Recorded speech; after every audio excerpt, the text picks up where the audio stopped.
Good morning, Mr. Kumar. Welcome, sir.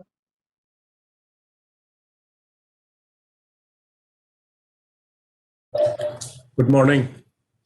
Good morning.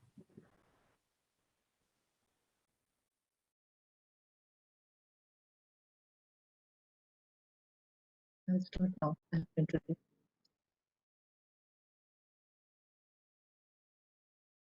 Okay, so we are starting now, and on the bike platform, we'll go live in 15 seconds because there's a time lag. So we will begin now, requesting everyone to go silent. Good morning, good afternoon, good evening to all those joining from across India and other parts of the world. I'm Rita Roy Chaudhary, Assistant Secretary General FICCI. I'm delighted to introduce the 6th edition of the India Industry Water Conclave, organized by the Federation of Indian Chambers of Commerce and Industry, and the 8th edition of FICCI Water Awards under the aegis of the FICCI Water Mission. The conclave is supported by the Ministry of Jal Shakti, Government of India as a partner, the National Mission for Clean Ganga as a core partner, and the National Water Mission as a partner to the conclave. The FICCI Water Mission promotes awareness, thought leadership, policy advocacy, and best practice sharing in sustainable water management, with special focus on water use efficiency, urban wastewater management, and corporate water stewardship. The annual Water Awards instituted by the mission recognizes exemplary contribution in the areas of industrial water use efficiency, urban wastewater management, community initiatives by industry, NGO initiatives in water, and innovations in water technology. The awards are adjudged by an eminent jury chaired by Dr. Manish Shah, Distinguished Professor, Shiv Nadar University. The theme of this year's conclave is sustainable water management, reuse, achieving the 3 R's: reduce, reuse, and recycle. With increasing water scarcity, efficient management of water is critical for industry, agriculture, and municipality. Building future resilience in view of looming scarcity depends largely on a strong impetus for reuse and recycle and focusing on the circular economy of water. The conclave will thus focus on the need for circularity approach to water use among the 3 end users of agriculture, industry, and municipality. Policies to incentivize and encourage the move to 3 Rs, throwing light on the value of wastewater and the need to facilitate a market for wastewater reuse in India.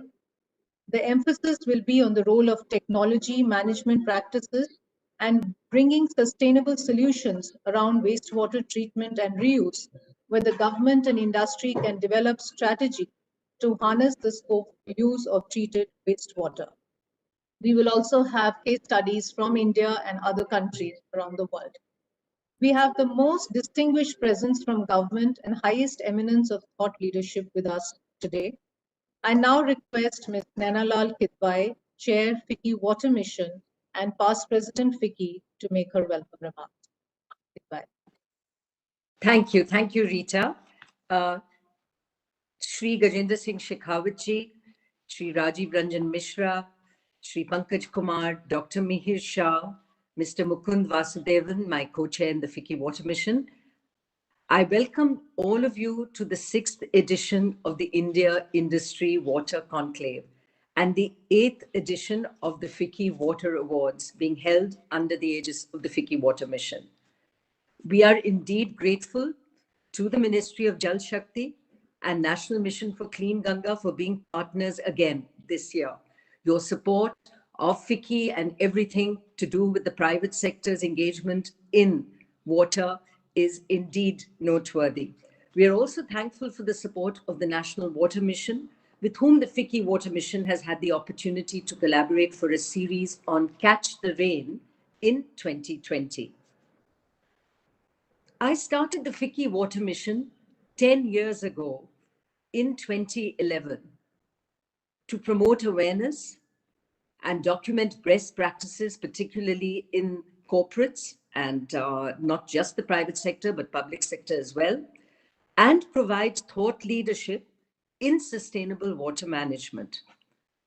Over the years, The mission has focused on sharing success stories and best practices in water conservation and management to encourage replication, and by doing this, to raise the bar by which particularly the private sector operates across industries and across stakeholders.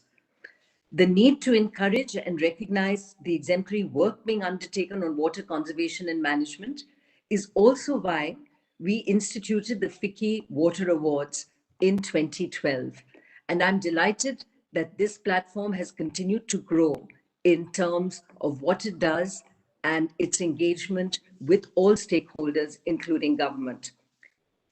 Industrial water use efficiency, private sector participation in urban wastewater management, and corporate water stewardship are the key focus areas of our mission, highlighting issues, challenges, opportunities for industry and private sector participation in industry, agriculture, and urban contexts remain critical for us.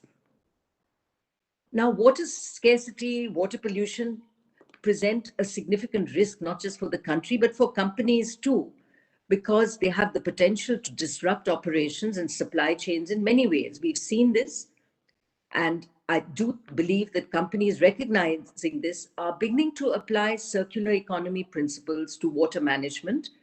And this is an important step in mitigating and preventing the water crisis. Instead of endlessly using and disposing of water, a recovery-based closed-loop system which helps address water scarcity issues is key for us. So our mission is reduce, reuse, and recycle. These are the key determinants in addressing both quantity and quality of water. And therefore, this year's theme focuses on sustainable water management in achieving the 3 R's: reduce, reuse, and recycle. Now, industries are increasingly aware of the role and interconnections of their impact on water, and in making these efforts from both within and outside the fence from where they operate, they look to conserve this precious resource. We have examples from both industry and municipalities which have made a difference by adopting innovative technologies and practices. Through the work of the FICCI Water Mission and the awards, we have come across sustainable water management practices across water-intensive sectors such as power, textiles, paints, pulp and paper, chemicals, hospitality, steel, engineering, mines, and metals. And these measures range from wastewater treatment, recycling, use of treated wastewater for non-potable processes, zero liquid discharge, steps to become water positive, and rainwater harvesting and groundwater recharge. We have various examples. The Gurugram Metropolitan Development Authority, GMDA, has laid an extensive pipeline network for the distribution of treated sewage water in the new city, with an objective to recycle as much water as possible. This treated water is mainly used for horticulture and industry purposes, but an excellent example of how a municipality can rise to the forefront in terms of looking at reuse.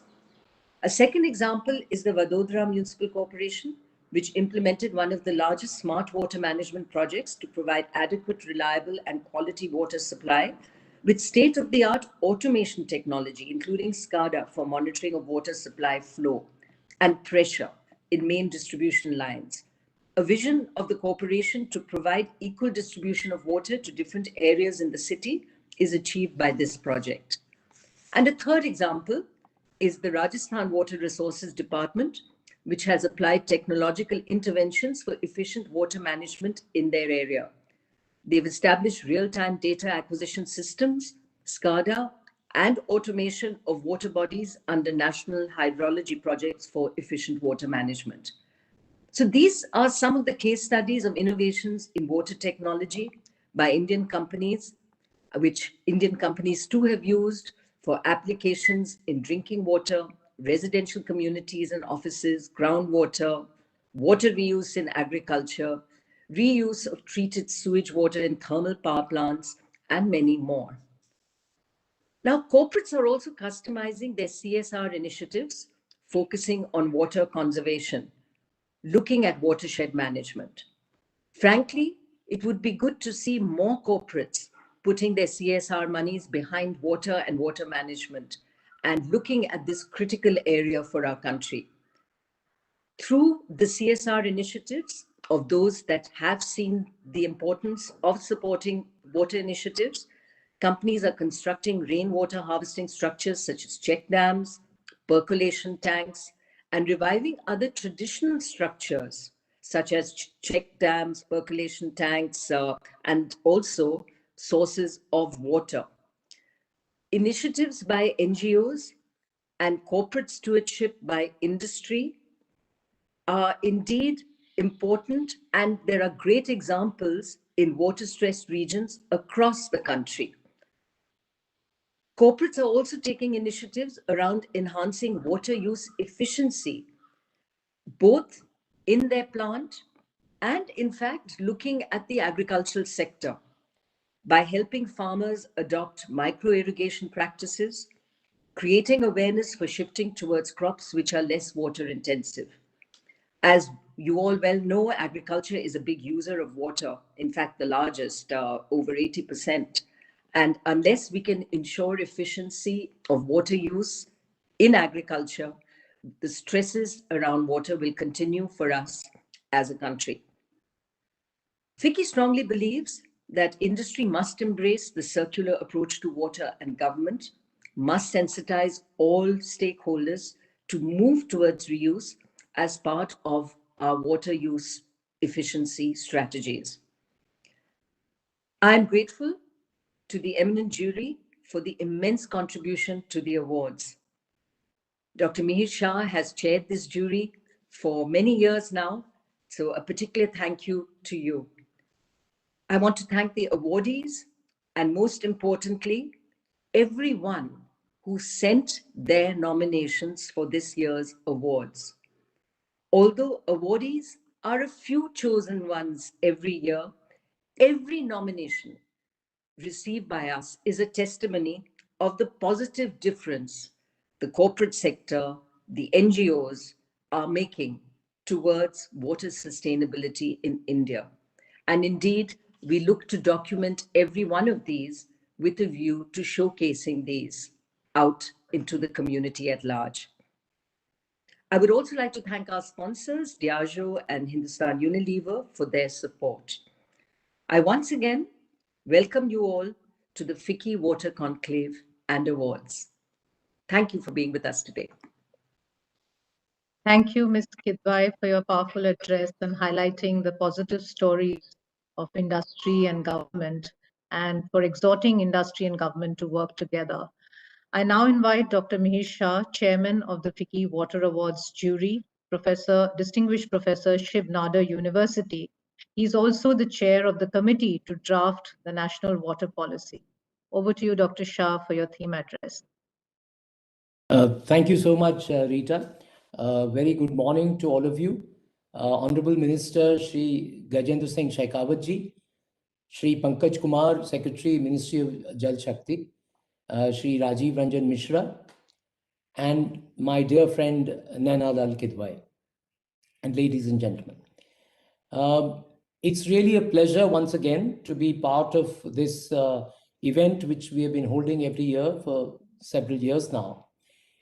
And what I wanted to do, taking up very little time because we are trying to keep to a very tight schedule, is to share my own assessment of where we are as a nation in terms of addressing our water crisis.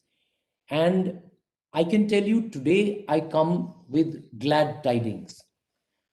It is true that we have a very serious water crisis in India, but I think it is even more true today than perhaps ever before that we are arriving at a large national consensus on the need for a major paradigm shift in the management of water in India. And I think This is something I can testify, having just chaired the committee to draft a new national water policy. And while the policy has just been submitted to the government, and I'm not going to speak about the contents of that policy, but I can tell you that the process of drafting the policy showed us that there is an amazing national consensus across a wide range of stakeholders, from state governments to actually the primary stakeholders of water in this country.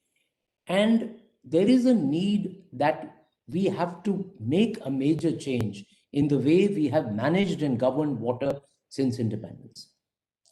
But the happiest news I really feel that I want to share with you is that today India finally has a minister for water resources who is a champion of this paradigm shift. I mean, I have no hesitation in saying he is the best minister for water resources India has had since independence. And I say this based on very substantive interactions with him, based on an assessment of how he has been viewing the water sector. So, what I want to share with all of you is a great sense of optimism that finally water will get a recognition as a key infrastructure sector, apart from, of course, being the lifeline of India's economy and India's people. And with that recognition, I believe, I'm very confident, we will be moving on to a paradigm shift. And I think the importance of the FICCI Water Mission and the FICCI Water Awards lies precisely in the fact that we are trying to contribute to this larger national endeavor by setting up major examples which, if the rest of the country were to follow, could actually embody this paradigm shift. So I am here, one, to give a clarion call, if I may, to all of you who are watching this program to actually become active participants in enabling the government to see concrete examples of this paradigm shift, because it's all very well to speak of the principles and the approach that we must take.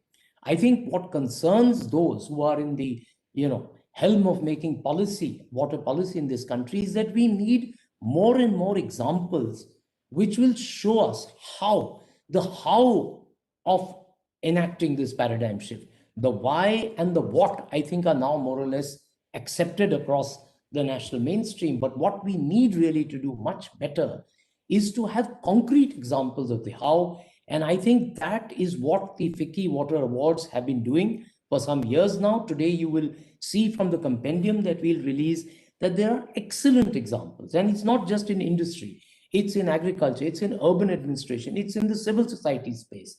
We are trying to recognize this work because we believe this can make a huge difference. And therefore, I feel all of us have that responsibility. The water workers of this country, as I'd like to call them, all of us must share with the government as much as we can of this work. And I just end by also requesting the government. Sri Pankaj Kumar has just taken over as Secretary in the Ministry of Jal Shakti. We are really delighted to welcome him to this program. And sir, we would really like to request you that while we are all participating in exemplifying this paradigm shift, I think government must absolutely recognize something that the Honorable Prime Minister keeps repeating, the Honorable Minister keeps reminding us. Water is too important to be left to the government alone. I think all the primary stakeholders of water need a place on the table where decisions are made about the water sector. And this is something some of us have been arguing for some time now, that we need enduring partnerships with the primary stakeholders in water, and that the government has a responsibility to facilitate those partnerships. They should not be partnerships which are fleeting, which come and go with the coming of one government or the other, or one individual or the other. I think we need an institutional architecture which will recognize the importance of stakeholders outside government who can work shoulder to shoulder with those who are charged with this task within government to actually ensure that India finally attains the kind of paradigm shift which it is aspiring for. So with these words, I once again thank the FICCI Water Mission and the entire effort being led by Nainal Al-Kidwai to actually contribute to this great national task of water reconstruction. Thank you very much. Thank you, Dr. Mihir Shah, for enlightening us. And it's really heartening to hear you say that water will ultimately be recognized as an infrastructure sector, something that FICCI has been pushing for many, many years. And also for saying that, you know, the role of the non-state, so-called non-state actors in global parlance is as important as the government's role in this whole paradigm shift. I now invite Mr. Rajiv Ranjan Mishra, Director General, National Mission for Clean Ganga, for a special address. Mr. Mishra. Sri Gajendra Singh Shekhawat ji, Honorable Minister of Jal Shakti, Sri Pankaj Kumar, Secretary, Ministry of Jal Shakti, Dr. Mihir Shah, Madam Nainalal Kidwai ji, Rita Roy Chaudhary ji, Mr. Vasudevan, all the distinguished guests. It's indeed my pleasure to be with you and on this forum, and we have been part of this FICCI Water Conclave previously also, and we really look forward to this forum because this really gives us an opportunity, and as very rightly flagged by previous speaker, that why and what is accepted, how is the challenge, and this kind of forum is really a very good opportunity to really share, to listen to the stories of success, the best practices, and understand what exactly we are doing. As we all understand that water is very important, and this has moved beyond only a kind of theoretical understanding, and it's very critical for us to really look at water in a very holistic manner, and in a very that understanding has also been developing over a period of time, and that integration is very important. And here I will like to just share few of my experiences looking at Ganga Basin.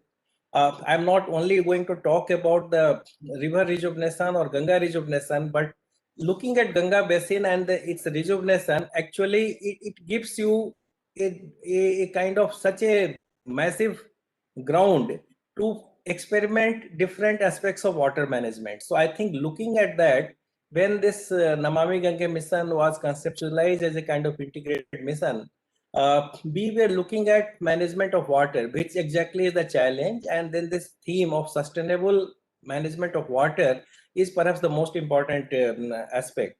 So it conceptualized as a kind of integrated mission, looking at both aspects. And when you look at a river, when you look at any water body, I mean, quality and quantity of water becomes the primary matter of importance. And then that was looked at.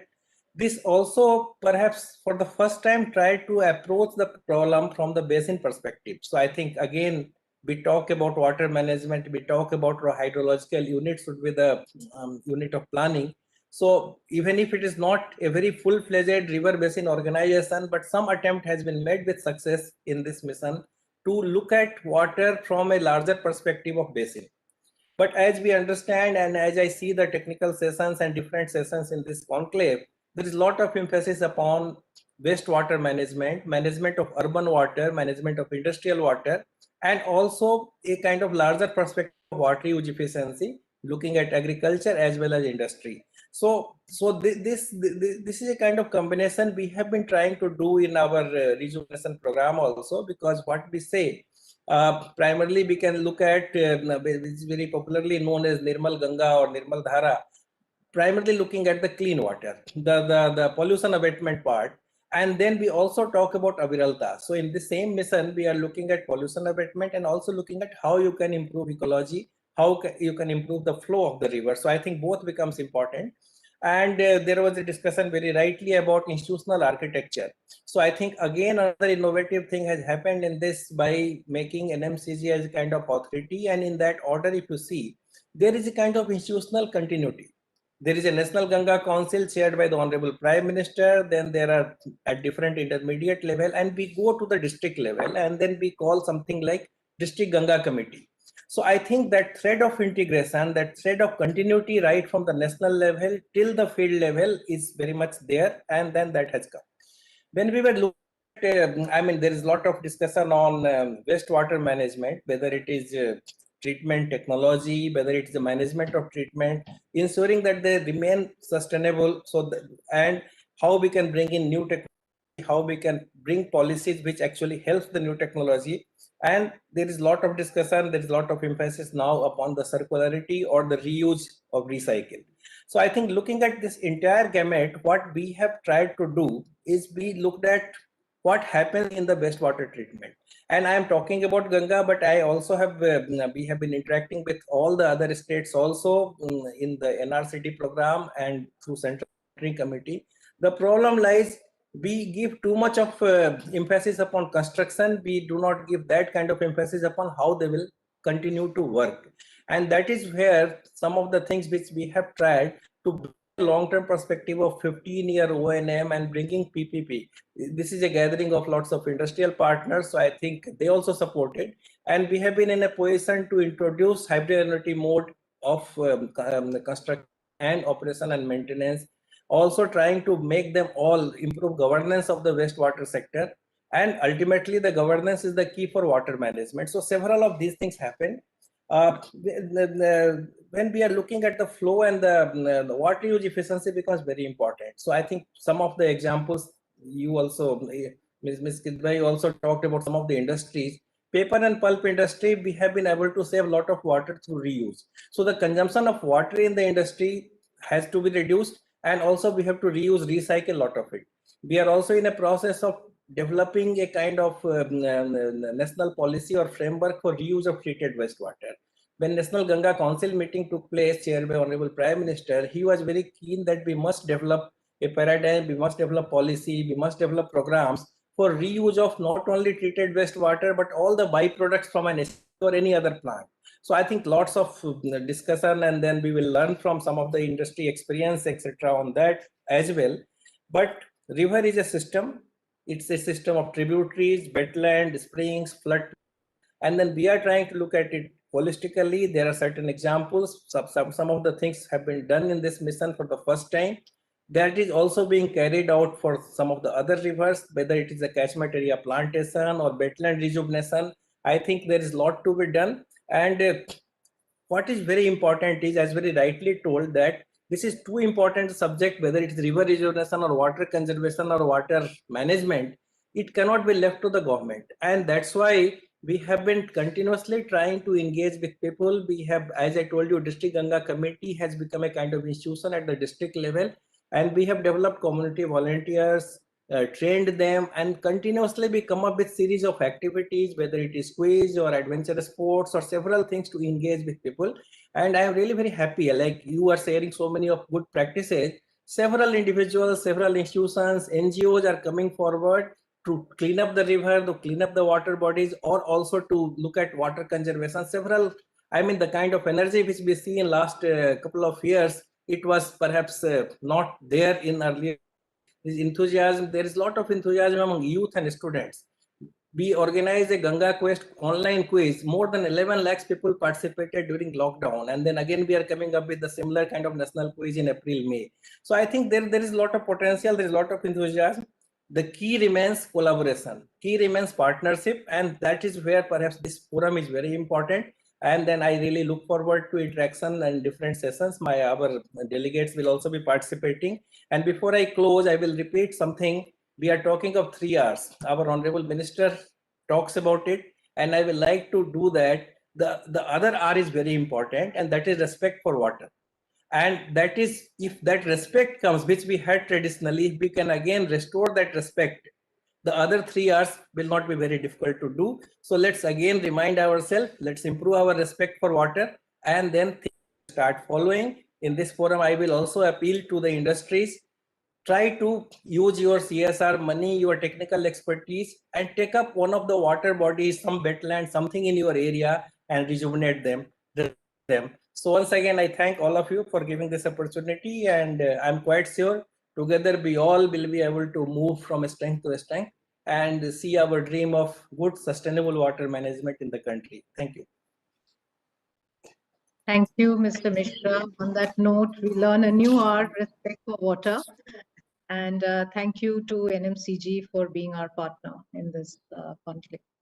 Now, I'd like to invite Mr. Pankaj Kumar, Secretary, Ministry of Jal Shakti. He's the Secretary for both the Department of Water Resources, River Development, Ganga Rejuvenation, as well as Department of Drinking Water and Sanitation. Over to you. Shri Gajendra Shekhawat Ji, Honorable Minister for Jal Shakti, Shri Uday Shankar, President, Federation of Indian Chambers of Commerce and Industry, FICCI, Ms. Naina Kidwai, Chairperson, FICCI Water Mission, Shri Rajiv Ranjan Mishra, DG, National Mission for Clean Ganga, Dr. Mihir Shah, Chair, FICCI Water Awards Jury, Ms. Rita Roy Chaudhary, distinguished participants, ladies and gentlemen. It is commendable indeed that FICCI has taken up promotion of sustainable water management in mission mode and has instituted annual water awards to spur this effort. My friend and colleague Rajiv Ranjan Mishra has already pointed towards several important policy initiatives of the government. So to avoid repetition, I'll confine myself as a recent entrant to the ministry to certain basic facts and the government's approach towards sustainable management of our water resources. It needs no reminding that water is fundamental to life. It's a limited natural resource. And while India has more than 18% of the world's population, we have only 4% of the world's renewable water resources. The average annual precipitation of 3,880 billion cubic meters in India is highly variable, both in time and space. More than 50% of this precipitation takes place in about 15 days and less than 100 hours altogether in a year. After evaporation, we are left with about 2,000 billion cubic meters of water, half of this quantity. We cannot utilize this quantity in full owing to geological and other factors. The utilizable water resources are about 1,122 billion cubic meters, 61% of which is the surface water and about 39% the groundwater. The water resources actually utilized are about 700 billion cubic meters, about 450 of surface water and about 250 of groundwater. It is estimated that our annual requirement would be about 843 billion cubic meters in 2025 and 1,180 billion cubic meters in 2050. 78% of the water utilized goes for agriculture, 8% goes towards domestic use, 6% is used by the industry, and the remaining 8% goes to other uses. Turning towards the challenges that we face with increasing population, India's per capita water availability is declining. It reduced from 1,816 cubic meters in 2001 to 1,545 cubic meters in 2011. We are already in a water stress situation defined by per capita availability of less than 1,700 cubic meters. The per capita availability is projected to further reduce to 1,340 cubic meters by 2025 and to 1,140 cubic meters by 2050. The finite water resources of our country are under pressure due to increasing population, urbanization, industrialization, water pollution, and water overuse. The rising needs of our fast developing nation, coupled with the impact of climate change, pose additional challenges. The water use efficiency is low in India in every sector: irrigation, industry, and domestic. Inefficient cropping patterns and overexploitation of groundwater. Pollution of water bodies, especially rivers, has emerged as a major problem in effective water management. While steps are taken for supply side management, an urgent need to address the issue of demand side management has also been felt for source sustainability. Awareness of water issues and mobilization of community in addressing them is the need of the hour. Every problem can also be seen as an opportunity. The management of water resources has seen a paradigm shift in India in the recent years, even as water governance has been placed at the forefront of the country's development agenda.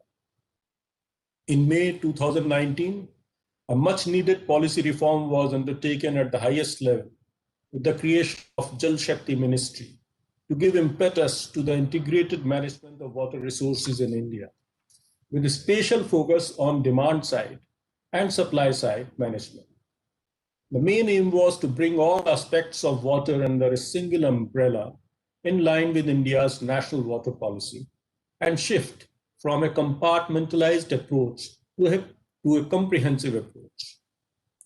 For integrated development of water resources, convergence has been brought about between relevant ministries of Government of India for implementing Pradhan Mantri Krishi Sinchai Yojana. Under this umbrella scheme, the components consist of Accelerated Irrigation Benefit Program, Har Khet Ko Pani, comprising command area development, repair, renovation, restoration of water bodies, surface minor irrigation, and groundwater development. These are with Ministry of Jal Shakti. And then we have Per Drop More Crop program promoting water use efficiency through drip and sprinkler irrigation by Ministry of Agriculture and Farmers Welfare, and watershed development by Ministry of Rural Development. Permit me to recount certain recent developments in the direction of sustainable water management. Under PM-KSY, 44 out of 99 projects prioritized to have been completed, creating a regional irrigation potential of about 3.95 lakh hectares. Some of the key features of implementation of PM-KSY include use of pressurized underground pipe network, drip and sprinkler irrigation for increasing water use efficiency, and use of remote sensing technology for better monitoring. The agriculture sector in India is dependent on groundwater for sustenance in a major way. In such a scenario, it is imperative to take urgent steps for effective groundwater management. Atal Bhujal Yojana or Atal Jal is a significant step in that direction, as it keeps community participation at the helm and seeks to promote behavioral change. Honorable Prime Minister, in his speech at the launch of Atal Jal, had said that five-pronged approach has been adopted for management of water. That includes breaking silos of various departments, efficient and judicious use of available water, recycling of water, planning of schemes as per region's demands, and emphasis on Jan Bhagidari. The Jal Shakti Abhiyan, launched last year, is a time-bound mission mode water conservation campaign under which officers, groundwater experts, and scientists from Government of India work together with the states and district officials in India's most water-stressed districts for the targeted interventions. Water conservation and rainwater harvesting, renovation of traditional and other water bodies, tanks, reuse and recharge structures, watershed development, and intensive afforestation. India's annual rainfall is about 1,187 millimeters, out of which barely 8% is harvested. To address this, Ministry of Jal Shakti has taken up Catch the Rain program. The national project on aquifer management, one of the largest programs of its kind, envisages formulation of aquifer management plans to facilitate sustainable management of groundwater. The activities under the National Water Mission, which aims to optimize water use efficiency by 20%, look to conserve water, minimize wastage, and ensure more equitable distribution, both across and within states, with a special focus on recycling of wastewater. With a view to provide impetus to micro irrigation, a micro irrigation fund with a corpus of rupees 5,000 crore was created with NABARD during 2018-19 for PMKSY's per crop more drop component. In the budget for financial year 2021-22, an announcement has been made to double the initial corpus of micro irrigation fund of rupees 5,000 crore by augmenting it by another rupees 5,000 crore. Water as a resource is crucial to India, which is one of the fastest growing economies in the world.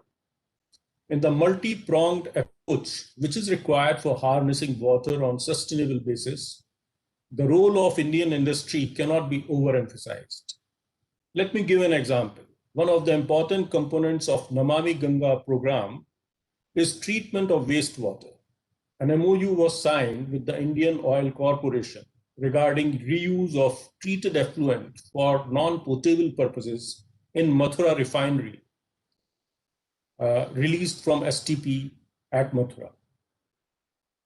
I'm given to understand that in the second National Water Awards, first prize was given under the best large-scale industry for industrial water conservation to Honda Motorcycles and Scooters Private Limited, Narsapura, Karnataka, for their outstanding contribution to the cause of water conservation.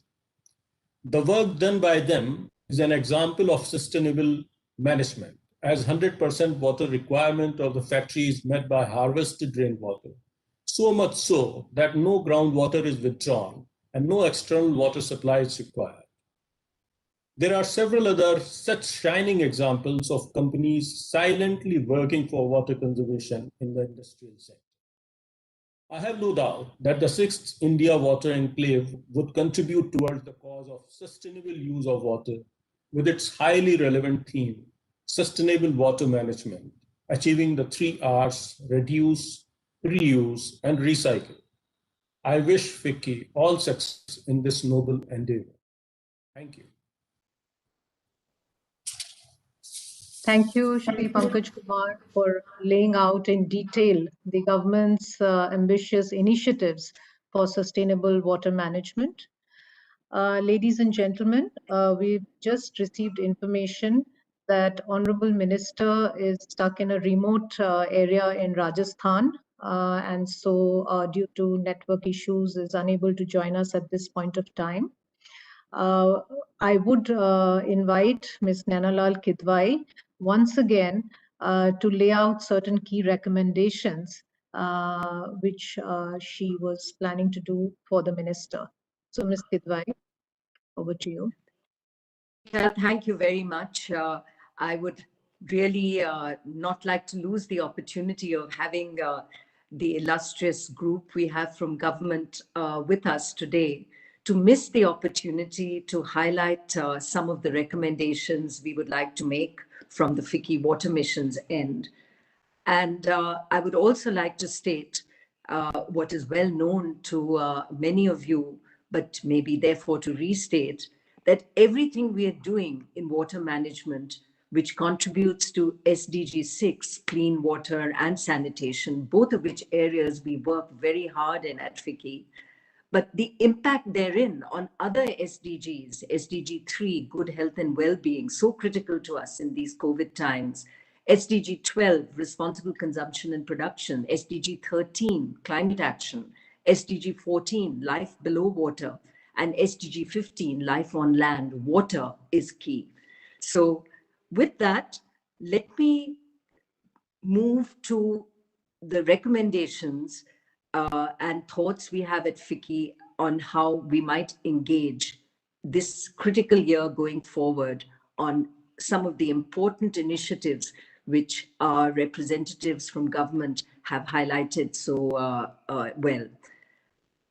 Firstly, the union budget has laid emphasis on water through schemes for universal coverage of water supply under the new Jal Jeevan Mission Urban, and fecal sludge management under Urban Swachh Bharat Mission. We hope this will open opportunities for the private sector participation in both these schemes. This is an area we work in. It's an area we have a commitment to bring the private sector in. We need to create the ecosystem and the business environment or business-friendly environment to enable this participation. Secondly, the creation of a new development finance institution announced in the budget is going to be used to unleash capital. I do hope that this unleashing will also keep in mind sustainability-linked sectors such as water treatment and reuse. These sectors face bankability challenges and need to be supported and funded from beyond the traditional banking system. Credit enhancement for a lot of these players in the sector is key. Thirdly, the doubling of the micro irrigation fund is a great step and should be leveraged for innovative technology applications to reduce water consumption in agriculture. Fourth, the water sector is a critical service and infrastructure sector for this decade. I think that goes without saying. All speakers have highlighted this. And therefore, we also need specialized skill sets through training, capacity building, skilling, educational courses that will help to develop a strong pipeline of professionals in this sector. Efforts have been made in plumbing, in masonry, in toilet building. We need this across the O&M operations and maintenance of infrastructure that Mr. Mishra so ably touched on. Reinvigorating human capital for the sector is critical. It can provide the much needed jobs we need to get our economy back on track. Fifthly, water management has a key role in research and innovation. The FICCI Water Awards have shown over the years the great examples of innovations by the private sector. A separate window under the National Research Foundation announced in the budget could be created for cutting-edge research in water, facilitating new innovations and enabling scale-up of existing innovations. Sixth, much has been said, indeed embraced, of the 3 R's: reduce, reuse, and recycle. And I fully agree with the 4th R, respect for water. This will drive our efficiency in demand in all sectors of water use, as well as enhance the supply side. We urge the government to enable a policy framework balancing the needs of all sectors by applying commensurate demand side measures based on water use. We know that the large percentage that is used in agriculture requires attention in terms of water use efficiency, alongside the measures in industrial and domestic sectors that we continue to focus on. Seventh, there should be a mechanism to reward companies who are taking exemplary initiatives in water, going beyond mere compliance, and those that are applying the circularity principle. Handholding of MSMEs for adoption of sustainable water management technologies and practices is critical. And frankly, we have struggled to bring the MSMEs along this path. Big industry, large industry has embraced this. We need to ensure that we can provide the frameworks and the assistance that MSME needs in order to also be on this journey. Eighth, greater private sector participation in water services and infrastructure can be and should be encouraged and facilitated through the bidding criteria. Project bankability is key, otherwise we will never be able to get the financing. Incentives for entrepreneurship and startups. Encouraging the risk mitigation, which is important, all helps industry and other water users to address water, not just from a compliance lens, but through a business continuity lens, creating greater demand for water services as well. This will also promote the aspirations of the Atmanirbhar Bharat in this sector, enabling the domestic market for homegrown but world-class water services. And we need more companies that work in this sector, world-class companies, and to spawn a new wave of possible export opportunities in consulting, research, data analytics. equipment manufacturing, water and wastewater treatment in the EPC and O&M services, analytical and monitoring services of water. The opportunities are huge if we can only give this the framework, the support, and the ecosystem to thrive. I thank you all for your presence today, to our government representatives and supporters, as ever,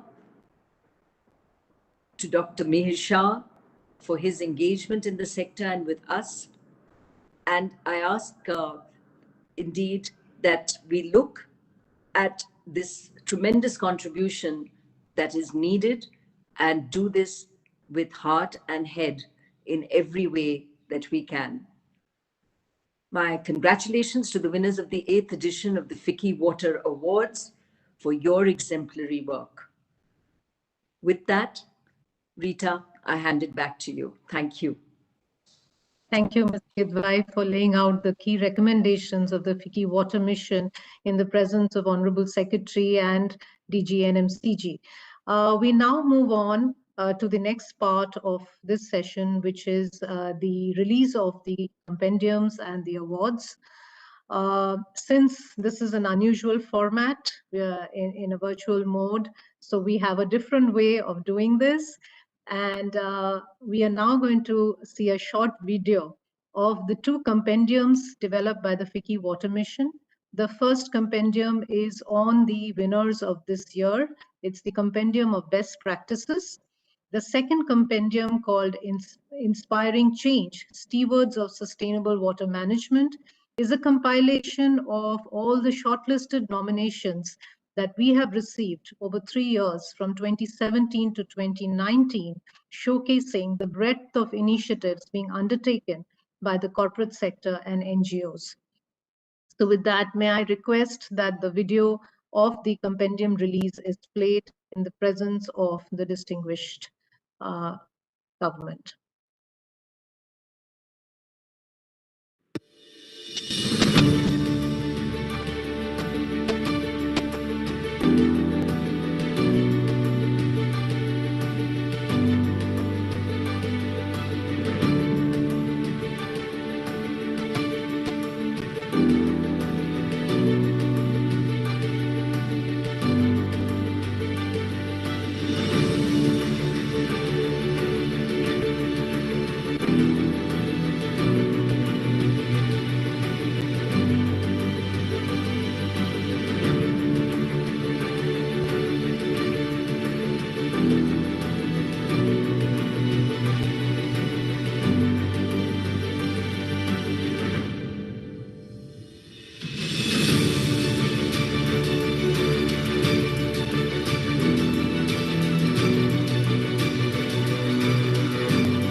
Thank you. So those are the two compendiums we released today, and I'm pleased to let you know that Honorable Minister has given his message for both the compendiums.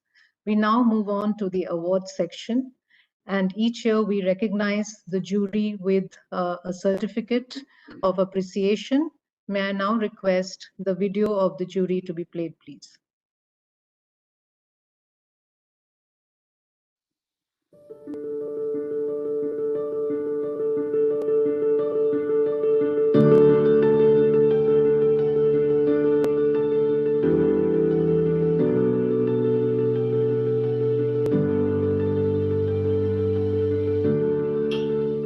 Thank FICCI to have recognized my contribution as a member of the jury for the 8th edition of the Water Awards. However, this has been a team work with Mr. Mihir Shah as the Vardi team leader. Our intent has always been to recognize the true champions who are making difference in their respective domains and sectors by showcasing how this precious resource can be managed and used in a very judicious manner. We have been very conscious of identifying those products or those processes which have the capability of getting replicated or getting upscaled and not having any externalities which very often people not take a note of. I once again congratulate FICCI for having started this initiative, and I am sure that it has already created a huge awareness among a very large cross-section of stakeholders, be it a farmer or be it an industry or even the municipalities, to make this very precious resource use in a very judicious manner. Thank you.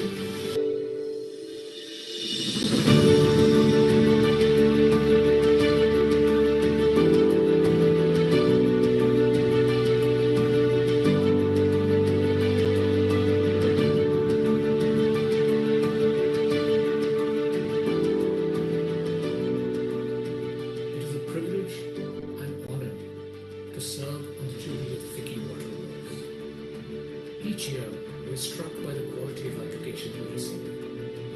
We're impressed by the work done by industry, by civil society organizations, and by government towards conserving water, sustainable use of water, and water efficiency. Each year, we not just serve on the jury, but we leave the process inspired by the work that's happening in this country, and we congratulate the winners of the FICCI Water Awards and FICCI for giving us the opportunity.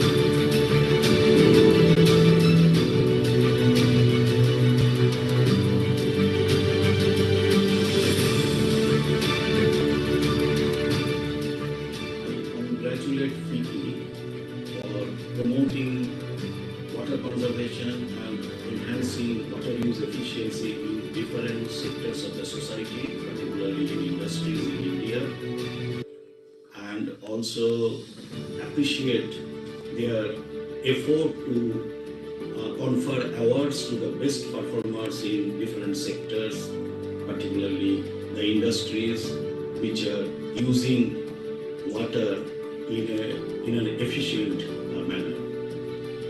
I am thankful to them for giving me the opportunity to be a part of the evaluation process while choosing the awardees. And at the same time, I will express my thanks to all the members of the jury and the members of the expert screening committee with whom I have worked and learned a lot, particularly the leader of our team, Professor Mihir Shah, from whom all of us have learned a lot, particularly myself. And at the end, I can congratulate all the winners. A big congratulations to all of them.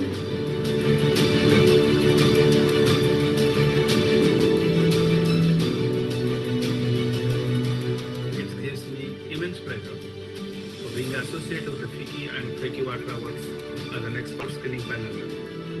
This is an important initiative under the aegis of FICCI Water Mission. This is a very good platform for the innovators, policymakers, NGOs, and implementers to focus and implement the state-of-the-art technology for preserving and protecting the water. Water is a very stretched resource. Improvements in water resource management and access to sanitation and water supply services are essential in addressing various social and economic inequalities. Jal hai to jivan hai. Water is life. Let us save it for future generations.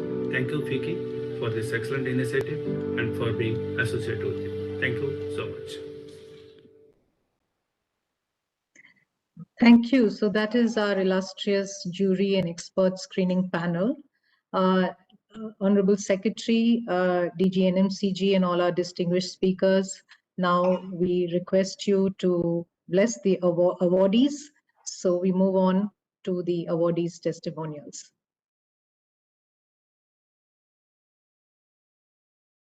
Can we have the video?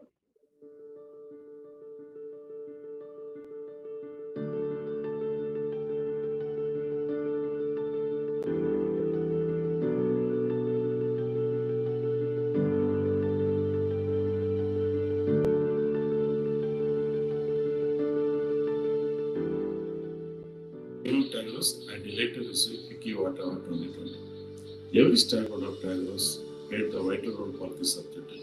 Without them, this would not have been possible. Tigers adopted so many water conservation innovation technologies to reduce water. Our water banking mechanism played vital role to reduce per material consumption norms. I would like to thank once again FICCI and jury for the great recognition for us.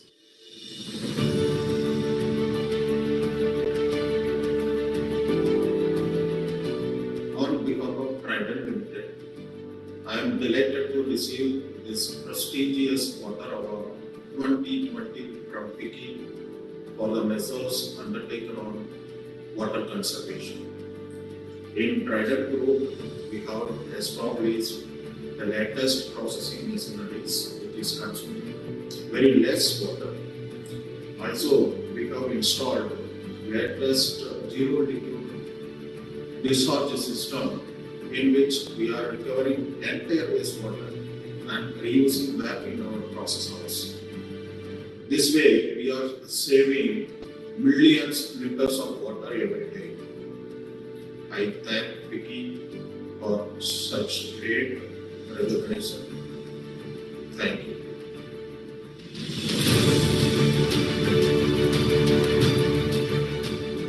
Hello everyone. We would like to thank FICCI and FICCI Water Mission select ITC as the best company in the category of community initiatives by industry in its 8th edition of the Water Awards. We feel pleasure in getting this recognition considering the efforts we have put in the area of water. For ITC, water along with other natural resources is a key thrust area, and ITC has been a company which is water positive since last 18 years consecutively.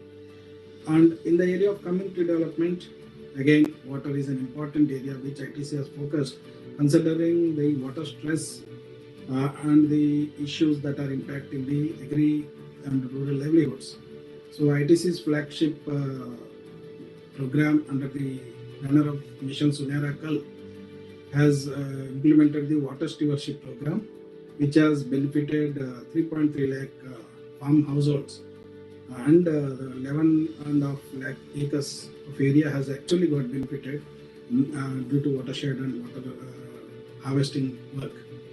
And along with this, we have also focused upon bringing in water use efficiency in agriculture so that farmers would actually reduce upon the water usage while getting higher productivity and improving their farm incomes.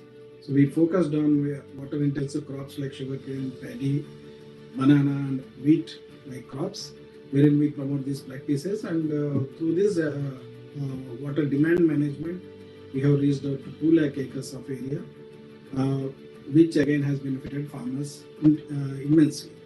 So we thank our partners, our government and the NABARD, who are the partners for our public-private partnerships, the civil society organizations who play an important role in our program outreach as implementing partners, the technical institutes who help us to upgrade and to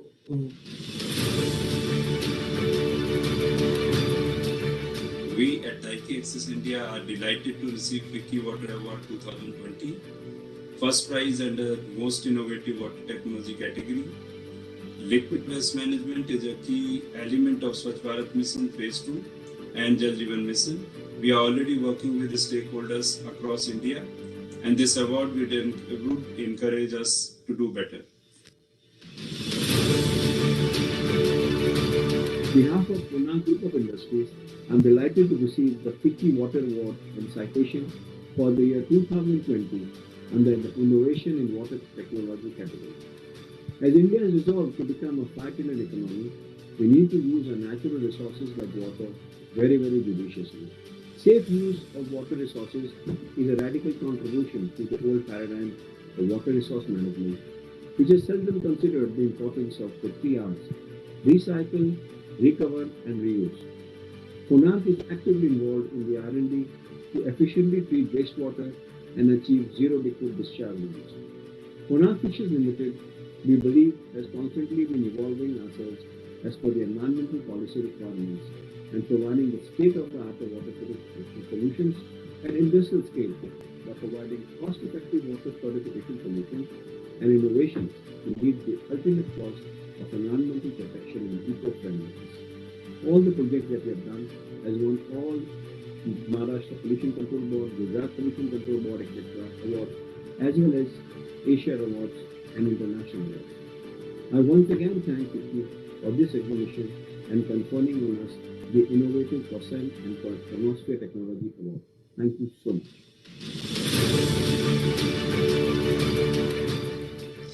On behalf of JS Water Energy Life Co Private Limited, we are delighted to receive the 3rd prize from FICCI Water Awards in the category of Innovation in Water Technology.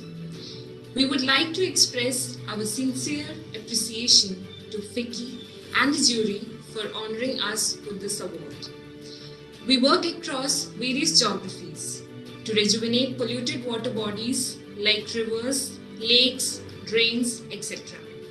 Globally, over 7,000 clients use our products for remediation of such water bodies. We have a range of products that can remediate wastewater, eliminate algal blooms, neutralize water hyacinths, improve efficiency of STPs, and accelerate degradation of sludge in situ. I would like to thank FICCI for giving us the platform to reach out to so many. And we wish everyone a very happy 2021 free from pandemic. I, Naveen Mahajan, Principal Secretary, Water Resources in Government of Rajasthan, thank all the esteemed members of jury and FICCI for acknowledging our efforts in injecting technology and innovation in water resource management in water scarce state of Rajasthan. We are committed to collecting real-time data and also disseminating the same to the relevant stakeholders.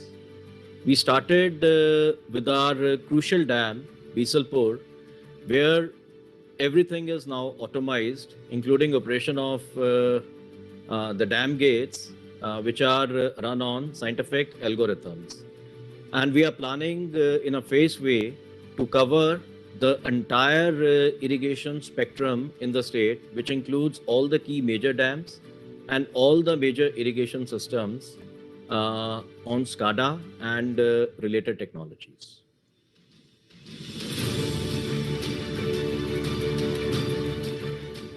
We are delighted to receive the FICCI Water Award for the year 2020 and are thankful to FICCI for recognizing our work on holistic water management in partnership with rural communities. Aga Khan Rural Support Program India believes that sustainable water management needs a combination of 3 interventions. 1, very vibrant farmers organizations. 2, a large-scale intervention in water use efficiency devices. And 3, water recharge through water harvesting structures.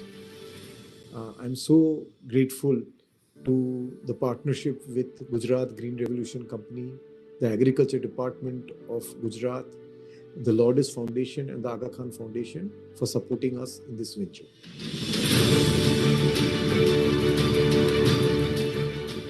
Receiving FICCI Water Award on behalf of Jan Jagran Kendra is a true honor for us. I want to dedicate this award to all members of JJK team and especially to the founder of Jan Jagran Kendra, late Rameshwar Singh, whose vision of जल सूत्र अर्थात जल संरक्षण और प्रबंधन के लिए व्यक्तिगत और संस्थानिक प्रयास, which means for personal and institutional efforts towards water conservation and management, is continuously guiding the JJK team.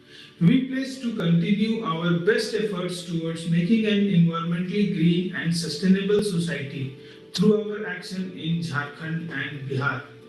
And also I wish to express my heartfelt gratitude to FICCI for recognizing our efforts, and it is a true motivation for us, and it will boost the morale of the team JJK and the water warrior who associated in water conservation, and sincerely urge each and every Bharatiya to join hands to preserve every single drop of water for sustaining the nature with our slogan खेत की मिट्टी खेत में, खेत का पानी खेत में, गांव की मिट्टी गांव में, गांव का पानी गांव में.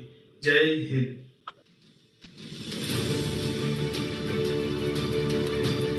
It's indeed a pleasure and an honor to receive this award from FICCI for our efforts in the reuse of treated sewage water.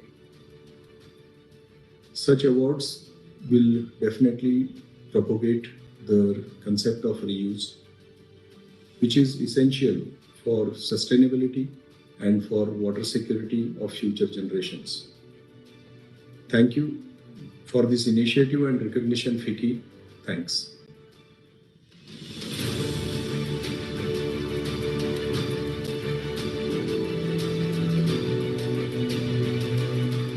Water management and water audit project was implemented in the city of Vadodara from May 2019 through the system of SCADA. Through this, we are getting real-time data at our integrated command and control center and also through mobile apps and web portal. Automatized monitoring of flow, pressure is possible now from source to distribution center. This has resulted in reduction of transmission loss from 15% to 7%.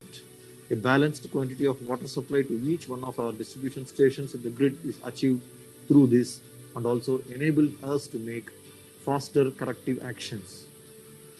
In the phase 2 of the project, which is currently under implementation, we plan to reduce the distribution losses through water audit and energy audit of using all of our distribution stations. At this juncture, we invite all the esteemed jury members to come to the city of Vadodara, and we will be happy to demonstrate the water management systems that are in place in our city. Thank you.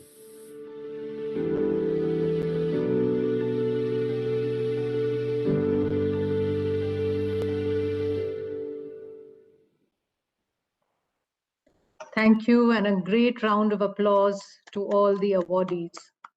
Thank you very much.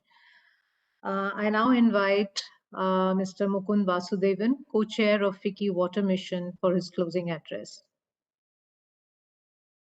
Thank you so much, Rita.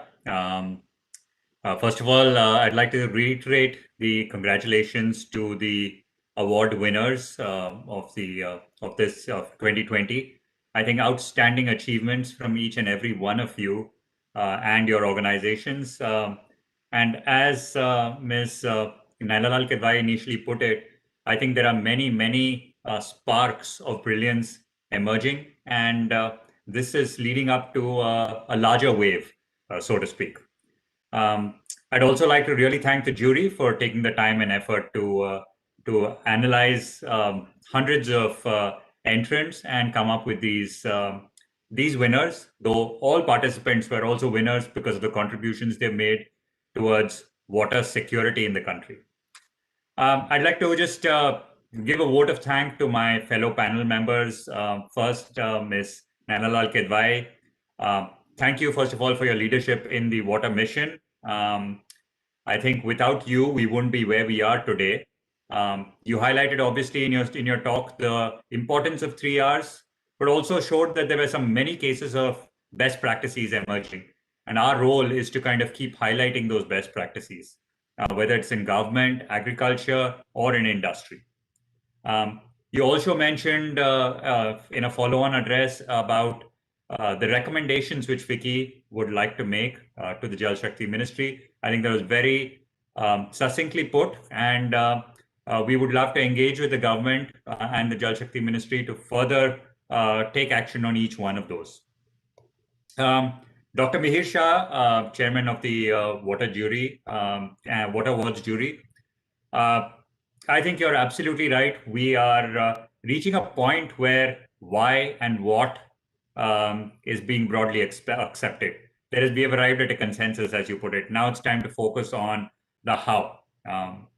But thank you again for judging the Water Awards and also your contributions in through multiple years towards furthering the FICCI Water Mission.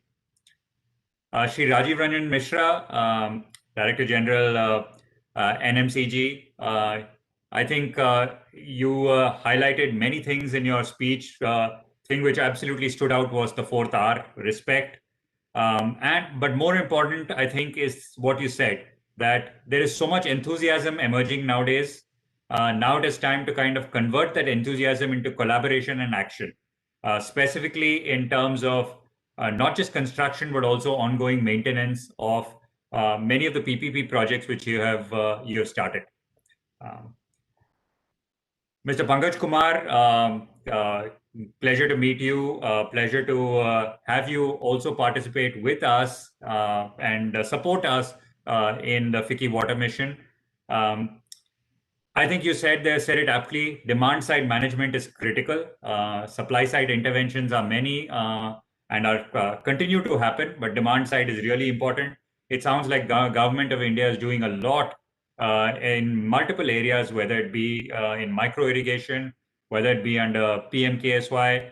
I think there's tremendous traction which we are seeing through the years, but more so in the recent past. So while Shri Shekhawat would be missed, I think your presence here is really important to us. And the fact that you have highlighted all the efforts which have been taken by the government and are continuing to do are really, really appreciated. I'd like to just end with with saying that I think it's really important that over the next couple of days we all participate actively through Q&A, not just listening, but through Q&A with the speakers, with the panels, because most of them are experts in their fields, and it's through dialogue that we will further this mission. I look forward to a really exciting couple of days. And once again, thank you all, fellow panel members, for being with us and supporting the FICCI Water Mission. Thank you. Thank you, Mr. Vasudevan. And with that, we come to the close of the inaugural session and the award ceremony. Thank you very much to Honorable Secretary, DG NMCG, Dr. Mihir Shah, Ms. Kidbai, and Mr. Vasudevan. Thank you very much. We will now move on to the first plenary session after a break of 10 minutes. So urge all of you to join back at about 12 noon India time. Thank you. Thank you.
to wastewater reuse and effective wastewater use efficiency in all sectors.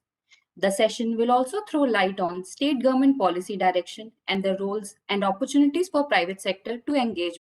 Engineering, University of New South Wales, Australia. I hand over to you, Mr. Shekhar. Thank you, Kritika. Good afternoon to all, all the panelists, distinguished panelists, I must say. It's a very important subject, and I'm very happy for two reasons. One, that the subject is being discussed, and second, that I chair this session, and with learned speakers before us here. Let me put the four walls what I understand of this subject. One, I understand that there are about wastewater consists of both sewage as well as industrial effluents, and we need to treat both of them to reach a level which can be reused. So treatment and reuse are connected. So first, they must reach the standard for reuse.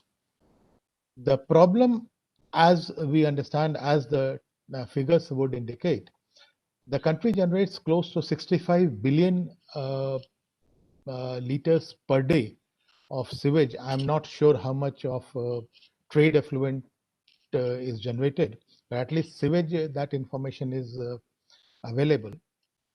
And in the country, we have treatment capacity of only 25,000 MLD, million liter per day. That is about 25 billion. But that is the capacity. How much is being actually utilized? How much is being actually treated? And how much of output meets the standard fixed by the Central Pollution Control Board is a question that perhaps we need to understand and answer. My understanding, when I was heading Ganga mission, most of the projects in UP were not functional, and those which were functional, the output left much to desire. So I would feel that most of the projects are in that order.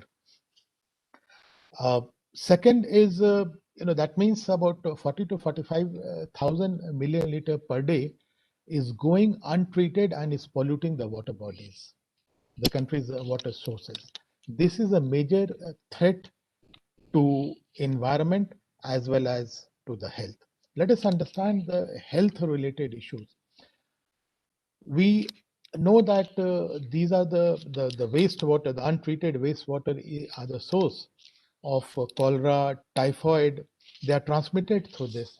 They carry a very large number of heavy metals, which are known to cause problems in the kidney. The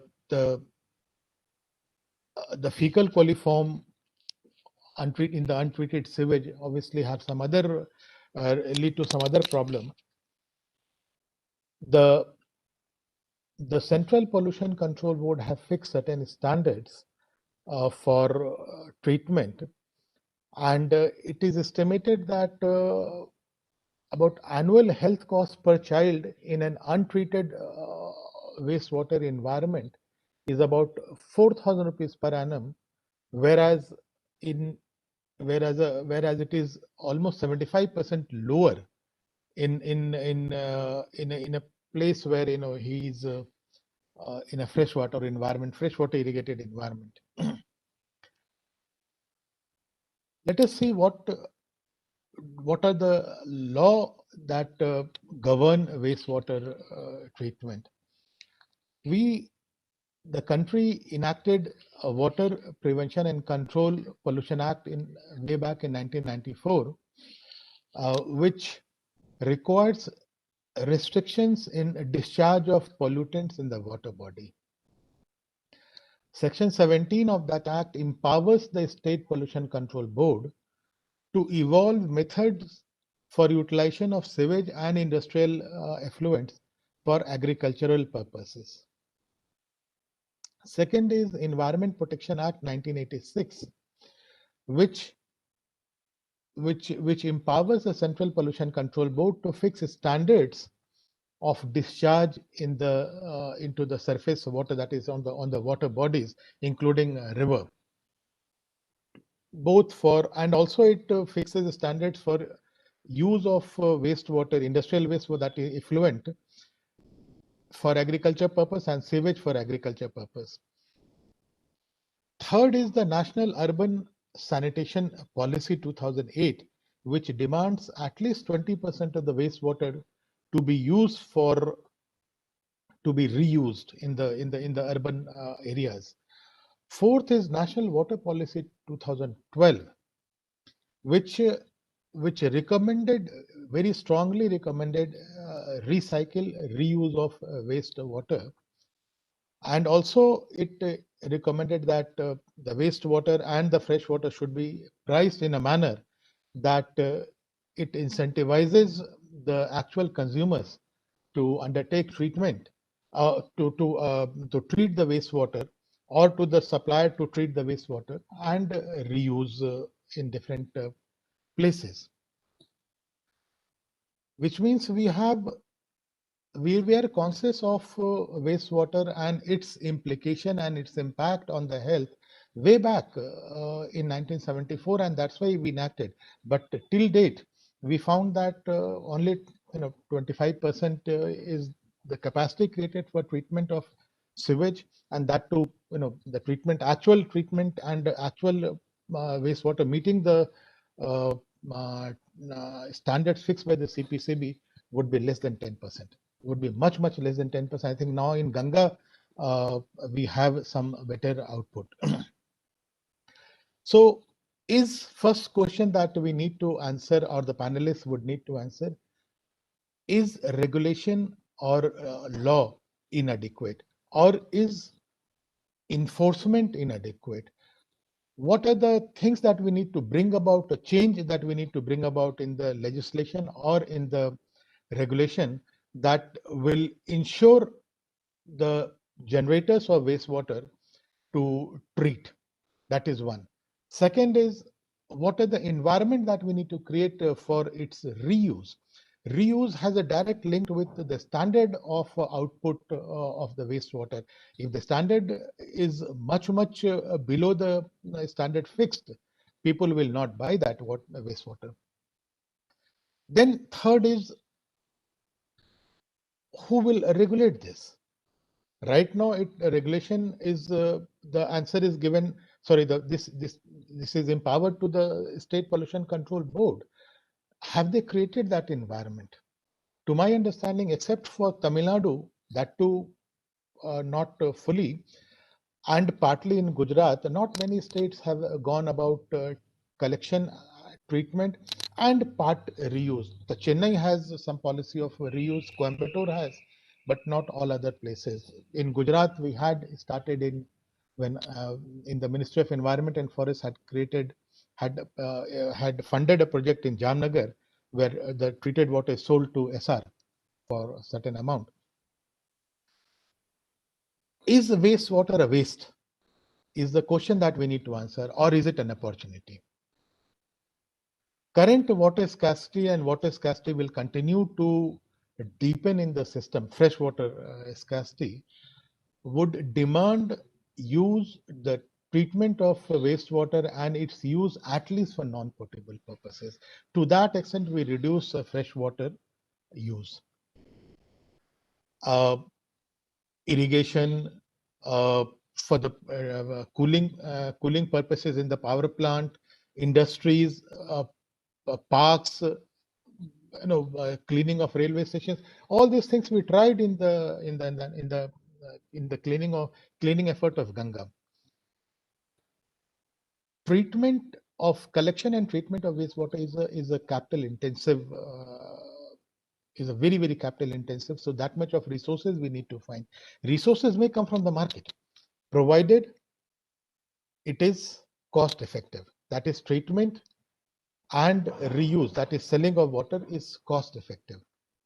That means it will require to be priced in a manner that people have to buy this. So cost effective, that it must meet that is the cost, the revenue must take care of both the capex and opex. There are certain opportunities. We, in terms of economics, the health and community benefit, in terms of energy recovery, in terms of sludge management, where you can recover nutrients like phosphate, biomolecules, metals, organic and inorganic compound. So opportunities are there. How do we create an environment where the such projects are funded? Such projects, the the the the capital market is empowered to, or capital market is inspired to fund such projects. What kind of environment, what kind of regulation, what kind of market that we create, and what kind of the payment mechanism we create, so that the safety of such lending is ensured.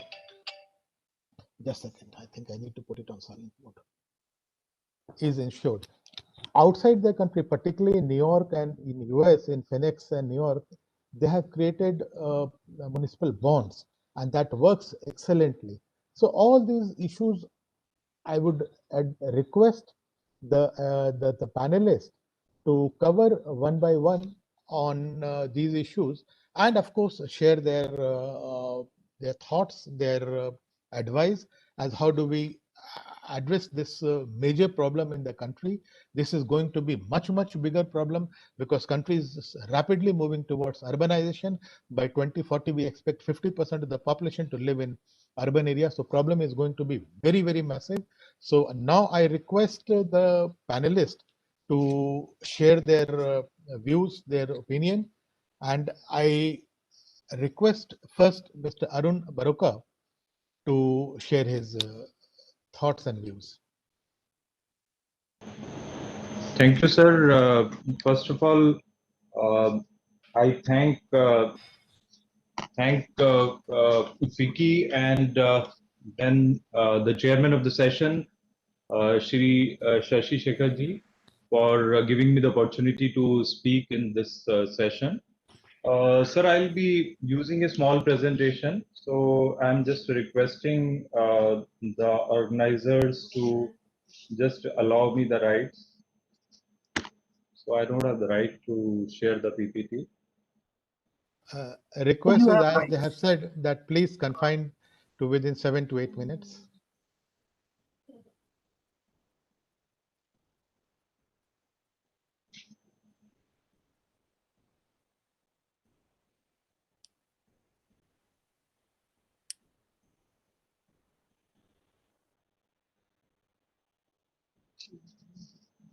So somebody will have to allow me to share the PPT. Okay. Okay. Now the right has been given.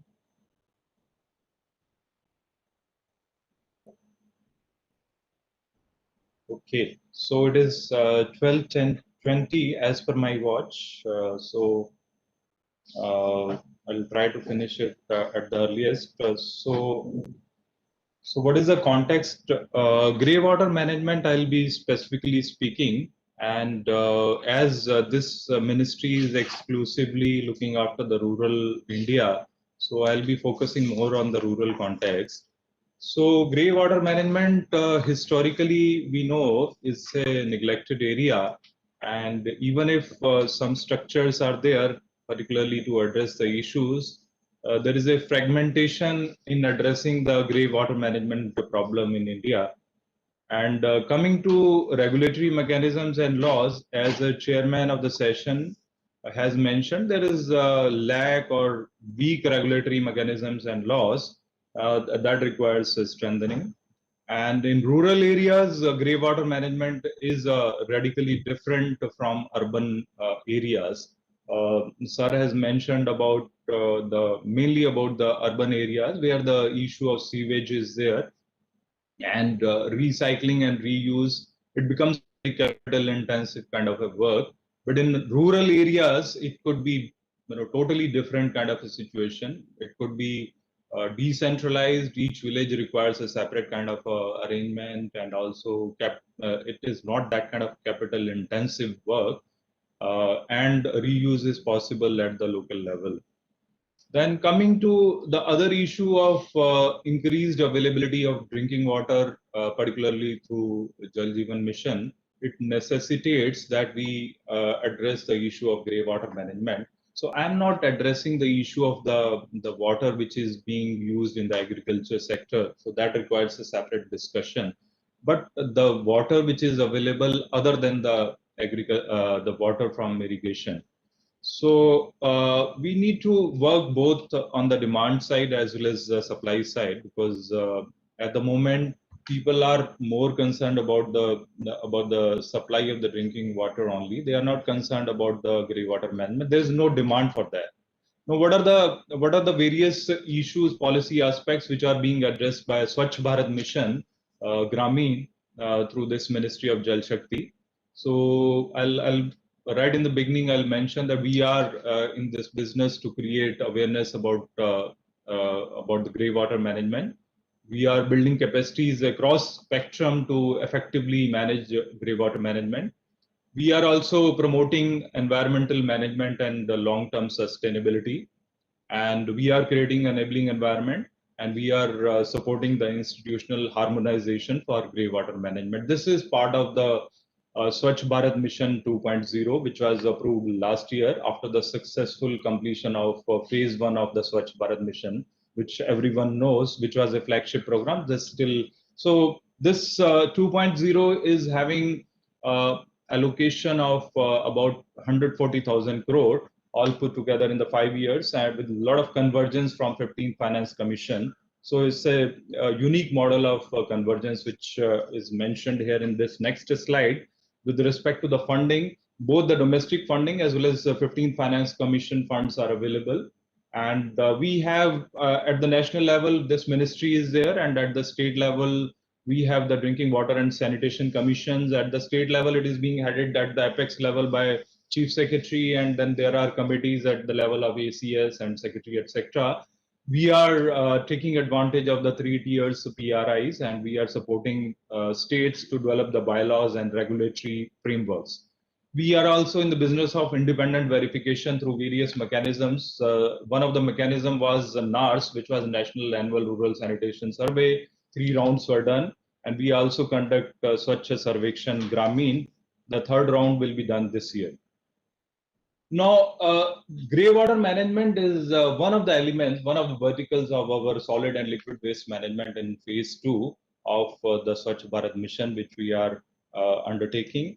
So let me just mention what are the likely constituents of grey water. You have mentioned about the sewage in urban areas mainly. In rural areas, mainly the septic tanks are there, or maybe the twin pit toilets are there, from which the effluents may not be coming out in the way it comes out in the sewage system.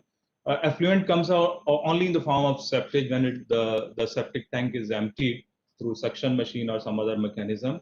In twin pit toilet, it doesn't come out. So these are the elements of grey water. So there could be suspended solids, oil, grease, etc. There could be organic material, bacteria here. So these are the elements from kitchen also. Organic matter comes out. So these are the elements which need to be treated. But it is much easier to treat this water compared to the urban areas sewage, and it is having less cost involved in that. We can reuse it very easily. The kind of standards which are required to be maintained in urban areas probably may not be really relevant in the context of rural areas. Now, this is the significance of grey water use. I think everyone knows it is important for general cleanliness, and this is a on-site resource. It is not a wastewater, it is a resource, and it should be treated like that. It enables water to remain in the natural ecosystems and reduces the sewage flow, and also contributes the sustainability of the water sources. I need not dwell on this in detail. What are the guidelines which we have worked out for grey water reuse in India in this mission as part of the policy? So we would like to generate wastewater from cleaner sources. Cleaner sources means we need not depend on the black water, because black water is having a different kind of arrangement, which is basically related to fecal sludge management, which we are working out separately. And we'll be limiting the release of inappropriate substances in the grey water system. And households should use its own grey water. I'll just illustrate that with some of the photographs a little later on. and there should not be cross connection of the grey water with the drinking water supply. And changes in lifestyles and water related habits are important. So behavior change, communication becomes very important and much more important than phase 1 of the Swachh Bharat mission. And we will be prioritizing the bigger villages to begin with, and we are already working out the arrangements for that. So what are the kind of grey water systems which we are having? As I have mentioned, it should be low cost, and obviously a decentralized system will be low cost compared to STP plant, and we'll be adopting primary treatment methods, and we'll be promoting recycle and reuse, and decentralized operation and maintenance would be there. These are the kind of systems which we are going to promote. So what are the various methodologies which are adopted? Sedimentation, filtration, and gradient. The same principles are adopted, but at a lower scale and in a manner which is suitable for the rural areas which we are adopting.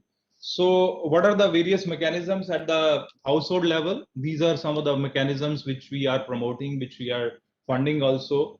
Soak pit is a traditional kind of a thing. Leach pit also the same way. Magic pit, and use in the kitchen garden. So these are some of the mechanisms which are there at the household level. But at the community level, there could be a community leach pit also, or there could be waste stabilization pond or a phytoride system. So these are some of the mechanisms which are there, which we are promoting, which are funding in phase 2 of the program. So what is our priority? As I have briefly explained, we will be doing the construction of construction activities. May waste settlement ponds would be there, then beautification of the water bodies. And then in rejuvenation, we would be focusing on existing village ponds and their rejuvenation. And regulations and incentives will have to go hand in hand. We can't have a total regulatory mechanism without having any enabling environment, without providing any incentives or maybe the funding for undertaking various activities. And for funding, as I have mentioned, we'll be dovetailing the funds, not only the government budget, but also the 15th Finance Commission. And we'll also be providing incentives for undertaking the grey water management work in rural area. Thank you very much. Thanks for giving me opportunity. That's all from my side, from drinking water and sanitation from Jal Shakti Ministry. Thank you very much. Thank you very much, Arun. You were not on time. Thank you, sir. Is Avinash around or as? Yes, sir. So, Devender, if you agree, can we allow Avinash to make his talk and then we come to you? Sir, sir, may I say one line, sir? Since I have to leave, my whole team is here. They are sitting in this room, and our director, Dr. Anupama, is here. She will continue the discussion if required. Yes, sir, he's there. Okay. So, boss, pardon. Can you please, contribute at this stage? Chairman. May I say one line, sir? Since I have to leave, my whole team is here. They are sitting in this room, and our director, Dr. Anupama, is here. He will continue the discussion if required. Yes, sir, he's there.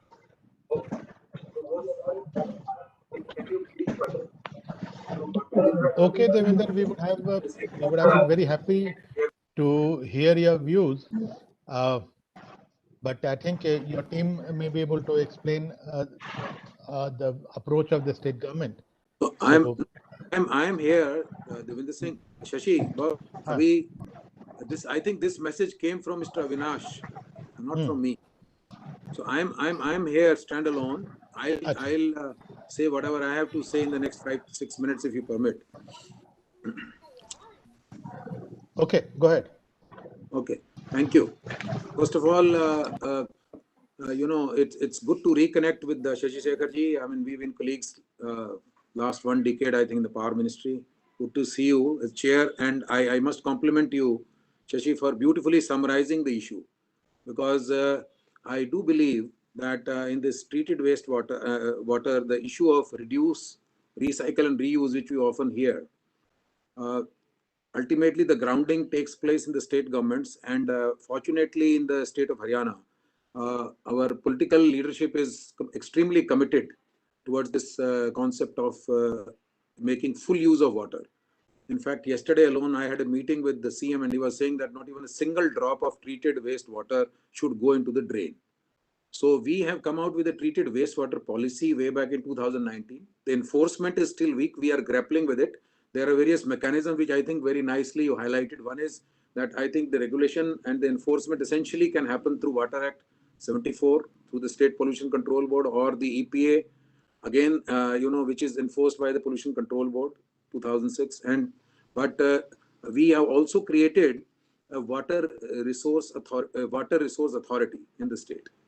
So one of the few states, I think about 8 states, which have specially enacted a statute to create authority. And we have created authority which not only looks at the surface water, groundwater, but also treated wastewater. We included it in the mandate of the Water Resource Authority to look into this aspect also.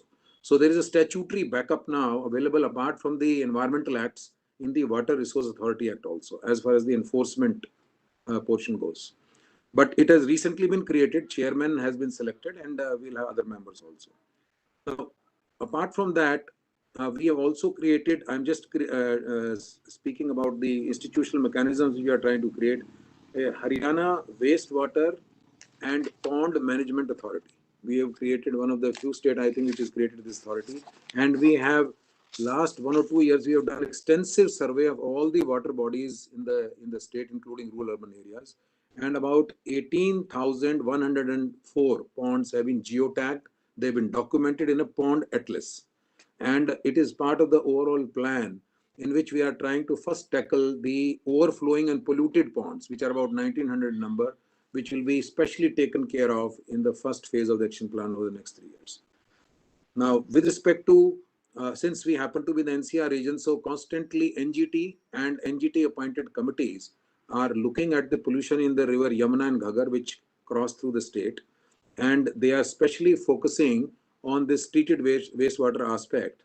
So therefore, fortunately, this constant review and monitoring takes place, and in which the focus is that what is the capacity of treating the water, because typically about 80% of the water supplied, comes back in the shape of sewage, which needs to be taken care of in terms of capacities. So fortunately, we have complete 100% capacity to deal this water. There is some problem of utilization of capacity. The problem happens because in some of the urban areas, there are some of the unregulated colonies or unsewered areas which need to be connected with the STPs. So that part we are taking care of. Within 1 year, I think that will be taken care of. Now, the next most important aspect, which I think you highlighted as chair, was the pricing or the tariff of this treated wastewater. We, as part of the treated wastewater policy, we have mandated that we have to reuse 50% by 2023 and 80% by 2025 and 100% by 2030. So we have clearly laid down the goals. Now the issue of enforcement is important because we have said that any thermal power plant which is within 50-kilometer radius of a STP has to mandatorily use treated wastewater. Now there are challenges because the thermal plants, they are saying, as you rightly mentioned, that the level of treatment as prescribed by the Pollution Control Board under the EPA Act, they say that the tertiary treatment needs to happen more because this water is not usable in the power plants. Similarly, in the industrial units also, we have mandated that any industrial unit within 5-kilometer radius of a STP has to mandatorily use the treated wastewater.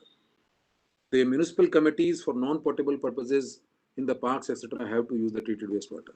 But the enforcement is yet to happen. I must candidly admit, we have created mechanisms, but the enforcement, and we are grappling with this whole idea of a weak regulation. How can we use the environmental acts or the newly created Water Resource Authority Act to enforce it? But the CM has clearly said that we need to make sure that the enforcement happens. And therefore, we are creating a portal. We will be monitoring the wastewater, treated wastewater generated by each and every one of the 207 STPs we have. We have already made a plan under the MI fund. We were able to access, there was 6,000 crores of MI fund which was created in the Ministry of Agriculture, out of which 1,000 crore funds, which is 1/6, has been earmarked to Haryana because we presented a plan that the STP water will be using for irrigation and within irrigation also through micro irrigation.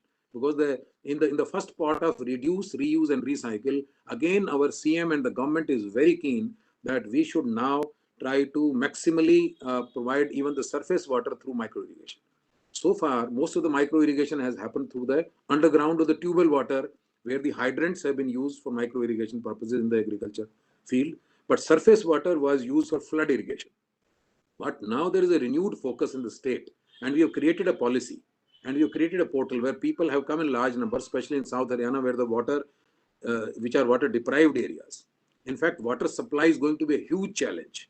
We see about water rationing in South Africa, as rightly highlighted by the chair. In the next 10 years, I think we are going to face a huge crisis.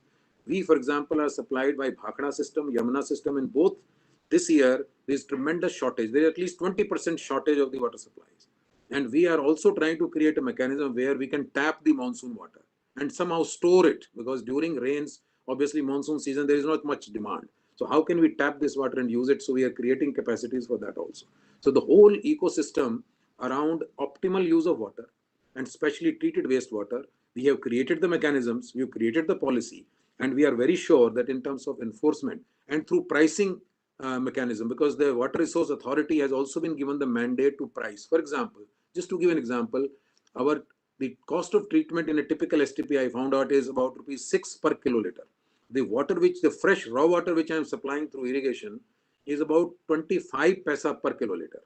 And the industry in Panipat, for example, the dyeing industry was saying that we are willing to buy it at ₹1.5 per kiloliter. So this issue of pricing is extremely critical, because how do you incentivize the use of treated wastewater? Because unless you do it and we block the use of raw water, unless we through a policy mandate use of treated wastewater and also make it cost effective, then I think industry will come forward and other users will also begin to use it. So we have created the right ecosystem and environment. I am very hopeful that in the next 1 year, we are going to enforce this policy through these acts as well as through the Water Source Authority Act, and we would have implemented this micro irrigation project about 1,000 crores, where 500 crore is earmarked for using canal water, surface water for micro irrigation, another 500 for using the sewerage treated wastewater for irrigation purposes. Unfortunately, in water scarce or water deprived areas, there is a demand for this treated wastewater for irrigation also. And therefore, we have collected the demand, we have finalized the documents, and mostly will be executing them through the PPP mode. So in the treated wastewater also, because the challenge will be to convey the water from the STPs towards the irrigation outlets. Similarly, using the STP water for industrial purposes also, you need a conveyance system, and there is a cost involved. So therefore, maybe the PPP mode will also be tried. So we have created documents for that.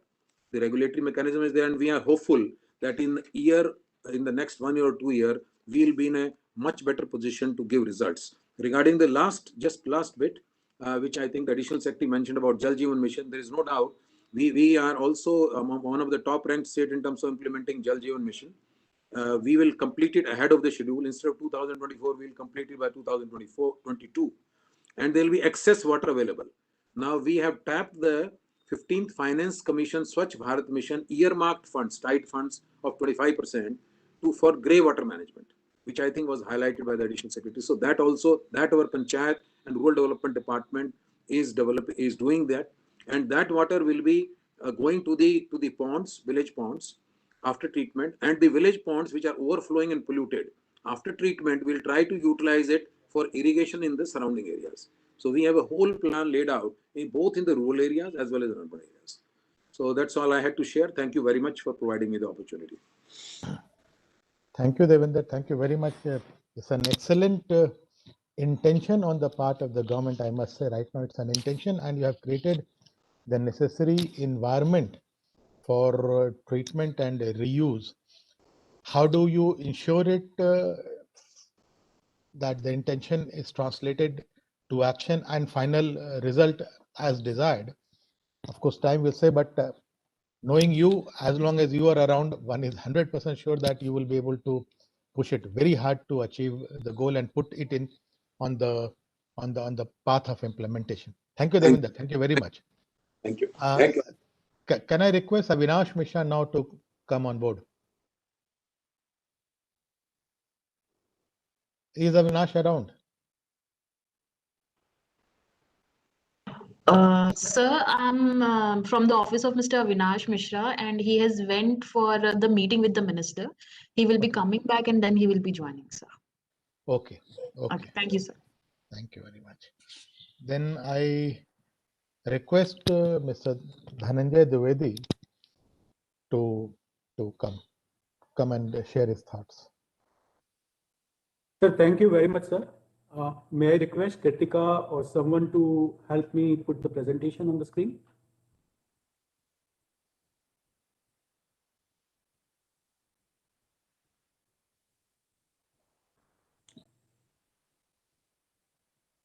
Thank you. So I will share with you the Gujarat perspective about policy and regulatory framework, as well as what we are doing in the wastewater reuse and recycling. But before I go there, I want to give in brief perspective about why this topic is very relevant, very important. In the second part, I would want to introduce a small concept of when we talk about water use. Basically, we are looking at water that is consumed and water that is processed. And this processed water is available for recycling, reuse. We are focused right now on the urban areas, but maybe there is scope for both industry as well as the agricultural use. Maybe concerted action for that. I will talk about that in brief. And in the third part, I will share with you what we are doing in Gujarat. Next slide, please. Yeah. Sir, as everybody knows, and I will rush through this part of the presentation, that over last 100 years or so, the per capita consumption has gone up substantially.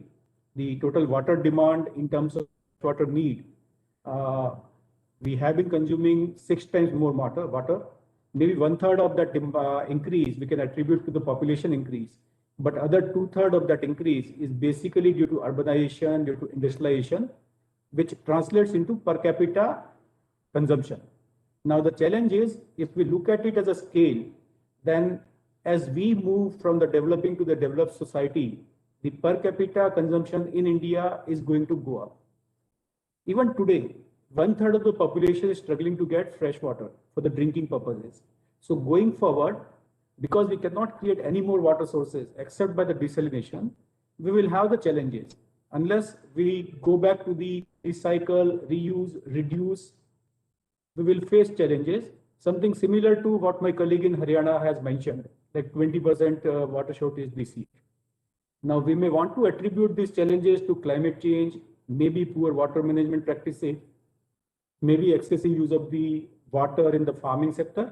But the experience teaches that those are not issues which we can remedy in a short span of time. Even if we put in concerted action, we are looking at few decades at least when we'll be able to see the reversal. So that's the challenge we are looking in the global context. Something similar is happening at the national level in India as well. Next slide, please.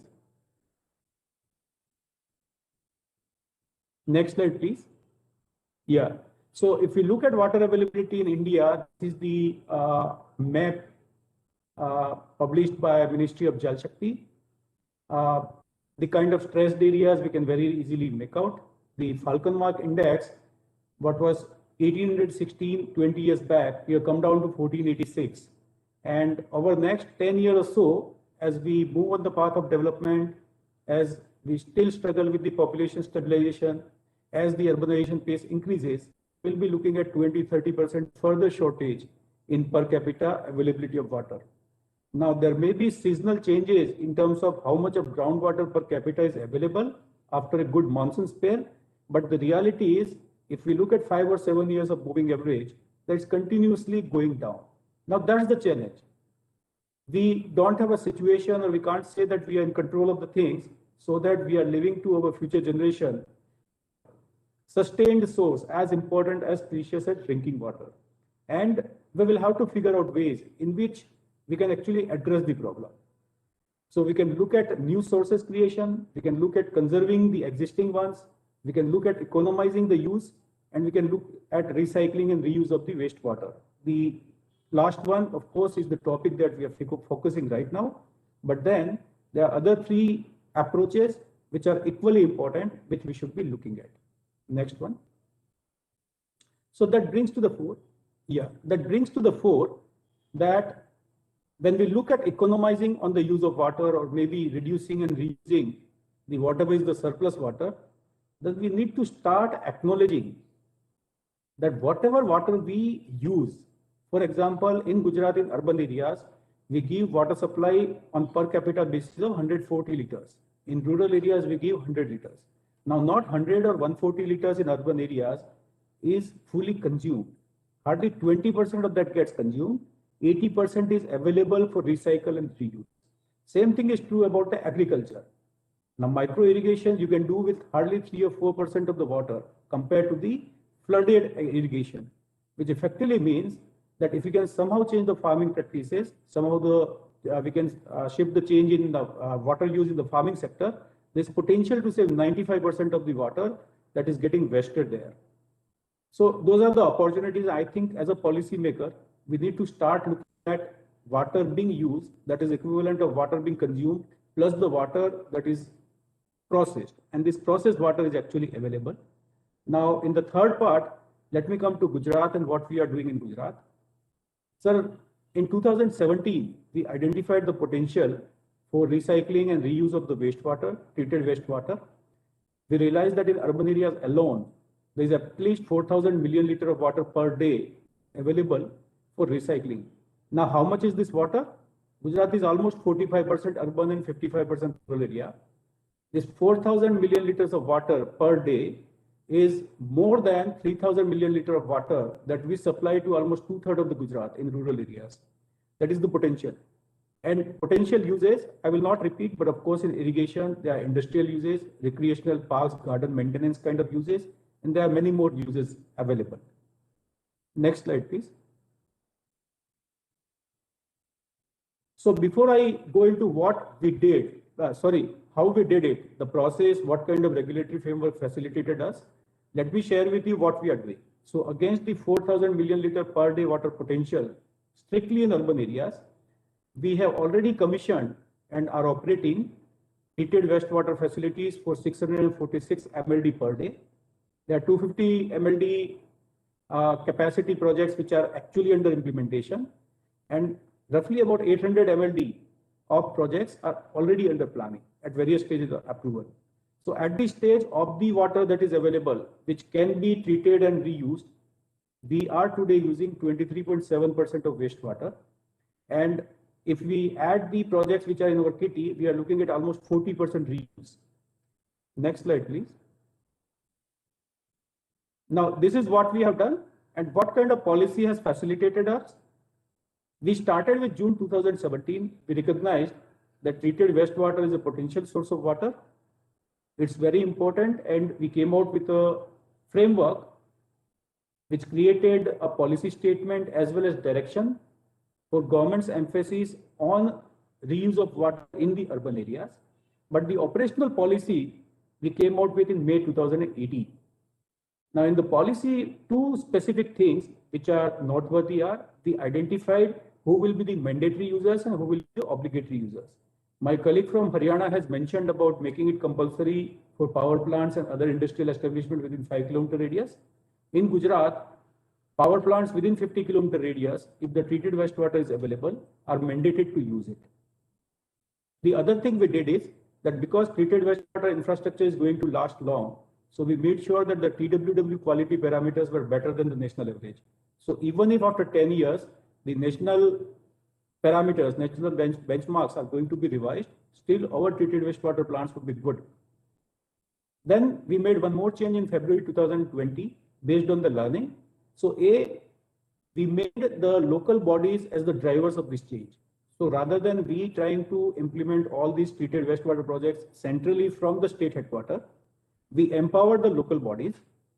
We fixed the pricing structure, which was benchmarked against the fresh water for the industrial purposes.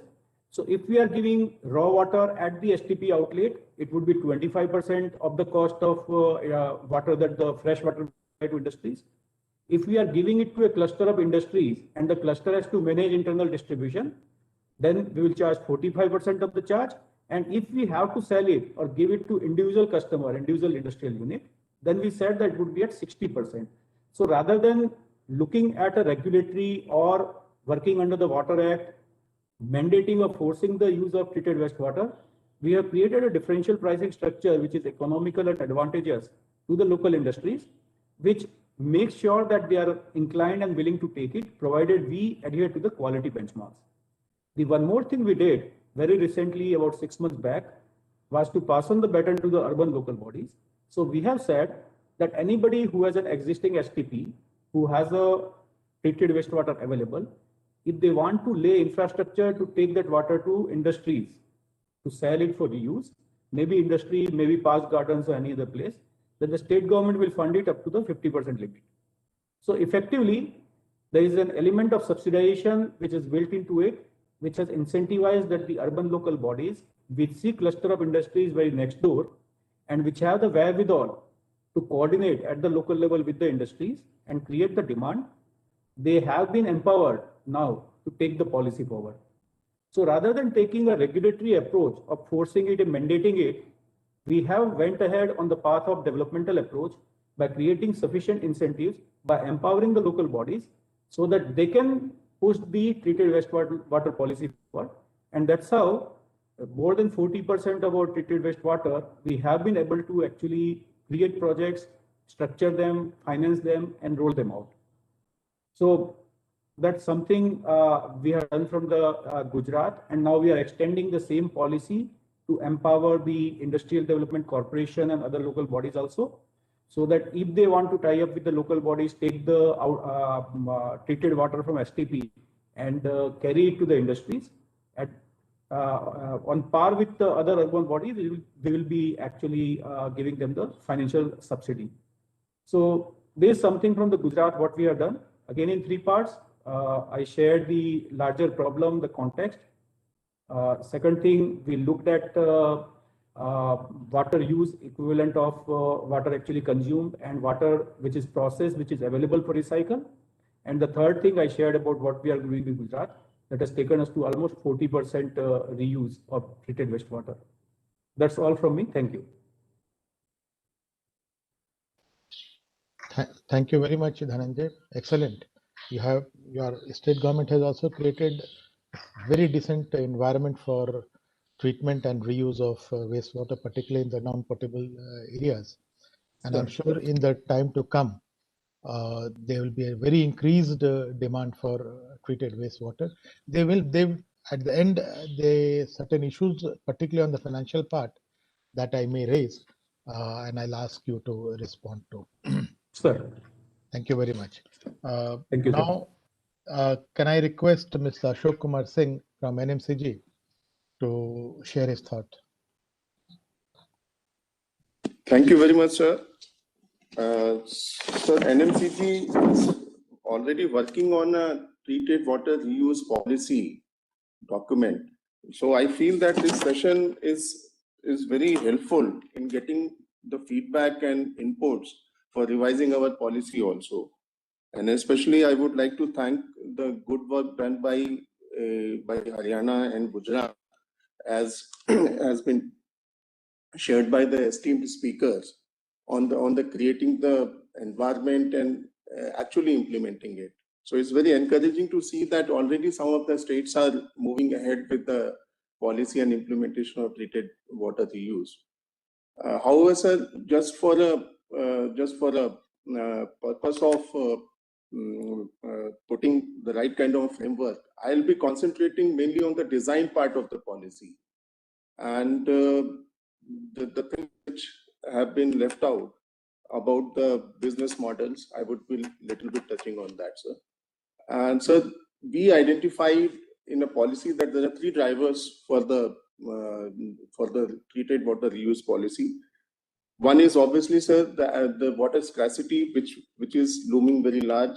We know that the demand for agriculture, human consumption, and industry is increasing day by day. So this is basically driving the water stress states like Haryana and Gujarat, Maharashtra and Tamil Nadu to take on more and more on the treated water reuse.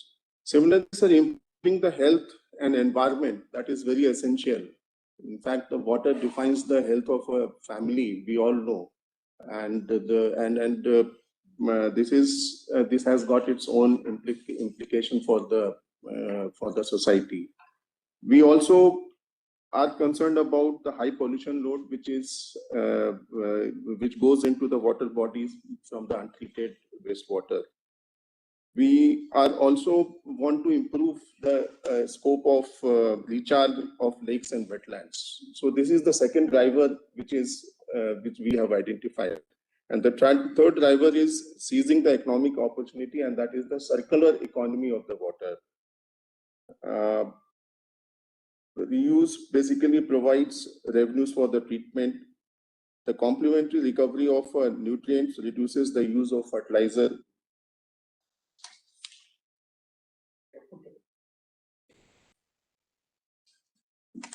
We have also seen that the perception about the use of the treated wastewater is changing very fast. There are many states who have taken leads, like Chhattisgarh, Gujarat, Haryana, Jammu and Kashmir, Jharkhand, Karnataka, Madhya Pradesh, Maharashtra, Punjab, Rajasthan, Tamil Nadu, Uttar Pradesh.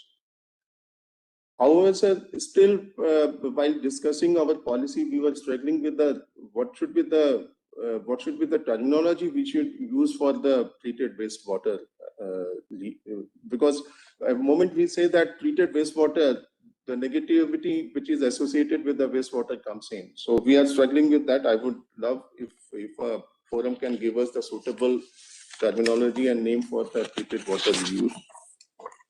We have some options. Somebody was suggesting Apna Jal, Shashwat Jal, but then we have to look into the pan-India kind of acceptability for that.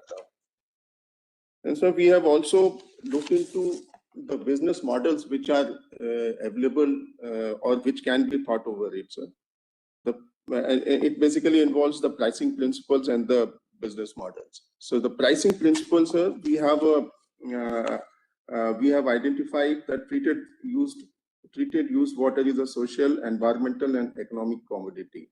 So the pricing framework should take in consideration all these three things. It cannot be just an economic commodity or an environmental or a social commodity. It depends upon the mix of all three. Then, sir, then it is also to encourage the use of treated wastewater rather than the fresh water and gradually inculcate the practice of a payment. Then pricing can also be dependent upon the differential pricing, for example, lower for the farmers and higher for the industry. Then full cost recovery wherever it is feasible and possible, especially the end users who can afford to pay, like power plants, industries. Then other incentives like tax breaks, waivers of other charges can be considered. In fact, Maharashtra has done a bit on this pricing and the tax incentive. We also looked into the business models. There are three possible models. One is the public, private, and PPP. And business model to encourage the participation of the community organizations such as the farmer produce organizations and self-help groups. Adoption of models for successful case studies. States should have a mandatory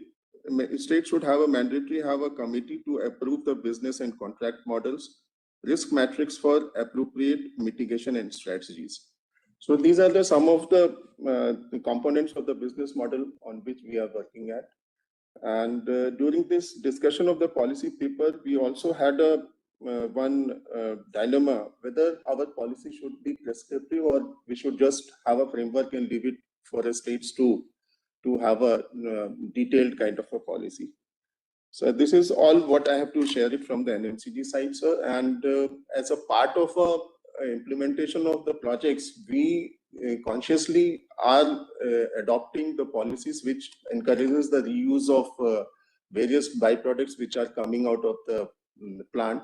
For instance, we have any state treatment plant more than 20 MLT should have a power component based on the gas consumption. So many places, the 40% of the requirement of the power plant is coming from the gas. Similarly, for the sludge side also, we are encouraging the various technologies which reduces the volumetric content of the sludge and its disposal easiness. And on the reuse of the treated wastewater, we have one IOCL thing which was mentioned in the plenaries in the inaugural session also. Plus, in Kanpur, 20 MLD water is being taken for the Panki Thermal Power Station. And in Ghaziabad, we are having a discussion on a 200 MLD for the Dadri power plant. But there are some pricing issues. And this is what we learned. The pricing is the most important thing for the policy which we are thinking of designing. Thank you, sir. This is all from my side. Thank you very much, Ashok. Excellent. You have definitely NMCG has created a business model and tried its best to ensure that the states across along the Ganga at least adopt the business model and implement in that line. Difficult issues because they say this part of the country has a lot of water, but still it is gaining traction. So I'm very happy that NMCG is working on that line. Now, can I request Mr. Stuart Khan to come and share his thoughts?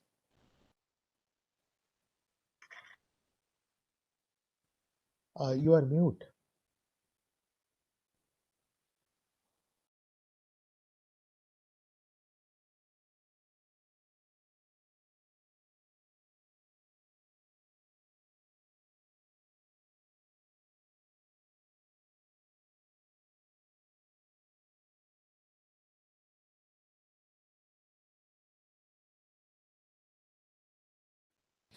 We are still not able to hear him. Rita, any problem from our side?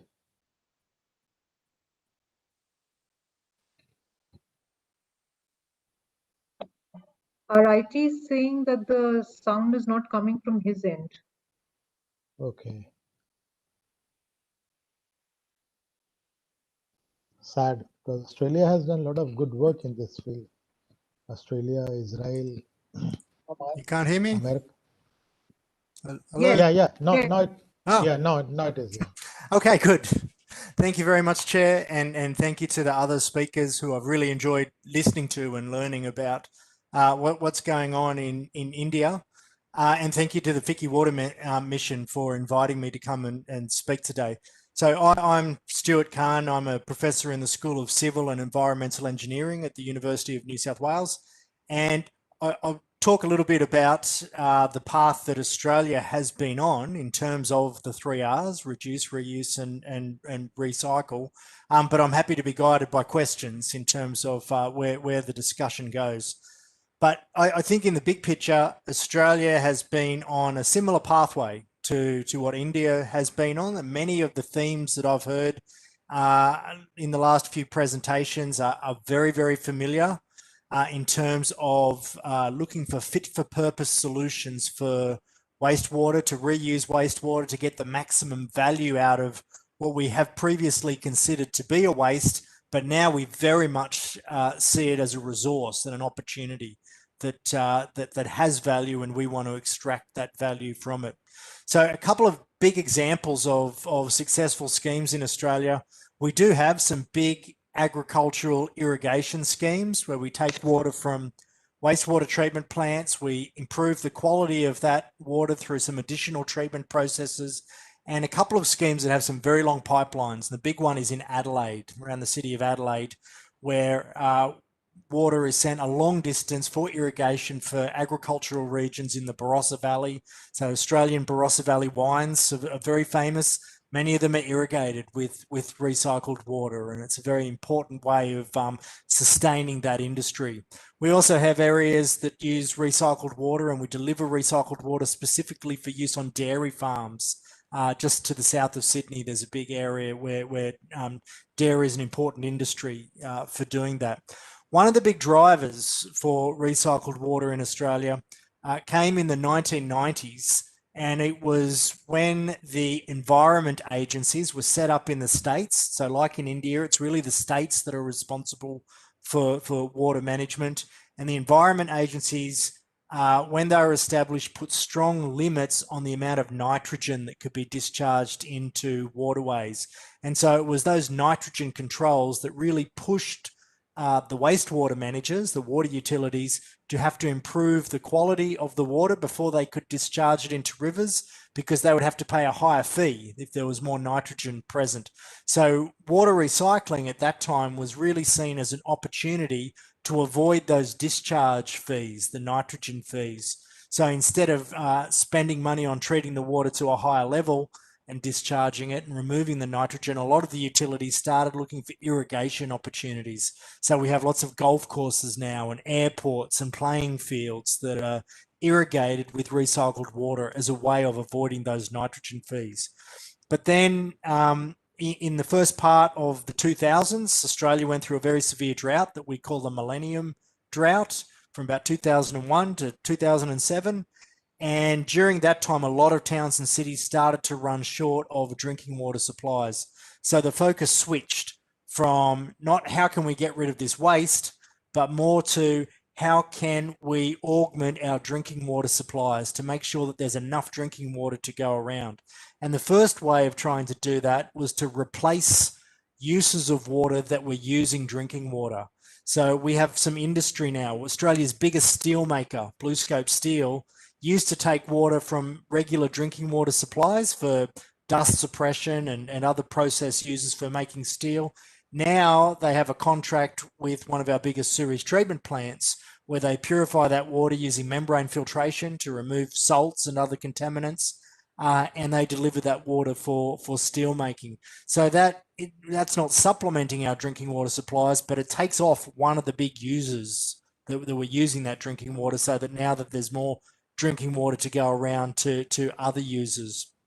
We also have schemes in Australia that we've attempted to set up over the years where we're delivering recycled water as a separate pipe. So we call it a third pipe system or a purple pipe system, where the houses have their drinking water supply coming in, their wastewater going out, but they also have a recycled water supply coming in for limited uses, such as flushing toilets and watering gardens. There's been mixed success in that area. It's a very expensive way to recycle water. It has a very high capital cost with having to lay down a whole new distribution system to areas, and it has ongoing management difficulties as well. And we've had troubles with cross connections between drinking water and wastewater. And I see that approach as becoming less favoured in terms of how we will recycle water in the future. Going into the future, the focus very much now, right across Australia, is looking at direct supplementation of drinking water supplies. And we're looking to places like Singapore, California, Namibia, who have a lot of experience in doing this, in taking wastewater, purifying that wastewater through advanced treatment processes, such that we can reliably and safely put that water directly back into our drinking water supplies. And we have a couple of big schemes that do that now. We have one in Perth in Western Australia, where they recharge their groundwater aquifer with purified recycled water, and that will be the future drinking water supply when it's taken out of the aquifer again. And we have another big scheme in southeast Queensland, in Brisbane, where water from about 6 different wastewater treatment plants now is treated by advanced water treatment processes, microfiltration, reverse osmosis, and that water is now available to go back into their main drinking water supply, which is a big dam, big lake, Lake Wivenhoe, it's called. It's not currently operating, but it is fully constructed and it's ready to go. It's not operating because when it was constructed, the dam filled up, the lake filled up, and there was nowhere to put that water. In fact, Brisbane had some big floods soon after it was constructed in about 2013. But there's now a trigger. When the water levels drop low enough, they will flick that switch and there will be purified recycled water going back into that lake and supplying drinking water for Brisbane. So that's the path, to some degree, in a nutshell, that Australia has been on. Within that process, we've had to build regulatory support. So all of the health regulators and environment regulators have been engaged in developing national guidelines, and that was a very important milestone in Australia, that we now have national guidelines for purified recycled water, for taking water and putting it back into our drinking water supplies in a way that all of the health regulators across the country have signed off on. And they all agree that this is the way to do it safely and effectively. And it very much mirrors our drinking water guidelines. And it's based on some of the principles I heard described in previous presentations. It's about risk management, about understanding what the hazards are and the barriers that are in place to manage those hazards. And the focus for monitoring is on critical control points, understanding the performance of the treatment barriers. So it hasn't been a smooth journey. There have been issues around public acceptance, social acceptance that have not always gone well, but it's very much the direction that we're heading on now. In fact, we've just come through another big drought over the last 2 or 3 years. Seems things have settled down a little bit now, but the last 2 or 3 years has really refocused attention, and we're seeing rewriting of government guidelines, government policies now that are all emphasizing the need to do more water recycling, and particularly around drinking recycled water. So happy to answer any questions on any part of that pathway that we've been on in Australia. Thank you. Thank you very much, Stuart. I had occasion to visit Australia in 2016 to study the water reforms that the country undertook. And we tried to suggest to the government that similar effort is required to be made in India. We are on that path, but it's a very tortuous journey. It's not. Its implementation is at the state level, and every state will have to come on board. I'll come at the end once Avinash is through. Then we'll ask certain questions. Right. Avinash, can you come on board now? Yeah, please, sir. So I have sent a presentation, but I think if there is any system I can be given, I can also show. Yeah, please, sir. So basically, policy and regulatory framework for wastewater reuse and recycling. Actually, as these things move forward, may I go for the next slide? The change in climate, the rising population, and the urbanization, they are certainly causing the more demand of water on the agriculture front and on the rural front also, because we have got an upgraded supply of drinking water from 40 liter per capita per day to 55 liter per capita per day. And in case of urbanization also, we are our pace of urbanization is going forward in a much rapid way as it is required in case of the smart cities and the modern India to build. So can we go to the next one? Now, as we see, the water crisis again ranked a top global risk in World Economic Forum report. This is there. Means water crisis is such which is going to impact the economic development, and there has been an estimate that around 6% of their GDP will be impacted because of the scarcity of water. 63% of rural households so far has been connected with the individual piped water supply. But again, the sustainability of these water resources and this water supply is likely to be a question mark if water is not conserved properly. Now let us see the various sources and the status of the water in the country. So around 1 billion people living with water scarcity, and we are also facing the water scarcity in basically in a particular time in around the year. So we cannot say that water is guaranteed that way. Globally, 200 million days of work lost due to water-related diseases, and around 37.7 million Indians are also affected by waterborne diseases annually.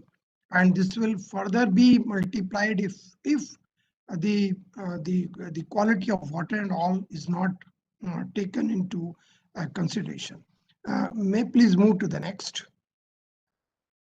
So, as we see the by 2030, the agenda which is there for SDG, that also says the water means the sewage and wastewater management can also be taken into consideration in a much serious way. And particularly while there is an outbreak of virus and all other, means it will be a difficult situation if water quality part is not managed properly. May please move further. Now actually, if we see some numbers, then numbers is something like 900, say 90% of the water we are consuming for agriculture sector, and only 10% remains for other sectors to grow. Now, actually, with this minimal of 10% to which is remaining for others to grow, and the urbanization is increasing, the domestic water consumption is increasing, the standard of living of the people are increasing. We are also thinking to provide 24/7 water supply and all, to think that whether we will be able to cope with the situation, and particularly the industrial development, and particularly to transform the country into a $5 trillion economy. I think this is going to be a big question mark. If we see our the sources part, then the water what presently we are consuming is close to 700 BCM. The water which is being consumed by the China is also 700 BCM. But despite of that, they are managing properly. So where is the difference? If we see, there is a glaring difference between the two. The agriculture sector, where we are consuming here 90% and they are consuming 70%.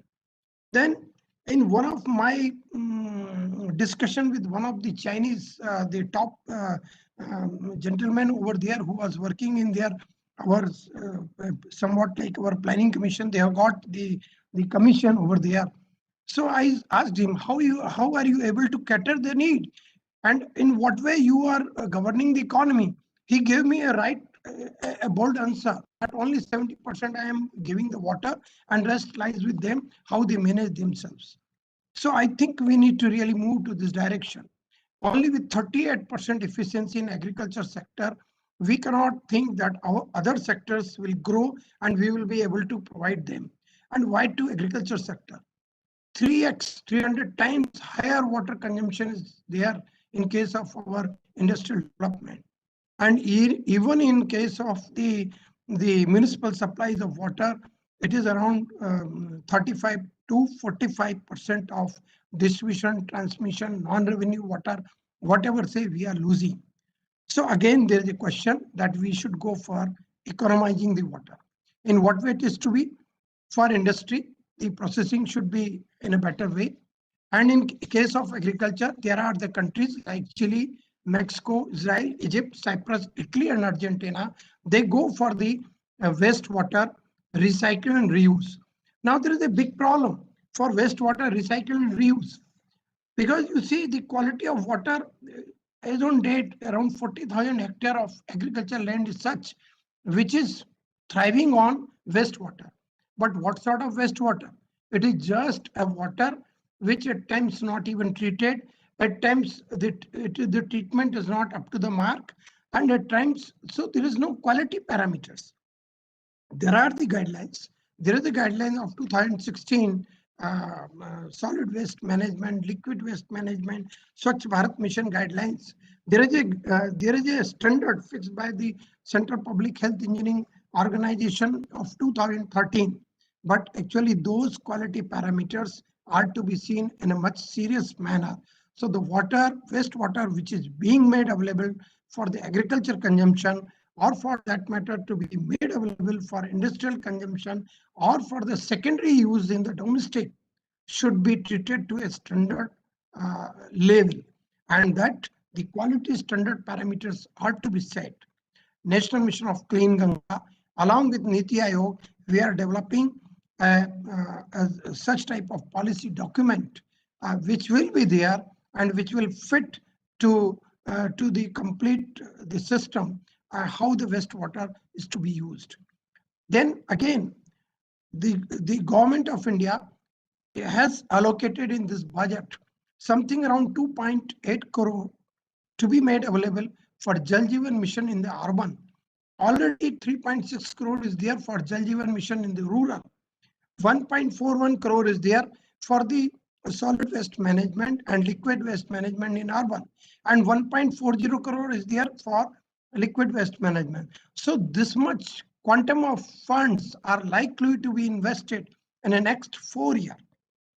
And let us see what are the government capabilities. I don't feel the government capabilities are such. The state governments, they might not be fully equipped really to deliver all these. So how the delivery is to take place? We should certainly involve the private sector. There are various models. There is a Nagpur model. There is a model in certain parts of retrofitting is being carried out in Delhi. So we need to really push. These are the opportunities those are available with the industrial front. I think we need to see all these things. May I please go to the next slide? As I already said that this the wastewater policy and all it has been laid down by the Gujarat, Maharashtra, Rajasthan, Chhattisgarh and Karnataka and Madhya Pradesh, but still the quality parameters are a little unfolded. It is not yet told and it is not yet laid down those formally as it is to be. So we are coming up with the Apna Jal, because you see the wastewater is an assured resource. This is assured resource, and the quantum of this assured resource is available somewhat to the type like 14 BCM we are getting from the industrial sector, 17 BCM we are getting from the domestic sector, and around 100 BCM we are getting through agriculture sector consumption. So why can't we see the agriculture water which is going there can be recollected, treated and again supplied? They can also have the multiple cropping. Their cropping intensity, irrigation intensity will improve. So I think there's a high time while we should think on these things. Similarly, we can offer the incentives. There is a we can think that there should be rebate on goods and service tax on purchase of machinery of equipment for treatment plants. There should be construction permit exemption should be there. There should be some rebate to the property tax in case if the wastewater is completely treated over there. May I please go to the next slide? Now I already indicated there is a big role of the private sector at this juncture to deliver this thing, because as I said in my initial statement, by 2030, which is not much far, we have to address many things. We have to address the halving of the half of the wastewater to be treated, which is generating all over country on all sectors. So that's a big job which is to be done. As I already said that some pocket experiences has started in Delhi, in Nagpur, and also in certain cities, but they need to be developed on a larger scale. May I please go to the next slide? And if we see the size of funds those are involved, so it is in this is the total estimate of 2019 actual expenditure. Around $2.4 billion was the market of wastewater treatment in India in 2019, and $4.3 billion is likely to be by 2025. So there is a ample opportunities to private entrepreneurs to come. But I think to move forward, we require a better synergy among the interministerial coordination, that is MOEFCC with CPCB, Central Pollution Control Board, to be in line to adjust the quality standard parameter to set that Ministry of Housing and Urban Affairs in their Amrit cities and in their all smart cities, there should be a complete synergy is required. Ministry of Agriculture, Farmer Welfare, Ministry of Jal Shakti, and Ministry of Finance and Department of Industrial Policy and Promotion, they all need to be synergized to really achieve this goal. Then we can also prioritize awards. Recognition of schemes can be introduced for states, districts, and cities to acquire additional funds for achieving predefined target on recycling treated wastewater. We need to monitor, maybe through the portal or somewhere other. We need to strategize. Every state is at different level for wastewater generation, treatment, and recycle. Need to strategize the transformation of wastewater in a phased manner. And this is the high time while we should start thinking on these lines. We should start acting on these lines. And also, there should be a mandate by the public sector undertakings and the corporates to make spending over the CSR funds, from the CSR funds to the wastewater. So this is again, it will add to the sustainability. And there is an appeal that Ministry of Education can also see and can also put in their existing schools, colleges, and educational institute to set up an institute decentralized wastewater treatment plants. Also, the fire stations should be mandatorily be having supply of water from safe reuse of treated wastewater. So these are the some consumption points where we can really think of in this matter. But certainly, this is the high time while we should think on these lines. Thank you. Thank you very much. Thank you, Avinash. Very exhaustive presentation. Time being limited, I may stay for another 10 minutes. I have another meeting with the principal scientific advisor. So in 10 minutes, let me ask a few questions. Is Dhananjay around or has he also left? Yeah, Dhananjay is there. Let me ask first question to Avinash. No, let me ask first question to Dhananjay. You have very clearly laid out a policy mandate for the state. And you have also mentioned the cost of water, different quality of water to different set of industry. Now, at that cost, will your STP, both the CAPEX and OPEX, will it be able to take care of the CAPEX and OPEX? That is one question. Second question that you have mentioned, that you would, the state government is planning to incentivize the municipalities and the municipal corporation with up to 50% of meeting the 50% up to 50% of the cost. Will that not be very enormous, because the cost of such collection and treatment, and thereafter, of course, conveyance would be another cost. It will be hugely enormous. And US also way back tried similar thing. The federal government set up a standard of discharge into the water bodies and said that we would incentivize, we would provide resources to the local bodies. But within 2 years, they found that the requirement was so huge that even the federal government was not able to meet. And then they asked them to access the municipal, access the capital market. And that is how the bond market developed. And they kept developing mechanism to ensure that the borrowing is safe and the lending is safe. So I'm just asking such approach not be given up in midway because of resources. Sir, two elements to this question, sir, and how we have learned it. Sir, setting up the treatment facility, collection plus the treatment, that's the obligation of all the local bodies, sir. No matter what, whether you are able to reuse the water or not, they in any case have to do it. That's as per the Water Act and the environmental regulations. Now, the point is, having committed that much, what is the incremental cost in making sure that you are able to actually monetize the water, recycled water that the STPs are producing?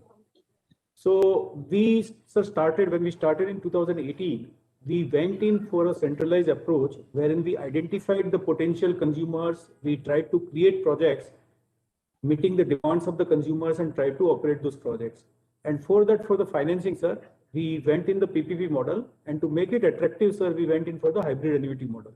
So not the full capital cost, but the part of capital cost was paid by us upfront. And then we incentivize the operator, PPP partner, so that during the OPEX, he will also recover part of the CAPEX and yet make the profit. Now, one challenge we realized, sir, that when we conceptualized projects, we actually overestimated the demand. Many of the industrial units, they were overly enthusiastic. They identified with the cause rather than their needs.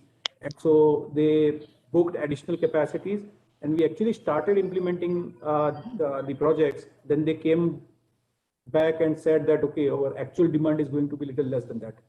The other challenge we faced was, sir, that when we were trying to implement all these projects centrally, we were not very effective in the local coordination that is required across all the industries, potential customers. There are few fence sitters, sir, but if you create the infrastructure which is reliable, they are actually willing to take part in that. So then this year, sir, we changed the model. So we said that we would encourage the local authorities to actually own and deliver the projects. And to that extent, we will give them 50% of the subsidy for the infrastructure beyond the STP, sir. STP, in any case, they are mandated to do it. Now, if we give 50%, sir, what happens to the 50%? The different local authorities, they are working with different projects, sir. For example, very recently, we approved one project in Vadodara. And in Vadodara, they have been able to identify a few large players like IOC. And they have been able to actually part convert what would be the rental cost of giving water into part capital, part OPEX. So thereafter, it's pure financing, how you want to structure it. So I think, sir, I wouldn't say that there can be one approach that will solve everything, but location specific, sir, we need to be more flexible. That's where I say that rather than looking at it as a regulatory obligation or as a regulatory responsibility, we need to look at it whole as a source management issue, source creation issue, alternate source creation issue, and need to work on the developmental model, sir. And there need to be like multiple models that create flexibilities at the local level to actually implement it. Excellent. In Tamil Nadu, my recent discussion with the authorities there, Tamil Nadu is a water-starved state, so is Gujarat. So what they are contemplating is to create a sewage grid where the townships, the major townships, after treating the water and reselling within the locality, whatever is surplus, they can put it in the grid and it can be consumed somewhere else. So that's how they would be able to create a bigger market for this. It's all the requirement, and if the demand is far more than the supply, and the crisis is very high, then all reform process begins, and then the market operator, we create an environment where market environment gets created. So I'm very happy Gujarat is moving on the right line. At least intention and policy is very clear. If you are able to ensure that the municipalities and local bodies are able to treat, that is, if they don't treat, then they can be taken to, they can be criminally charged. Then of course this works. But if we leave it because they are government servant, the system doesn't work. So I wish you good luck in ensuring implementation. We tried this in Tamil Nadu, and the Tamil Nadu Water and Drainage Board literally captured everything. The local bodies refused to get implemented by them. So these are some experience which I thought I must share with you. Thank you, Dhananjay. Avinash, are you there? Yes, sir. Avinash, you have very elaborately explained as far as the need of wastewater treatment is concerned, not only from the environment point of view and from the health point of view, but treated wastewater being a resource, and resource can be economically and financially exploited. Are we coming out with a policy direction to the states? Are we under the Finance Commission giving incentive to the state which implements through the public-private partnership mode? Because ultimately the treatment quality we can guarantee you when the payment is linked to performance. Performance is the standard. So are we coming out with that? This will require, since you are promoting public-private partnership, this will require capital market to be adequately charged. So your presentation did not carry anything about the capital market, how they will access such money from the capital market. For that, you have to create payments security mechanism. So all those things, have you been able to think and put down in a policy, or is it under development? No, sir, actually, the first thing is this, the quantum of water which gets generated, wastewater, and while it is being put for reuse, there should be some quality standards and parameters. So that is to be let down first, and then the guidelines. And after that, what could be the possible business model? Because, sir, this is very clear that it will require decades for government machinery to deliver all these.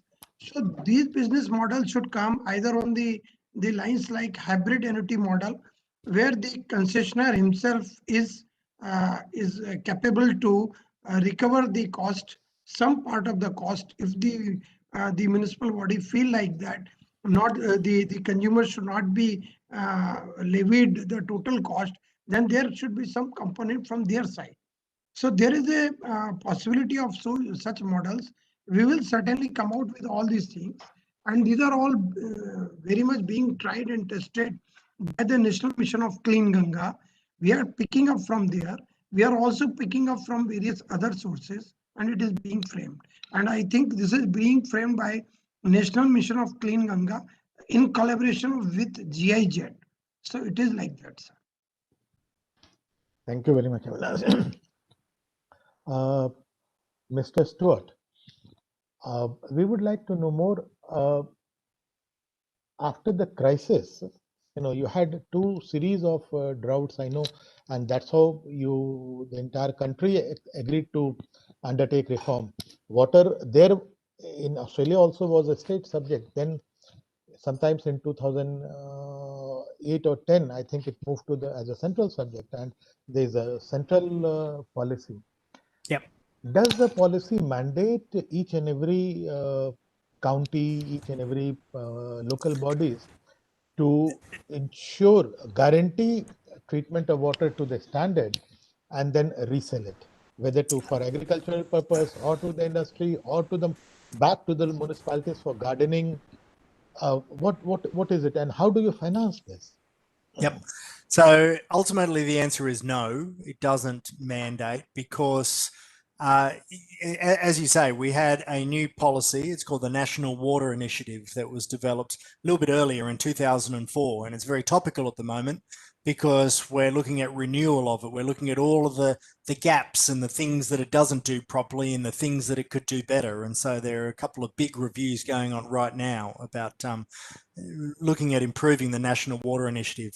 But ultimately, the Constitution of Australia says that water will be managed by the states. It's a states' rights issue. And when all of the states came together to form the nation of Australia, that was something that they fought for, to say that the Commonwealth government, the national government, wouldn't be able to take control of water. So for better or worse, it is very much a states issue. It causes lots of problems because our rivers don't respect our state boundaries and our groundwater systems don't respect our state boundaries. So it does cause difficulty, which is why we have these overarching national agreements. So the point of the National Water Initiative, it was about the states and the federal government coming together to say, what can we agree on? What is the best way forward that will be beneficial to all of us? So it does not mandate, the Commonwealth government does not have the power to force states to do anything about water, but it is an agreement. So we've all signed on to it, and we've all said that this is what we're going to try to achieve. So in that sense, it has largely been taken back into state government policy, and the state government policies reflect the national agreement. So the way they've done that is a little bit different in all states, but generally we do have fairly stringent requirements around wastewater management and wastewater discharge to the environment. I think that is a hurdle that we've addressed over the decades. We tend to argue more about access to water resources, access to the water that's in rivers and the water that's in groundwater systems. And that really causes a lot of difficulties between the states. And it's really about trying to keep people to their commitments, keep the state governments to their commitments, but without having any real legislative power to do it. Good. The agreement itself empowers the national government to incentivize, disincentivize, was my understanding. There are How, opportunities to incentivize around grants and things, yes. I would like to know, how do you ensure quality parameters of the output water, and how do you monitor that quality? Because the market is linked to quality of treated water. So how do you ensure that? Is it through the online real-time monitoring system, or it's a frequent testing of the water? How do you ensure what quality of Right. water? So we went through a pretty big reform around water quality management as well, around about the same time, about 2004, with the development of new drinking water guidelines, wastewater management guidelines, recycled water management guidelines. And the focus is very much, we used to have a list of standards, and you had to meet all of these different standards for chemical contaminants and E. coli and everything. To a degree, we still do. But the focus is on risk management now. It's on understanding the system and monitoring the performance of the system. So our drinking water treatment plants need to achieve particular disinfection targets to make sure that we remove viruses, bacteria, protozoa that might be present. It's the performance of the treatment process meeting those targets that is the focus of regulation, not so much the water quality at the end, because often the objectives that we're trying to achieve go beyond what you can really measure in water. We want no measurable viruses and protozoa in water. So the regulation has come further up the process to the treatment processes. How it actually sits in regulation differs from state to state. In Victoria, for example, they have a Safe Drinking Water Act where they're required in legislation to monitor their treatment processes and meet particular targets. In New South Wales, it's largely embedded into the operating licenses. Sydney Water has an operating license and from the New South Wales government, and the operating license says you must meet these targets. You must perform in this particular way. So how it's actually done is variable, but the focus is very much on risk management, more so than final water quality monitoring. Okay, thank you. Ashok, last question before I wind up. How has been your experience with the hybrid annuity model? The hybrid annuity model experience has been very good, in a sense that the paradigm shift which we wanted to have it, that the government was paying only for the construction and not for the performance, has started taking place. And it's not a small thing, sir. It in fact affects the whole sector, and the performance of the whole sector can be improved because of this hybrid annuity model. Second thing, what we observed, that now the projects have started getting completed in a time, because if the timelines are delayed, then they have to pay for the interest on the loan component. So because of that, the projects are getting completed in time. And third thing, what we noticed, that optimization is taking place in terms of the resource, in terms of the expenditure, in terms of the quality. So basically, sir, we are getting a very high quality infrastructure getting built because of this HAM model. So in a nutshell, it's a very good experience, and already the Ministry of Urban Development has shown the interest to adopt the same for the Amrit and other schemes. Thank you, sir. Before I wind up, a few understanding from the panelist. One that is very gratifying, that all states, at least all the major states, I would presume, are it is gaining traction that wastewater treatment is a must. Treated wastewater reuse is a must, and recycling is a must. So that wastewater as a resource, that ground is gaining ground, not only for the environmental reason or health reason, but more need to ensure that water does not act as a roadblock in the growth of the state or the country. So that this is very important, because water wastewater treatment reuse would require a huge amount of investment, and unless an environment is created which encourages private investor and private developer to invest initially, of course, with the hybrid annuity model, but ultimately we have to move to the revenue model, and then the capital market also supporting it.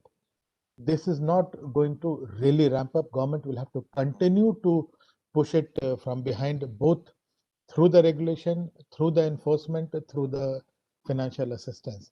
We need to gradually, in a time frame, like we fixed a certain time frame for its reuse or its use, and also we defined the sectors. But ramping up would require a complete market development, market environment, and that's why I asked Avinash and Dhananjay that question and experience of Ashok, NMCG, as how hybrid annuity model has worked. Hybrid annuity model was tried in on Ganga because there was no option. Ganga has, in that part of the country, there's plenty of water. But as we go down south of India, where water is a scarce resource, people would be willing to pay higher cost. So regulation would require to allocate to the industries and different sectors and fix price of wastewater as well as freshwater in a manner that the industries and other consumers are incentivized to use wastewater instead of freshwater. We find that fresh water is so highly subsidized that there is no market for wastewater. We literally ram it down their neck that we will not supply you. That is one part. Yes, it is required, but parallelly, if the pricing such pricing structures are created, and for that we need to have regulators in position that the industries and the other consumers are incentivized to, they feel comfortable to use wastewater provided it meets the standard that they require. With these words, I have to wind up because I have my next meeting is in 10 minutes time. So permit me. Thank you very much. It was very enjoyable. It was very good learning, and most gratifying was states willingness to undertake it absolutely hands-on. So states like Gujarat, Haryana, I'm sure if we had invited other states also, they would have said almost the same thing. So extremely happy. Thank you very much. Chair. Thank you, the speakers. Now we'll move to in another 5 minutes, we'll move to our next session, which is on urban wastewater management. Thank you, panelists. Thank you very much. Thank you. Thank you very much, sir. Thank you.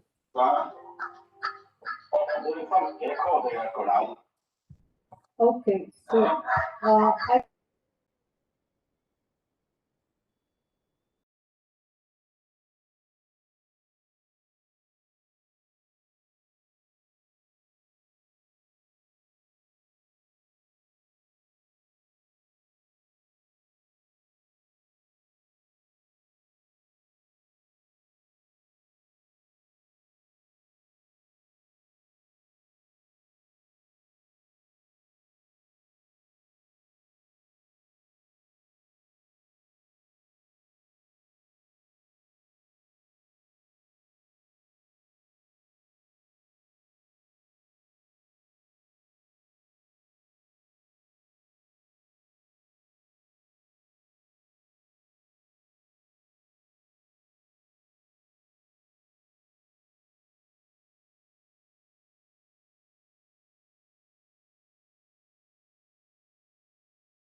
The questions will be directed to you on the chat box. So we will direct it to you on the chat box. Please keep an eye on that. All right. Okay. Alai? Kritika, you can go. A very good afternoon.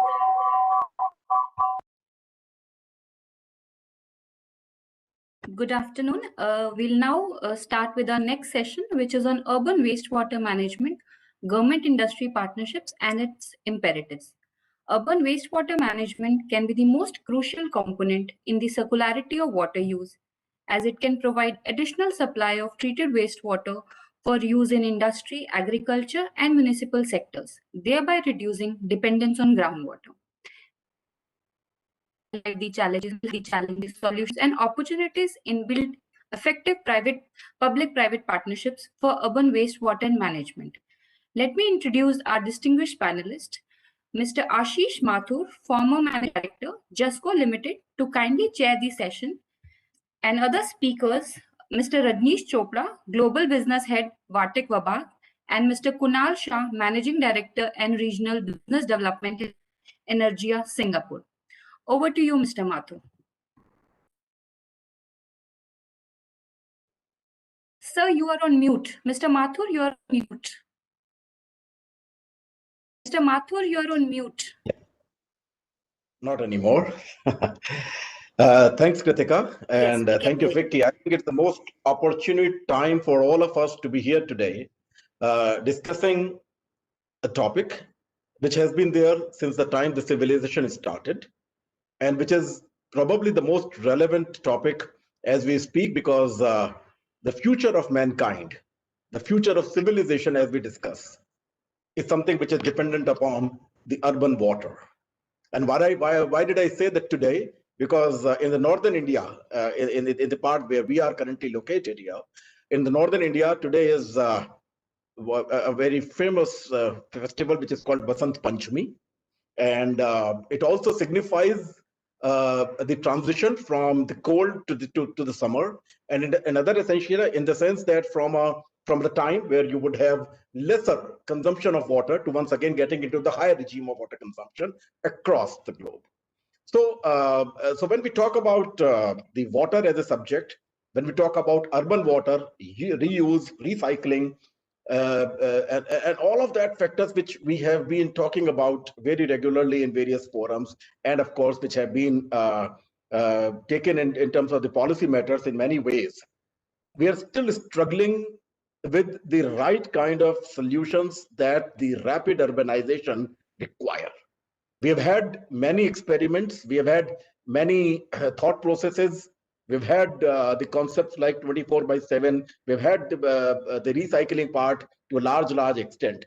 I would cite you some example. For example, if you were to look at whether you are talking about economic sustainability of any civilization, or you are talking about the agriculture sustainability of any civilization, or if we are looking at the overall urbanization, if I were to put it, data can vary from one point to the other, but the fact remains that for the cities to continue to develop, one of the most natural resource that we are short of is the fresh water.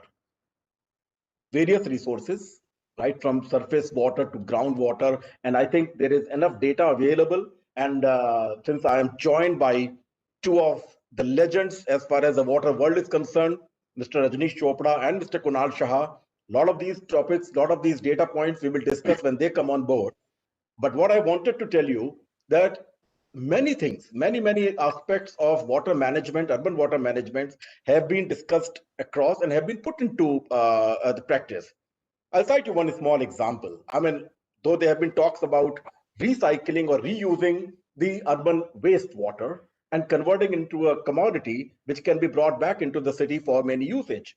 Now, not many people would probably know, but this is one of the major experiments which have been done successfully. I'll cite you my own old company's example when we were in Jamshedpur in JUSCO. Now, Jamshedpur is a city which is about 1.2 million people out there, and JUSCO, which was my company at that point of time, we used to manage the city.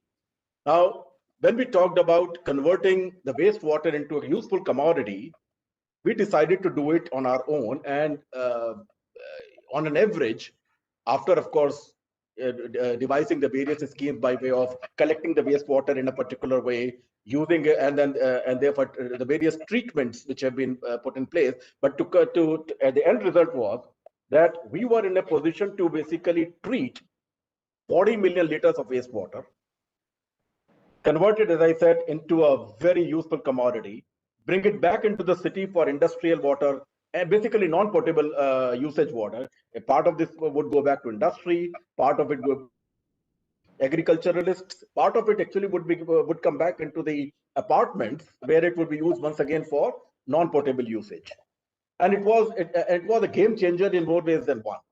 Subsequent to that, the government of India, of course, adopted it, whereby the power ministry took it upon themselves to ensure that all the thermal power plants would take 25% of city waste, treat them, and bring them back into their plant for, once again, non-potable usage. So there have been many examples where successfully a lot of things have been done. And if you go by the historical journey of civilization, I think this is something which has consistently challenged the technicians, consistently challenged the mind. We talk about, for example, there have been discussions, and when we were dealing with some of these big projects like 24/7, I remember the days when we were doing we were trying to put 24/7 water kind of a scenario in Mysore city. Of course, we could do it to almost 20,000 connections were converted into 24/7 kind of a connection, and the savings were clearly displayed. They were there for everybody to see. However, this could not move forward. Similarly, when we were doing other projects in India, many places we had different kind of challenges. And those were very early days. I must admit that at that point of a time, the municipalities were also struggling in more ways than one. There was the whole concept of the recycling part as to how do we account for it. A lot of these challenges, a lot of these were there. We have already moved over from there. And today we have very conscious public out there. While on one side we say that water is a difficult subject to deal with because it comes under the life-saving elixirs per se, and therefore the difficulty is that once you provide water to somebody, you can't disconnect. So a lot of from the contractor's point of view, these challenges, a lot of people, and as I said, we would hear from Rajneesh and Kunal as we go forward, the kind of challenges which they faced when they went about in their own ways of creating the network in various cities. But utilities as a whole and water as a subject has been an enigma and a challenge. It's just not about collection of water and recycling it or treating it back. It's about using, it can start from a basic consumption pattern of an individual, whereas we have studies that ideal consumption could be about 120 liters per person per day. From that perspective, how much is good, how much is not so good, and out of that, if 70% essentially is the wastewater, why is it so difficult that we have not been able to do something about it till date? To the other side, where you have the challenges, I'm talking about the challenges where somebody is just not ready to pay for water. You can't even disconnect that water because for various, wherein we try to get people to use lesser and lesser water. In between, we have this big challenge of actually putting the network together. And thanks to the government of India, the big vision, the big project, Jal Jeevan Yojana, whereby we are going to have the pipe water supply to almost every house in the country. And then parallelly, we are talking about as to how do we collect waste and treat this water. So if you look at the spectrum, this spectrum is very, very large. And as we go forward, how do we do it? Now, the traditional model has always been the EPC model, whereas one company would come, there would be, the user or the user department would essentially come up with a tender, and we have a lot of these projects underway, whether it is wastewater, sewage treatment water, a lot of these projects are underway, and more often than not, the typical complaint which comes from the common people is, oh, the project is there, the plant has been established, but it's not working, or there's nobody to run it. one challenge. The second challenge is a lot of people, when we talk about, we have a discussions on centralized versus decentralized kind of a treatment. So the moment you start talking about decentralization, a lot of people come up with, oh, we don't want a decentralized small water treatment plant in our neighborhood because there would be smells. Those the technologies are there which don't allow the smells to come in. The third be, what would happen to the sludge? Can we convert this sludge also into useful commodity? Now the experiments are on whereby you can use the sludge essentially to generate hydrogen, and of course leading it to many other possibilities of using the hydrogen from the mud or from the sludge which comes out of a sewage treatment plant. So in essentially what we're talking about, the whole value chain which is connected to water and the cities, because cities essentially are dependent on water to continue to sustain the livelihood and continue to move forward, notwithstanding the fundamental fact that it is the economic sustainability which ultimately drives. So coming to these big projects or small projects, what are the various commercial models which have been worked upon? The world is divided in many ways as far as these models are concerned, because water has always been a local subject. And it has got to be taken as that. It's not necessary that one particular kind of a model which has been successful in some part of the world can actually be replicated, and the same thing work here. Even the technologies probably they have become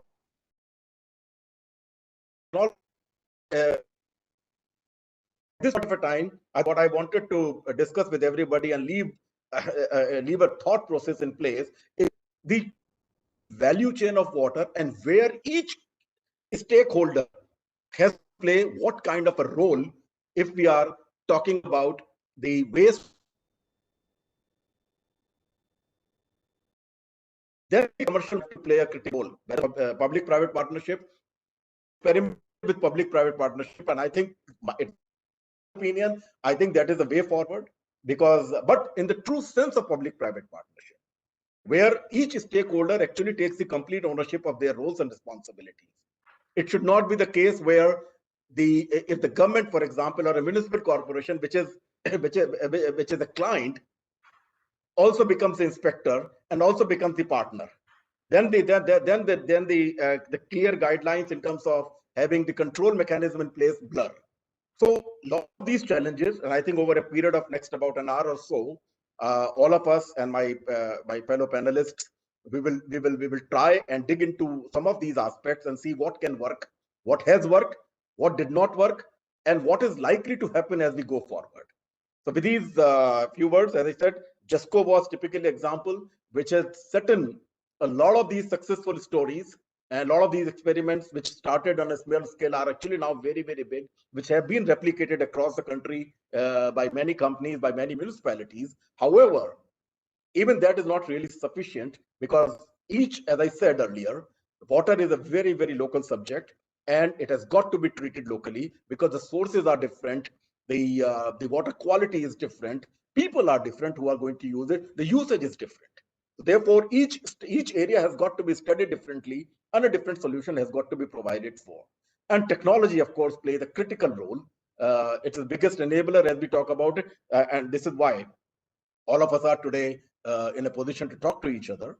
But at the same time, how the technology is adopted when it comes to water measurements and so on and so forth.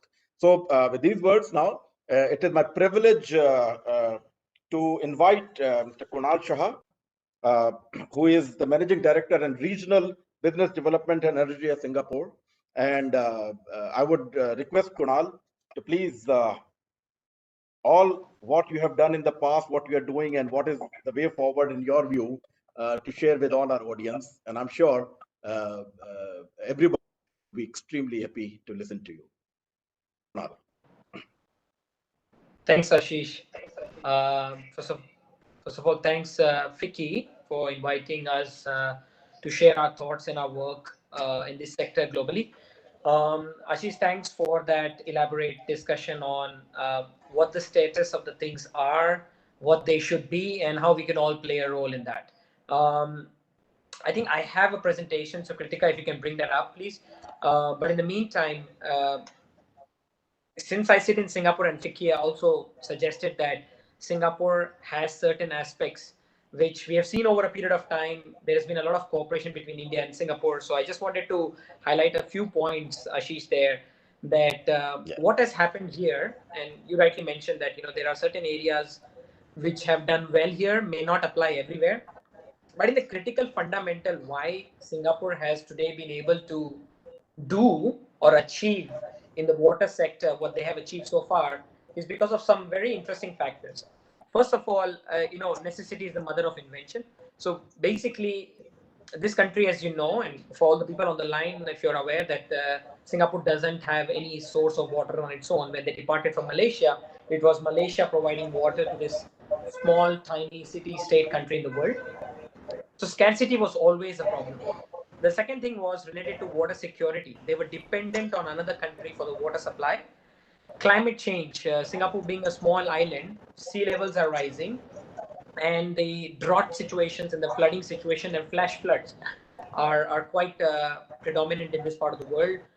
There is a massive increase in population, and it's going to go increase further. And then being a kind of a small locked country, Singapore also thought that how can I convert this scarcity into a resource which not only is something which brings water to the people and to the industries, but can it also become like a global attraction? And since when they started the journey, Singapore is currently home of to about 200 large water corporations across the world as the Southeast Asia headquarters. It employs directly and indirectly about 20,000 people in the water sector. We are only talking about 5 million people. Just to put some things in perspective, it is like one small part of the suburbs of New Delhi. And it has now been called the Silicon Valley of the water sector outside the Bay Area. So that all led to Singapore being creating what they have created. And in the presentation, you will see this. Sorry, go ahead, please. Yeah, so this is, I'm quoting from the former Prime Minister, the founding father of Singapore, that he said that this, which is the water sector, dominated every other policy. Every other policy had to bend at the knees for water survival. This brings down to the point which I was just talking about, water scarcity. And next, please.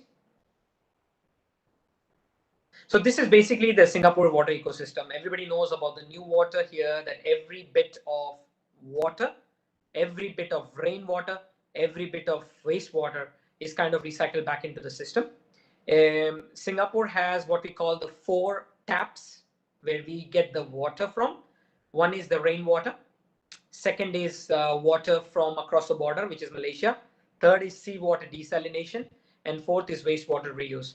So if you see, currently almost 1/3 of the country is a water catchment area, which means 1/3 of the rain falling on this country is captured in a way or the other, and through the medium of canals, it is brought to several reservoirs. And their idea and concept is that they would like to capture by 2040 every drop of rain falling on the country. Seawater is the biggest source. Singapore has 5 large desalination plants, close to about 1.1 million meter cube, which is about 1,100 mld of seawater being converted into drinking water. The wastewater from every household, as you can see, is treated. It is then treated to various level of processes. It goes back to the same aquifer, and from there it goes to the water treatment plant. So it's fortunate that 50 years ago, nobody could imagine of even getting a tap water here, and now we're in 2021, or even in 2000, every person at home can drink from the tap. So I drink from the home tap basically, and this is all the wastewater being recycled back. Ashish, as you were saying that, is there any miracle which has happened? I think it's a confluence of a lot of people who have come together. So it's the government, it's the private sector, it's the technology providers, it's the funding agencies, and last but not the least, it's every common man, you and I in this country, who have come forward to create this kind of ecosystem. Next, please.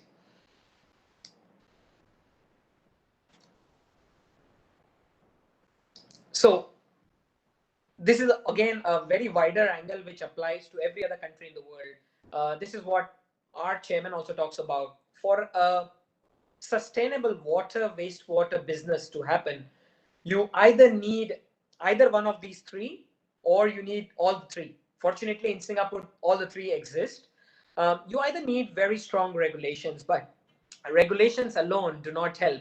Enactment of those regulations quite nicely helps. For just taking an example, because it's a small country, and I think in India too, many major cities have industrial complexes next to the city. So the water infrastructure is quite intertwined. I mean, Ashish, you come from Jusco, Tata Steel has a major complex, and the human beings living there. So it's a quite a nice nexus. Now, industries or industrial wastewater is quite hazardous, quite let's say dirty. Now, if it were to go to the same river or to the same municipal wastewater treatment plant, obviously the municipal wastewater treatment plant is not designed to handle that. Now, in Singapore, there is a regulation of wastewater reuse of every industry to a certain level. After every industry, there is a particular meter on pH, heavy metal. If the industry is giving wastewater which goes above that level, there is a valve will shut off actually the wastewater getting out of the industry. So the industries have to set up their own wastewater treatment plants to a certain level of discharge standards. And if an industry is caught discharging illegally for the first time, there is a fine. For the second time, there is a fine. And for the third time, there is even an imprisonment for the top management of the company. So that's what regulations drive it. Economic drivers, of course, either there have to be incentives which help, let's say, wastewater reuse to go forward, right? Or the tariffs of the water has to be accordingly. Now we have a challenge in India where there are tariffs which can be very low, and there are places and tariffs where people pay a very high price. In Singapore, fortunately, the tariffs are quite high because water is a scarce commodity, and by this economic driver, PPPs, economic drivers play a very major role. And the third, last but not the least, is basically socio-political driver. I think awareness matters a lot. I was just talking to you about the common man in this country feeling so patriotic about the water sector. And I'm feeling it because, by the way, I'm Indian from background. And I feel it because when we live here and any event, and I am a council member of the Singapore Water Association, and the level of discussions which happen in this country regards to awareness. So just to give you an idea, the utility of Singapore, the water utility is called PUB. PUB spends, if not tens of millions of dollars every year on creating awareness. And the awareness is regarding one line: every drop counts. And awareness is also that why water sector is important, why water is scarce, what would happen if there is no water, and water is finite, it's not infinite. And that awareness has kind of helped the government to create a very interesting infrastructure to attract global companies to come in and invest money and make it a water hub, and to basically be a first-class country in terms of water resources. Next, please. This is not a model. Ladies and gentlemen, this is the latest inaugurated 5th seawater desalination plant in Singapore. We just got inaugurated about a month ago. This is an underground seawater desalination plant, about 136 MLD. This is the first plant in the world which can treat both fresh water and seawater in the same plant. And the reason behind telling this is that, look at the architecture. This plant is just next to where basically I live, and I can see the plant from my home, and it has become like a community park. So we go for exercises in the morning. There is a museum, there is a theater, and this is another way how awareness is created about water and wastewater sector by the government of Singapore. Of course, land is very scarce, so they had to build it underground. But imagine the amount of educational knowledge which is given to right from primary school, secondary schools, engineering graduates, even lawyers, bankers. They all are bought and intertwined into this nexus. So awareness matters a lot. And by this, now I will move on to this topic which I wanted to present today on urban wastewater management. So this is the story which I wanted to talk about Singapore. Next, please. So I've talked about Singapore as I'm living here, and I wanted to bring in the aspect of a particular aspect of urban wastewater management.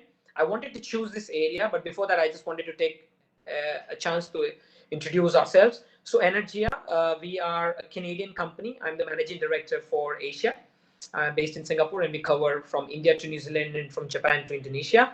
The company is formed by a very famous water technologist called Andrew Benedict. He was the founder of the world's first commercialized membrane to reuse wastewater.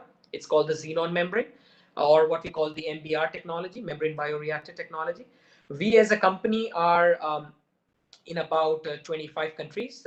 We build three types of projects. One is solid waste to energy projects. We do wastewater recycle and wastewater sludge management. And last but not the least is agri-industrial waste to biogas and to bio-CNG and to green hydrogen.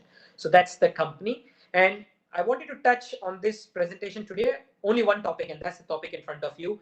What is the current way of waste and wastewater management in any given city and any given council across the world, and what we believe the wastewater plant should look like? So next, please. So this is how every particular city, and not just in India, but you look at Asia, Europe, every city has a waste department, which we call the solid waste management department, and a wastewater department, which is the Jal board. Usually there is a China wall between the two departments. Both of them fall under in many cases, both of them fall under the same municipal corporation, but there are definitely two chief engineers looking after it. And generally, the only thing which connects both of these sectors is the landfill or the mountain which you see after every city in the country.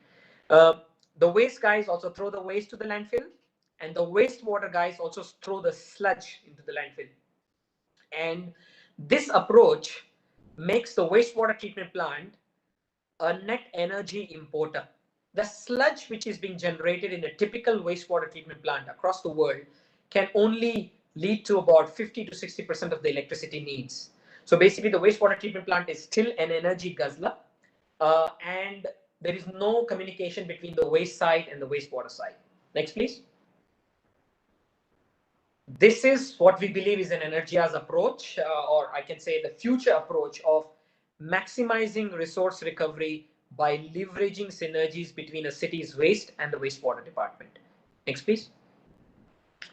This is how you do it. So basically, if you look at any given city in India, a solid waste which comes from your home, my home, from a mall, from a shopping mall, and from industries, it is very high in organic content. The organic content comes from the food waste and the leaves and some organic waste coming from industries.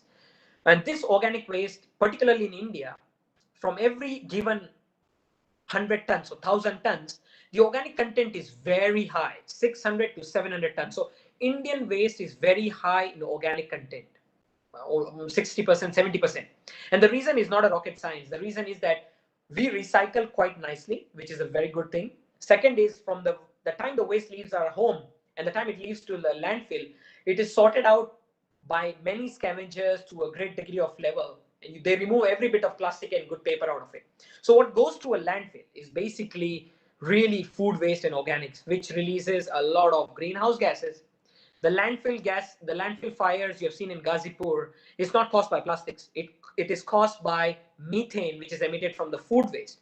And this methane sparks in the summer and it creates the landfill fire, which we have all seen. And it's not only happening in Delhi, it happens in Myanmar, Vietnam, in Indonesia. So that's one given fact. In a wastewater treatment plant, every wastewater treatment plant has sludge. Typically, you would put that sludge into a wastewater digester. Not many plants or not every plant in India has a digester yet, but there are many plants, and my former company, Mr. Rajin Chopra, is here on the call. He will explain, but digesters are infrastructure which are there in many major cities. Now imagine if you were to combine the organics in a city's waste with the sludge from a wastewater treatment plant and kind of co-digest it. You now not only make enough electricity, but actually you can either make bio-CNG because you make more biogas. Of course, by using the waste heat, if you can put up a gas engine, you can dry the digestate and convert that into fertilizer. Now we as a company make various levels of class A fertilizer or class B fertilizer or even biochar. So now imagine you made the two departments to speak to each other. By the way, they sometimes they have the budget from the same municipal corporation. You've solved the problem of the landfill in a way because you're diverting organics from the landfill. You're bringing that organics to a wastewater treatment plant. The wastewater treatment plant can then have more revenues. So this is what we call the future, or a wastewater resource recovery factory or a center. Next, please. Next, please. So I'm going to talk quickly about two technologies. So if you see on the waste side, you need technologies to extract the organics from mixed waste. By the way, the biggest myth which people in India also have, and which many other parts of the people in the world have, is that our waste is mixed. We cannot digest it. But for sure, you cannot digest it as it is. But there are technologies exist which can extract organics from mixed waste. You don't need to source segregate it, because on a city level, like in Mumbai, Hyderabad, even if you segregate waste at a ward level, when it goes from across 10 million people to the same landfill, it will all be again contaminated. So technology exists to extract organics from mixed waste. Now, once you've extracted that organics, you can transport that organics to a wastewater treatment plant where you have an existing digester. That digester needs to be upgraded to a high solids digester, as you can see, and then that digester could produce more biogas and more bio-CNG. So this is what I call really a smart city. And sorry for being a bit straightforward here, is that smart city is not putting LED lights or putting solar panels on top of your house. That's quite run of the mill. Smart city is, in my view, doing more with less, or improvising solutions where you have existing infrastructure. Why don't you utilize that and improvise it to create a synergy which leads to lower capex and lower life cycle cost, helps solve not only an environmental problem but also create bio-CNG, which, by the way, then could fuel the buses of the city. So it's a complete smart city environment. Next, please. Some of the case studies which I wanted to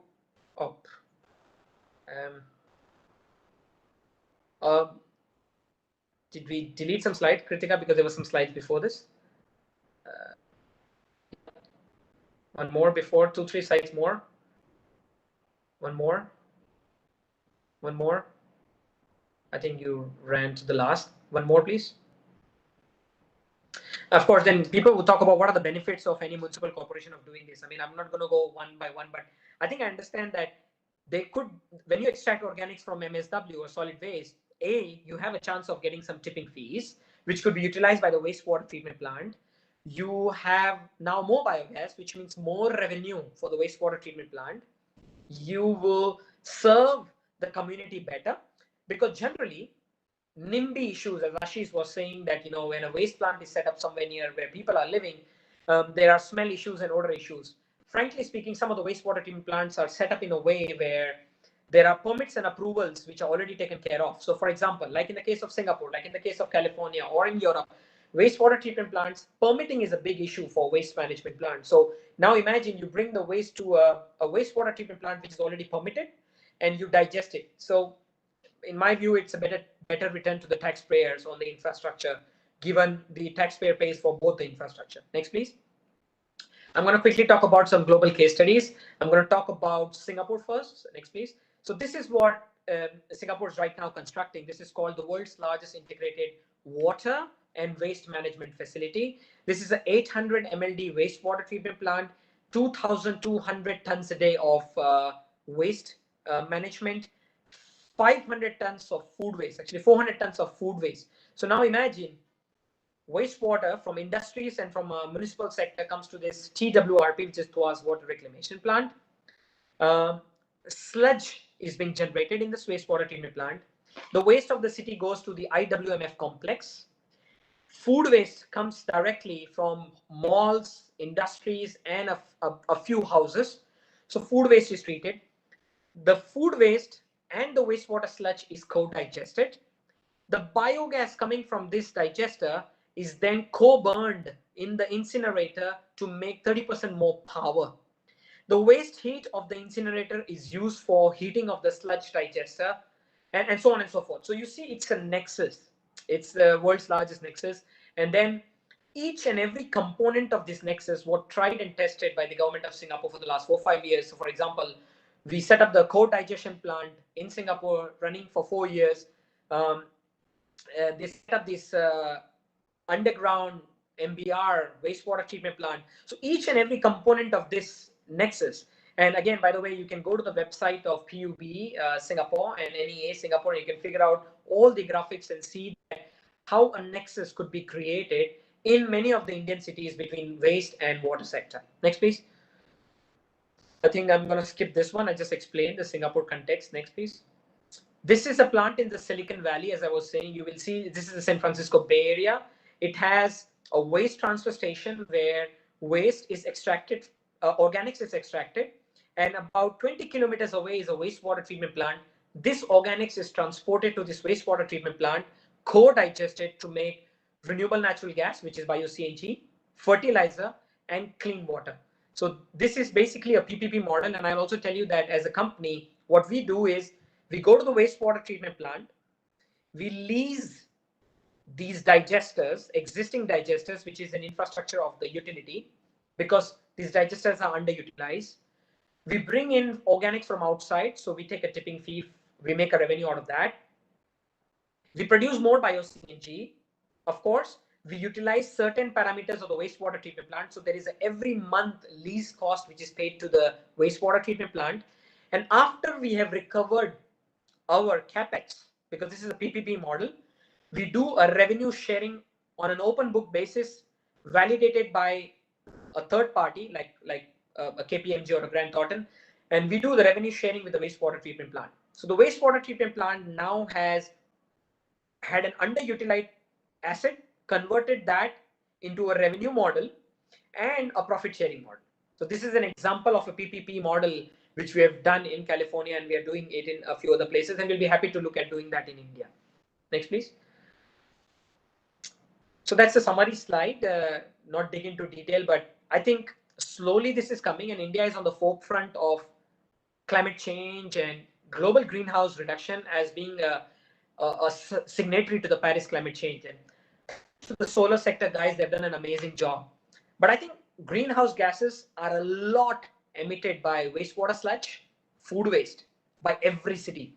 On an average, 25 to 80 times more GHG potential methane has than carbon dioxide, which is made by burning coal. So now imagine there is an opportunity for even utilities to convert that, reduce the carbon footprint, increase the chances by increase the revenue, to be future ready, because sorry to say, landfills are going to be scarce. There are no more going to be landfill available. So the utilities have to think today. The cities have to think today, because when you think today, you will have to find a solution in the next few years. And I think investors, at least from outside, where I'm sitting, Singapore, US, UK, the investors would like to see an ESG angle to any investment they make in the water and the wastewater sector. And this gives an opportunity to create that. With that, Ashish, sorry for taking some more time, but with that, I'll conclude my presentation. Thank you so much, Kunal. I think it's very enlightening, and especially I think one of the most interesting facets which you have talked about, and I thank you for that. Actually, compliment you for that, is which I haven't actually, though I'm trying in my own way, because now I am part of the CNG world myself. I have actually, so which I'm trying to basically reach out to people as much as possible, which is the confluence of the utilities which have traditionally been looked in a way where each person, as you pointed out yourself, each utility is kind of isolated in its own way. Now, from that traditional background coming into the modern world, and since all of us have been part of the so-called smart city dream, so to say, in one way or the other, architecture of that kind of an infrastructure which would lead to a smart city, I think this confluence where the utilities essentially have to start talking to each other. You talked about it was a music to ears actually. You talked about biomethane and bio-CNG, and look at, I mean, if you were to look at India as a country, while of course Singapore, as you pointed out, the awareness, and I've been part of that story. I mean, the time when we went to Singapore way back in 1990s, and the Central River used to stink at that point of a time, and how that country has taken upon themselves to ensure that not only would we have the best water infrastructure, but we would have everybody drinking water from the tap something which we emulated in Jamshedpur. I think Jamshedpur would probably be India's only city where every person in that city drinks water directly from the tap as well. Having said that, what I was referring to was the bigger solution that we need to be looking at. And if you were to look at, for example, and this is something which you talked about on other forum, and especially on Namami Gange side, and this morning, of course, as the FICCI started this whole conference, and there was mention of that. Now look at the cities which are basically located in the Ganges basin, for example, along the river Ganges, and look at the possibility of utilizing the waste from those cities. And as you pointed out, Gilly, I mean, the government is setting up, and I think some of you are part of setting up those sewage treatment plants out there, so that the water which goes back into the river is treated water. But look at the opportunity which we are missing out there. On one side, you have the waste disposal people who do not know what to do with the waste. On the other side, we are setting up the sewage treatment plants, and we are discussing about the sludge, and we don't know what to do with that sludge. Now, if we can bring about the two things together and thereby utilizing, I mean, one way on this side you have the source, on this side you have the solution. As on date today, they're not talking to each other.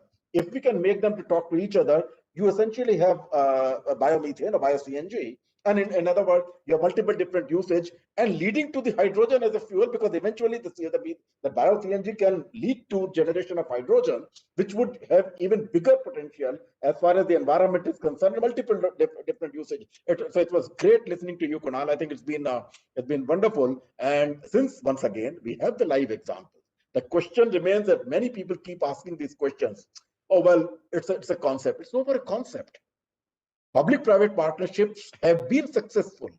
We may not have had a very good start in the beginning, and I'm sure Rajneesh would talk about that, because they were the pioneers as far as the water as a subject is concerned, and the public-private partnership. We also did it in our way. We may not have had that kind, but I think every day is a new learning. Every day we are improvising upon what we did in the past. There are people who are becoming more and more conscious the water scarcity and usage of water.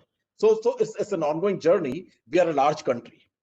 I mean, I keep hearing these kind of arguments. When I talked about Jamshedpur, many a times people would turn around, oh, but that's a small hamlet where you 1.2 million, you can actually control everything.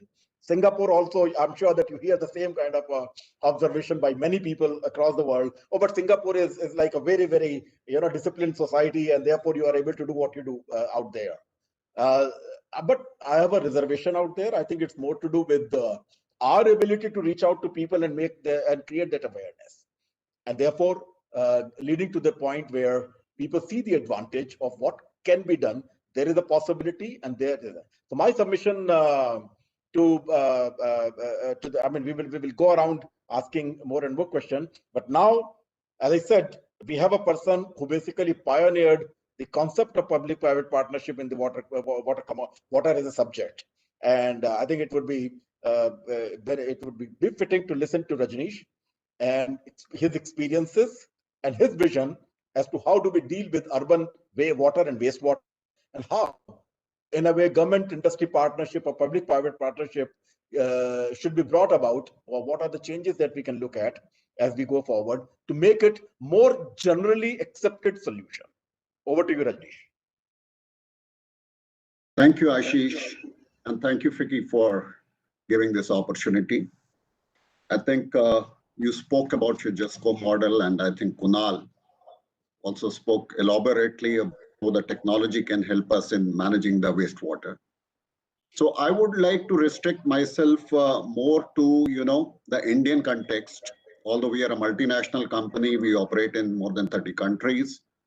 And I think Kunal knows that we do operate a lot of plants, and we have improved upon the operational efficiency of a lot of plants, even for PUB in Singapore. So we are an Indian company, an Indian listed company, and we have been providing technological solutions to even advanced countries like Switzerland, Austria, and all. But today's topic, I would like to restrict myself only to the Indian context. As it's the topic for the discussion says urban waste management, government and industry partnership and its imperatives.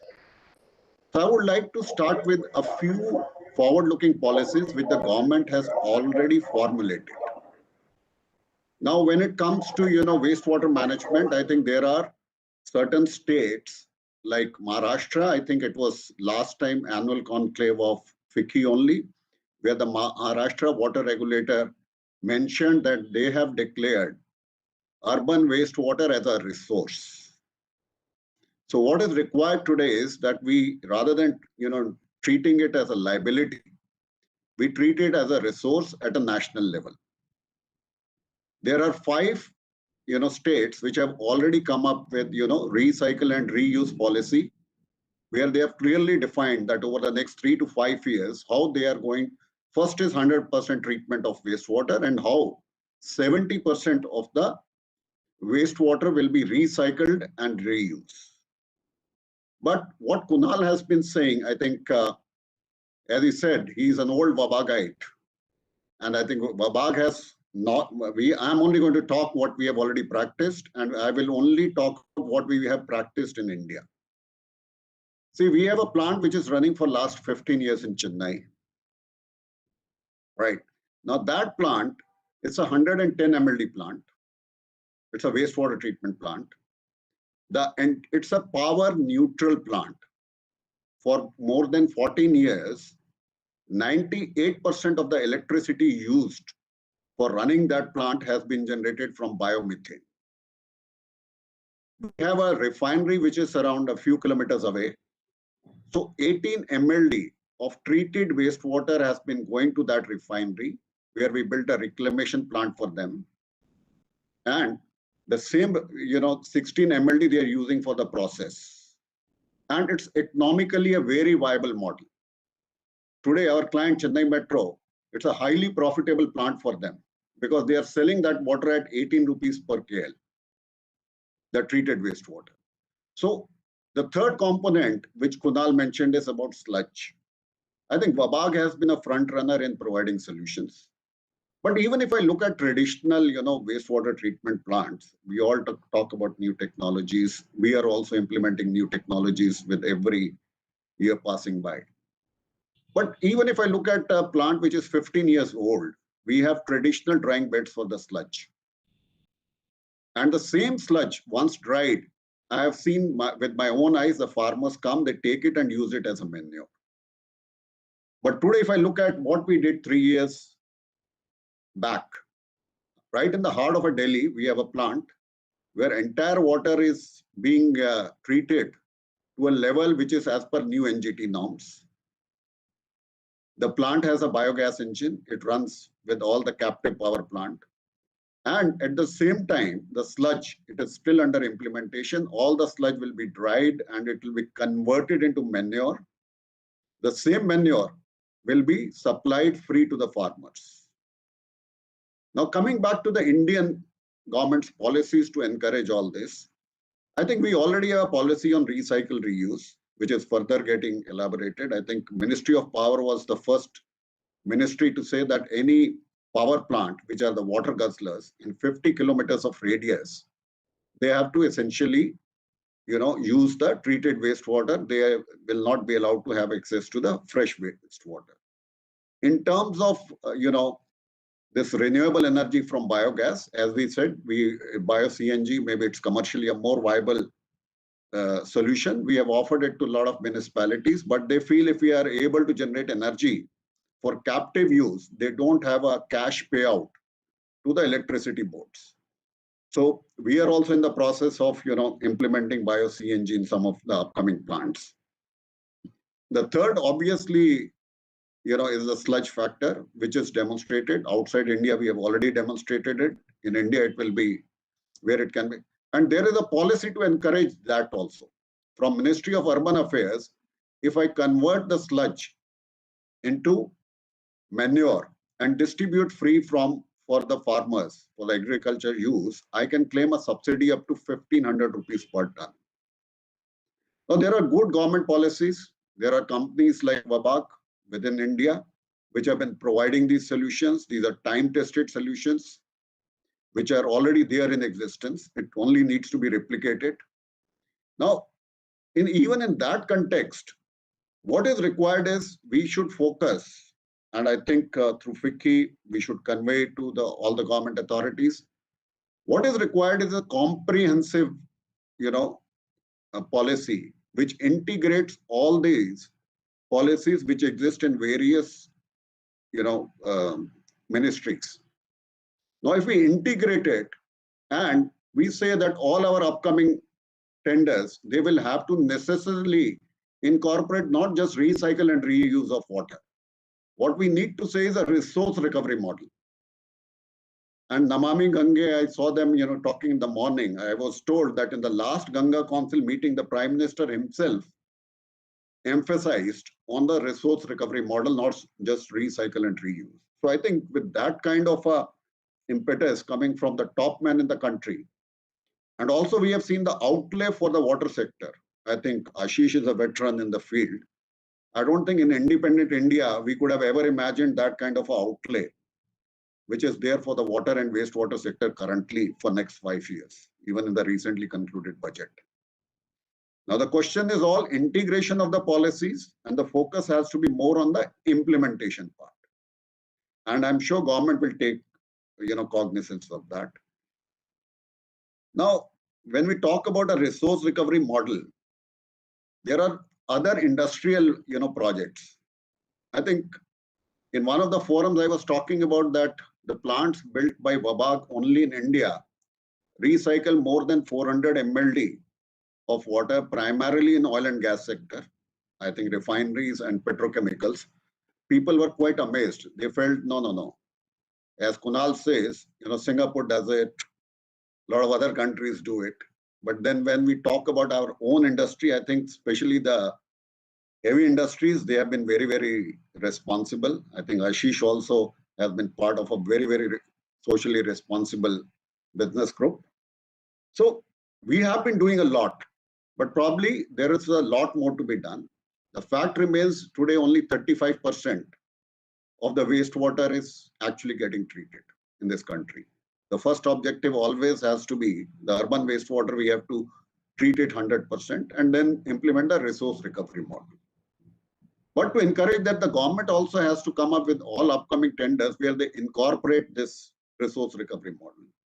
There are municipalities or Jal boards like Delhi Jal Board, where they, even 4 years back, also the tenders which came, they said we have no place available for landfill. You guys are the technology guys, so you have to give us a solution, and that's how we started incorporating, converting, sludge into manure.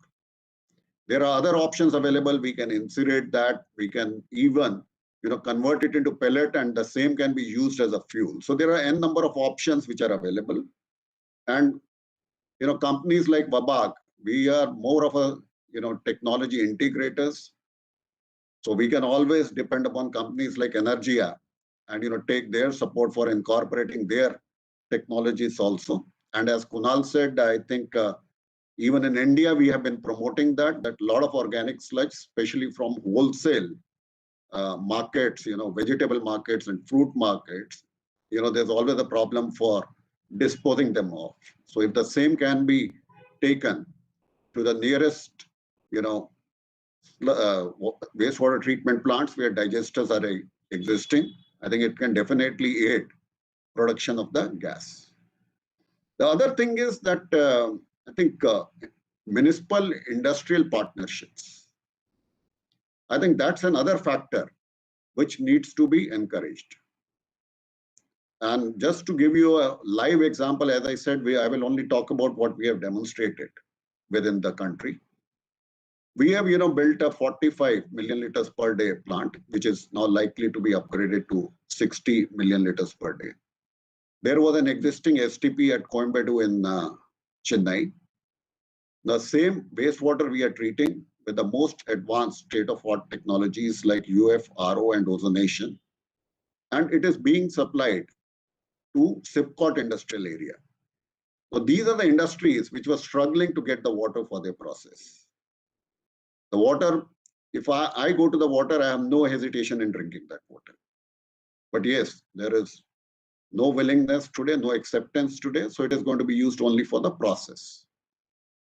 Now that particular water, it is, if I look at the revenue model, Chennai is a water scarce city. So definitely the recovery is much better, and Chennai Metro Water Corporation, who's the owner of this plant, they expect a total payback of the entire capital cost in 3.5 to 4.5 years. Now that makes it even commercially viable. Obviously, the recovery or the payback period will vary from city to city. But if more municipal industrial partnerships can be forged, where definitely government has to play a role, urban local bodies have to play a role. But as Ashish also said in the past, that we are equally responsible as industrial players to make it happen, to bring it about that awareness. Because I think even in Parliament, so many times I've seen it has been tabled that how much energy loss has been done in terms of value, which runs into thousands of crores every year because of non-availability of water to thermal power plants. And in one of the year, if my memory serves me right, the figure was touching almost 26,000 crores. So there cannot be, as Kunal also said in his talk about Singapore, more wiser investment other than the water sector today. Now, we have so many cases overseas, which we have recently incorporated in Bahrain, where there is, sludge is converted, dried up. There is a huge dryer, and there's an automatic bagging plant.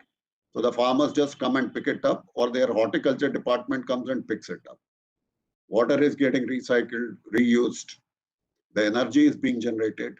Even in industrial plants, we have been able to generate energy, which is primarily used for heating. So I think looking at the circular economy, if 80% recovery model is followed, although we have cases where we have recovered up to more than 90% of the water from wastewater, but even if on an average I take 80%, I think it is going to supplement. And whatever we say that we have a lot of water crisis, I don't think it exists. It's only about managing this scarce resource. So as far as urban models are concerned, I don't see any challenge in that. Now coming to the other part, public-private partnership. I think we have a lot of challenges as far as the country is concerned. But Namami Gange has shown us the way forward. I think this is one place where, NMCG has been very, very persistent. They have been, calling all the industrial players. They've been calling all the consultants. They've been calling all the local state bodies and trying to do consultative meetings as the project progressed along and taking their inputs and incorporating that.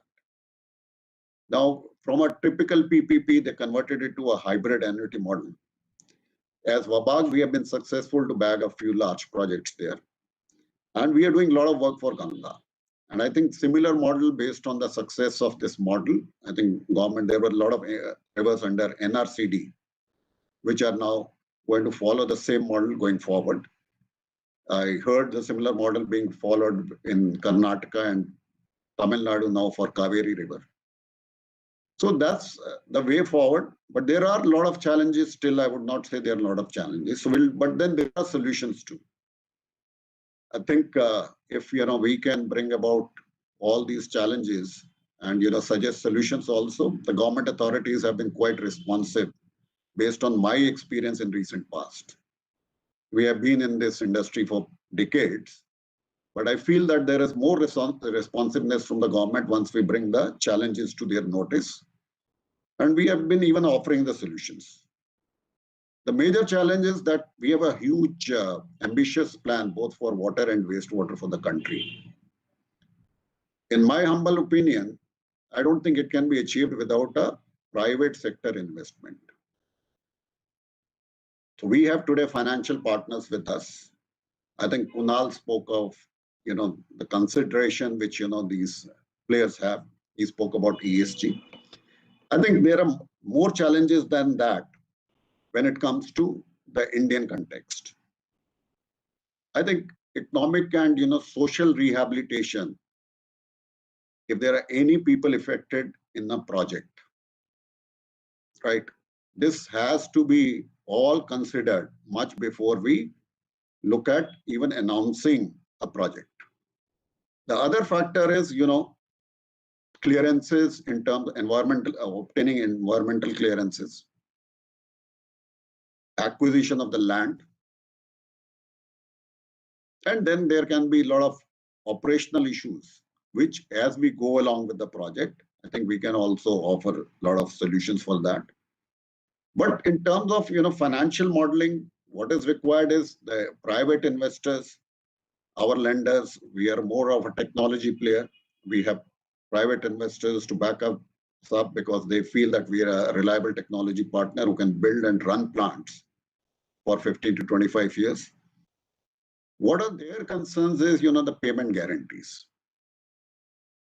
I think I have a very, very strong suggestions that most of the urban local bodies, based on their current credit worthiness, I think they have to, look at how it can be, further strengthened. Because we have certain urban local bodies which are so strong in this country, for like Bombay.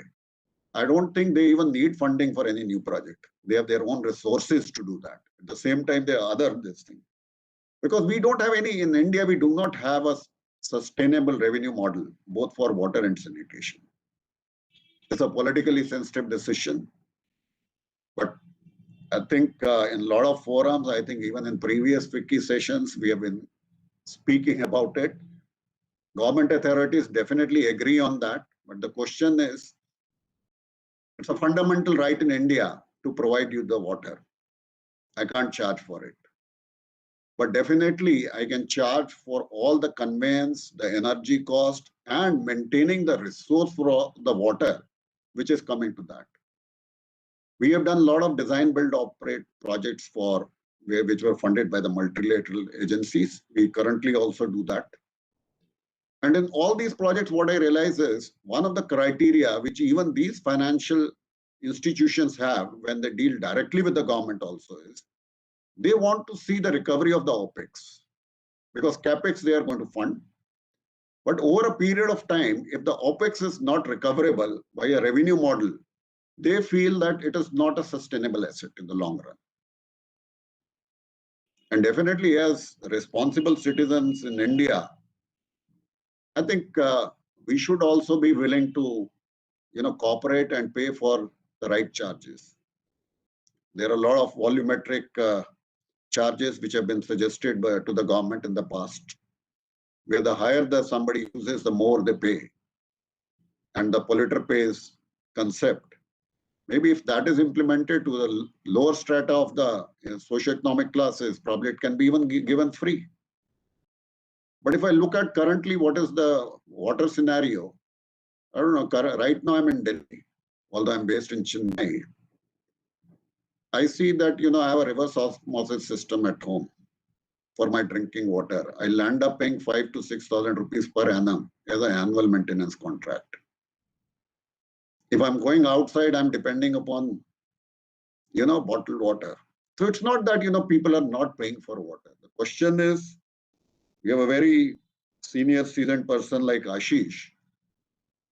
They are the guys who have demonstrated that I can give you the same quality of water on tap, which Kunal mentioned that he drinks directly from, tap in Singapore. I think they also have credentials that even within the India. But the question is, how do we replicate it given our size and the diverse kind of socioeconomic classes which we have, which we need to cater to? How do we go forward on that? When we come up across this, especially the wastewater management, I think compliance is something where our pollution control boards, our statutory authorities, I think they need to be more vigilant, because based on our experience, we find that we design a lot of wastewater treatment plants, which are purely for biological waste. But we land up getting industrial effluents a lot of time, which disturbs, the microbiological system. It's not only Wabag, I think every player in this country faces that, which again becomes a challenge when I am going to convert it into manure, the sludge, because it is not supposed to have any heavy metals in this. But a lot of times when we get industrial effluents, it will lead to that. So that's something where we would expect, government and local urban authorities to support us in ensuring compliance, because these are not designed for that. Now today, there is a HAM model, there is a PPP model. Payment security is an issue. I think last time also I mentioned that we need to have a, insurance product. Like the government has to set up an insurance fund where, all the contractors, they can always take in that insurance on the, whenever they are doing the project. NMCG again has been a leader in that. I think the upcoming projects, which are World Bank funded on the HAM model, they have taken a IBRD, insurance product, where even if NMCG doesn't pay, World Bank will pay me directly, and they will later on sort it out with the NMCG. Now, similar products, when we do a lot of projects which are funded by Indian government on buyer's credit, we always take an credit insurance. This will definitely be absorbed by the contractor and the project. Now, if this is something where, the finance ministry and the Jal Shakti ministry, if they can take up this suggestion, and it is not going to be any extra load on any urban body or by other government.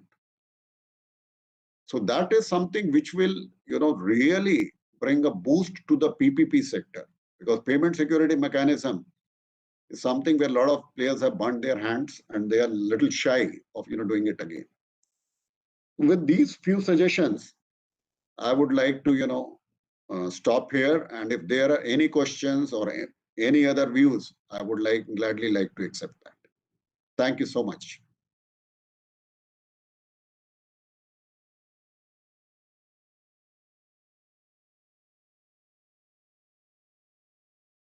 Ashish, you're on mute. Thank you, Rajneesh. I think, as I was telling audience, coming from a veteran of the subject, a subject matter expert like Rajneesh, words of wisdom, something which he has experienced, and not only has he actually spearheaded many of these new initiatives which today are yielding fruits. I think what he has said, and which has got a very, very important part, which is the payment security mechanism, and there have been multiple models. Namami Gange and NMCG, of course, has started looking at some of them. They're implementing some of them. However, I would agree with him that to make it generally accepted by every contractor to come and invest, or to any investor to come and invest into this market is known. I mean, we know that there is a need out there for every possible technology. With the kind of size of the country that we have, the geographies that we have, the challenges that we have, new technologies can come and play a vital role out here to provide solutions. For them to be duly backed up by the financial institutions, this mechanism is critical. I think one of the key things which all of us in the industry have been talking about for a very, very long time is, the whole concept of water being the state subject. And therefore, setting up a regulatory commission at the central level, which would have an overarching control over a lot of these issues that we keep talking about in terms of bringing the various agencies together and help them to come up with a solution.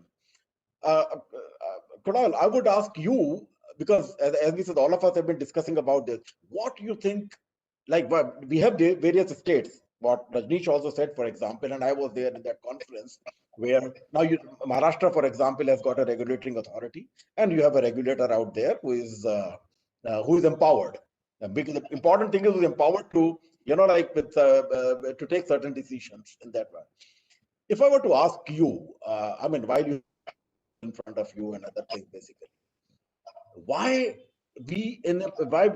and constitutionally, Rajneesh also pointed out, we also started off the same thing, the water being a life-saving elixir, it has got to be provided, and even if people don't pay, you can't really disconnect the water, and so on and so forth. All of these things have been known.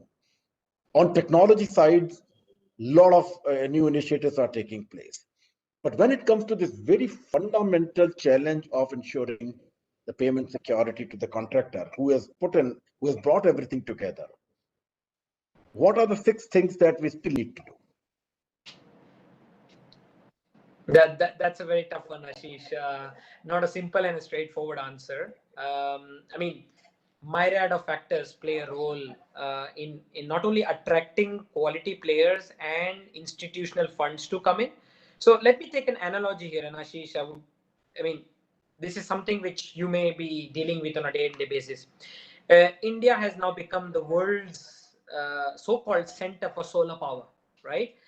It started somewhere, but it's so proud to say that India has so much solar installed and under construction and under operation. Now, solar sector also started not by contractors doing solar projects on EPC basis. It's primarily PPP, it's primarily BOT, right? And solar is also utility. You invest, you supply the power, and you get paid for it.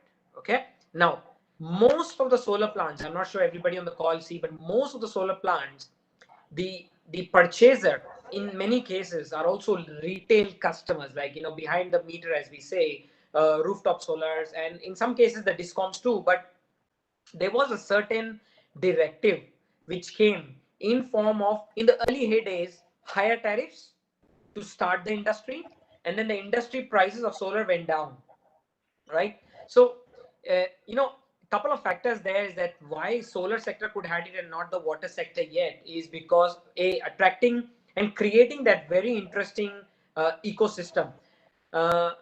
Again, Ashish, you have led a utility. Why you could do it, and let's say the next door Ranchi couldn't do it? I mean, like, there are many answers for that. I mean, so you got to also have a champion in a city, whether that's the municipal commissioner, whether that's the principal secretary in that state. There has to be one champion who takes that factor.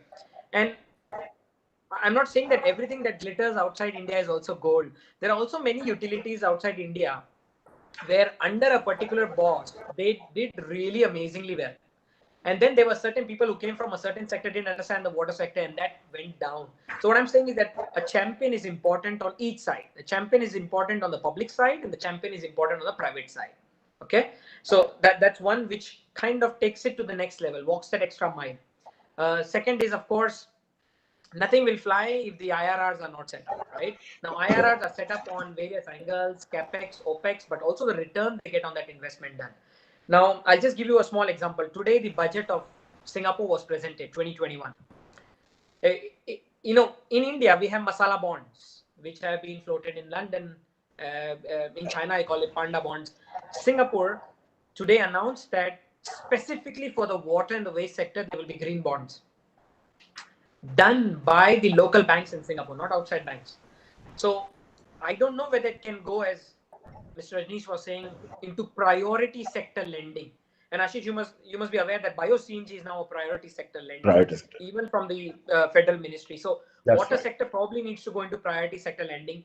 They might not start with all the aspects of the water sector, but maybe let's say the finite sectors like wastewater use, for example, right? It can go into priority sector lending. Interest rates are decent enough. Again, and then insurance, another model. We can go on and on PPP, sir. I don't want to give a lecture on PPP today, but these are some of the ideas. But I want to create that analogy, a flight, which is now very interesting. Last but not the least, recently created World Bank is this reuse certificates, wastewater reuse certificates. They started the pilot state of Maharashtra, correct? So as you know that every solar, wind and biogas asset, even in Europe or US or Japan, happened because there were credits, carbon credits. In those heydays, we call it CDM, right? So it's the industry just started. And then over a period of time, solar is the cheapest power available currently on planet Earth.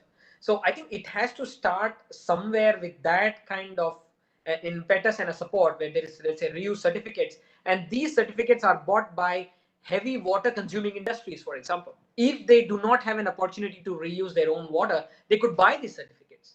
And there can be a complete market on that. So yeah, some of the factors, Ashish. Well, thanks so much, Kunal. I think I can very well connect to what you just said, Now, for example, just when we talk about the certificates, reuse certificates, for example, I mean, industry if you look at the industry and the tradable certificates, industry has to have so much of power essentially coming from the renewable energy sources. Now that's a law. So every industry, even if they can't really have the generation of the electricity by way of renewable energy sources, but then they of course have to buy, and that's in a way creates a sustainable income, a sustainable revenue stream for the people, those who are into that sphere for generating the power. Because it's not one single discom which is buying power, it's multiple different small user, retail user who are buying that power as dictated by the law. I think it's a very, very valid example. And why similar kind of step not be taken as far as the water resources or the water utilization is concerned? I think this is one of the questions that we have been asking the policymakers. Somewhere they will have to take acknowledgement of the fact that it has to have a national policy framework with regards to some of these steps which are already working in the other utilities. Yeah. And interestingly, I mean, when we talk about, and Rajneesh touched upon that point very, very clearly, that water as such does not require, extra impetus by way of just recycling and reutilizing the water. We probably would be in a position to be self-sufficient in more ways than one. The question is that we so far have not been able to come to that kind of an eco network, which would encourage us to do that. We talked about solar energy. Now, while it may be the cheapest source of energy at this point of a time by way of various subsidies and even commercially from a commercial viable model, for example, why every financial institution is more than happy to support that kind of an activity. If you look at in terms of the mechanism and physics of the solar energy, it is not cheap at all. I mean, the maximum energy that you can draw from the sun is only 36% to that extent. And out of the 36%, 24% is what is utilizable. If you look at the data, it is not cheap source of energy. As compared to water or the wastewater, which all of us discussed in the first part of today's conference, wherein just by digesting some of the city waste, and you are actually getting rid of the waste out there and converting and using that sludge once again to create, which already exists in the environment. You don't really need any extra. You don't really need any extra amount of money to do something which is already happening. All you need to do is to improve the technology a little bit and bring about the two sides together and create a fantastic source of energy for long time to come. So I think to somewhere it is also the technology, and this is what leads me to the question to Rajneesh. Rajneesh, you have, because Vavag, as he said, that it's a pioneer and they've done enough number. Why even today, some of these solutions which are known, which are right in front of us, are still not coming together?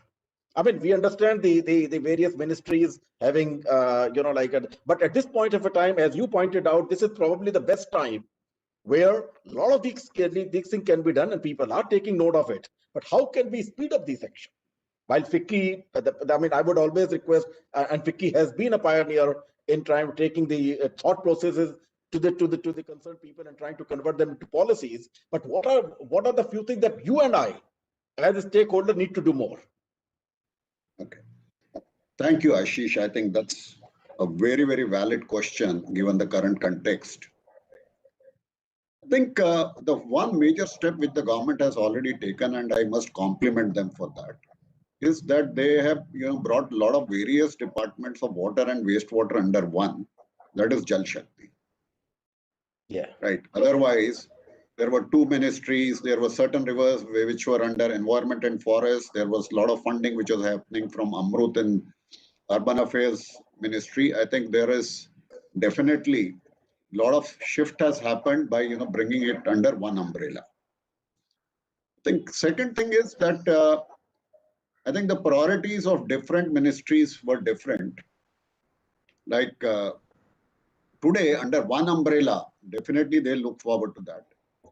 What is equally important is when we use forums like FICCI or other industrial, bodies. What we need to do is we need to create more awareness on that.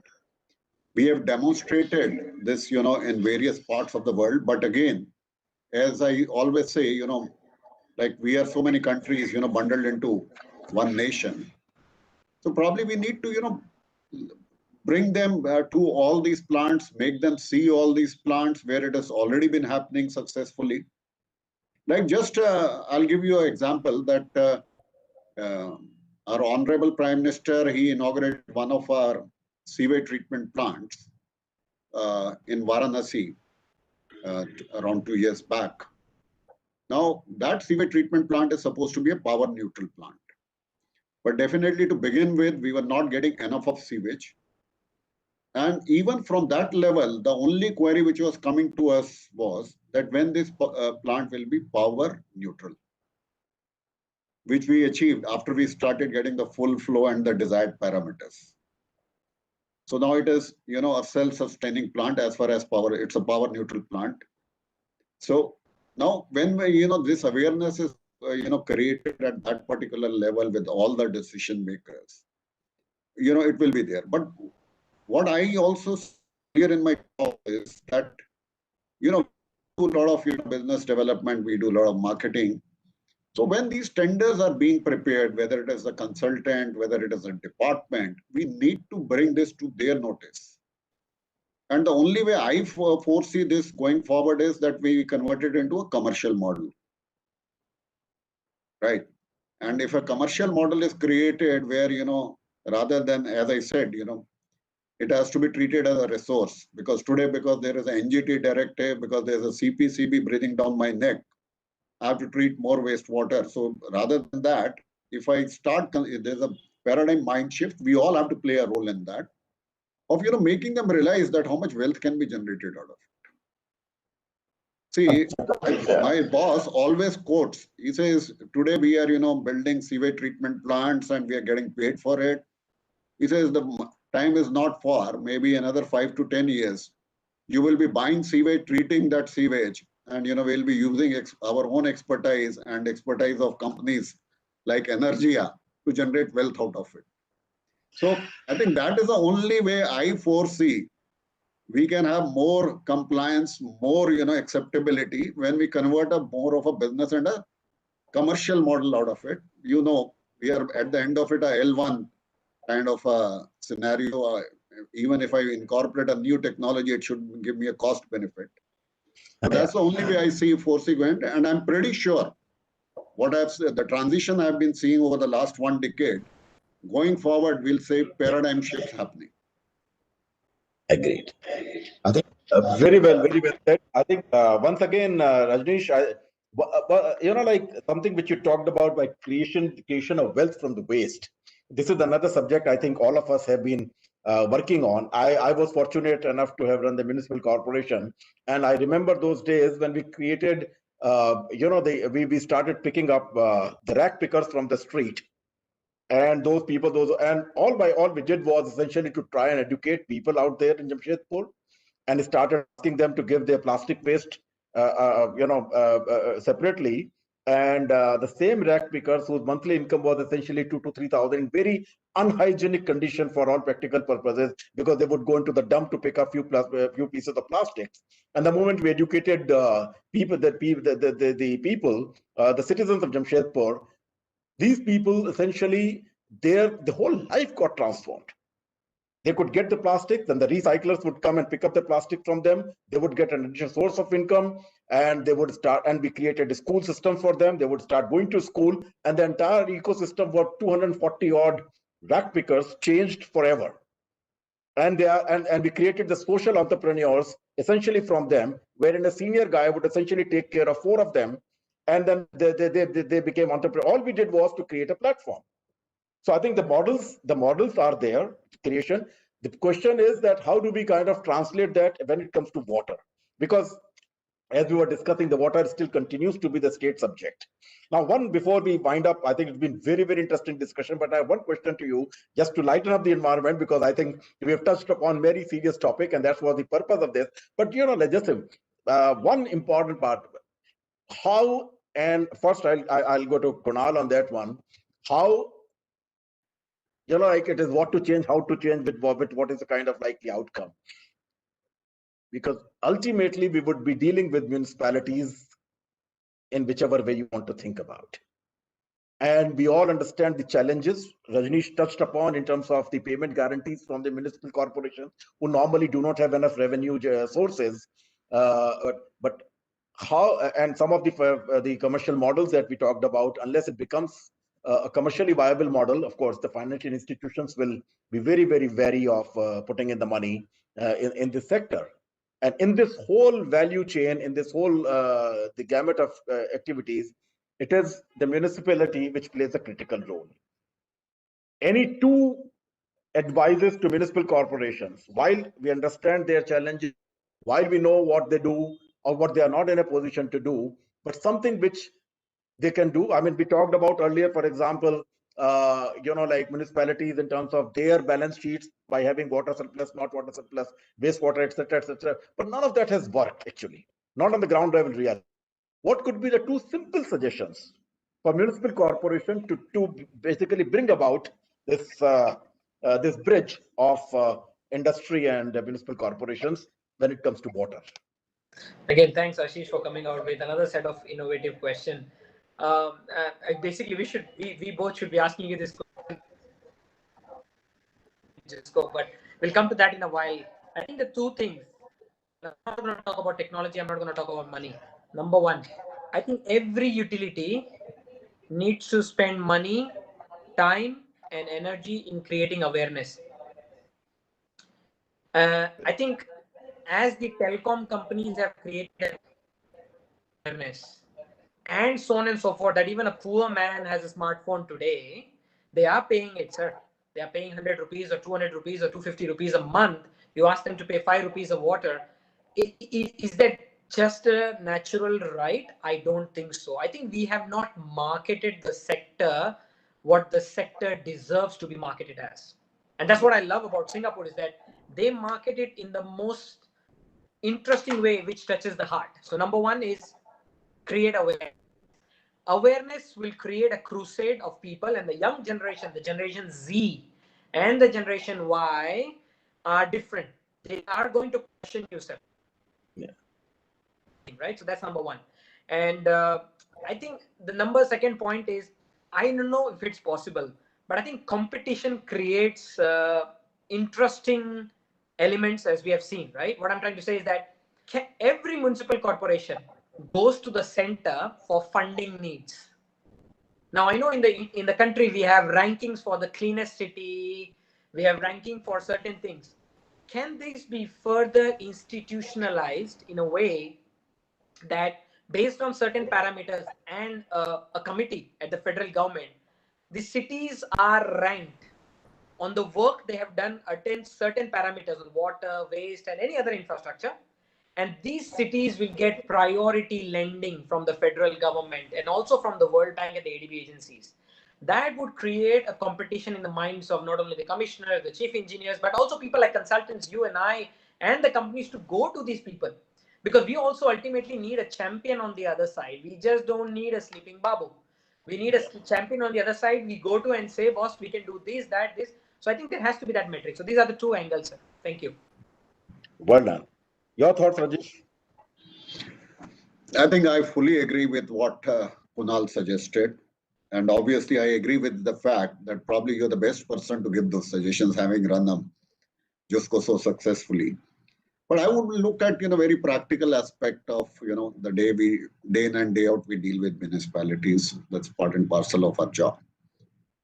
I think NRW is something where, we need to continuously sensitize the municipality that what is the kind of actual commercial losses they are having on account of that. And obviously, it's a gradual process to bring it down. So that's the first thing I would definitely talk about it. Secondly, as I already mentioned, a volumetric tariff. It's not that as Indian citizens, we don't land up paying for water, but when it comes to a government charge or a municipal charge on water and sanitation, I think even as responsible citizens, we have to accept that, depending upon what state of society I am in. I think that's, again, I will go by Kunal, that the same awareness has to be created. And definitely on the wastewater side, I've already mentioned it. It's only a repetition that a resource recovery model where we can generate waste from wealth. You demonstrated that with a very, very valid example. I think that's something, if we can continuously keep on harping, I think we have the best intellectual capital heading our municipalities. So there is no dearth of that, as far as India is concerned. I think if we keep on sensitizing them, maybe it's a question of time that when people start seeing, the benefits of, water, and one is circular economy and then generating wealth out of the wastewater.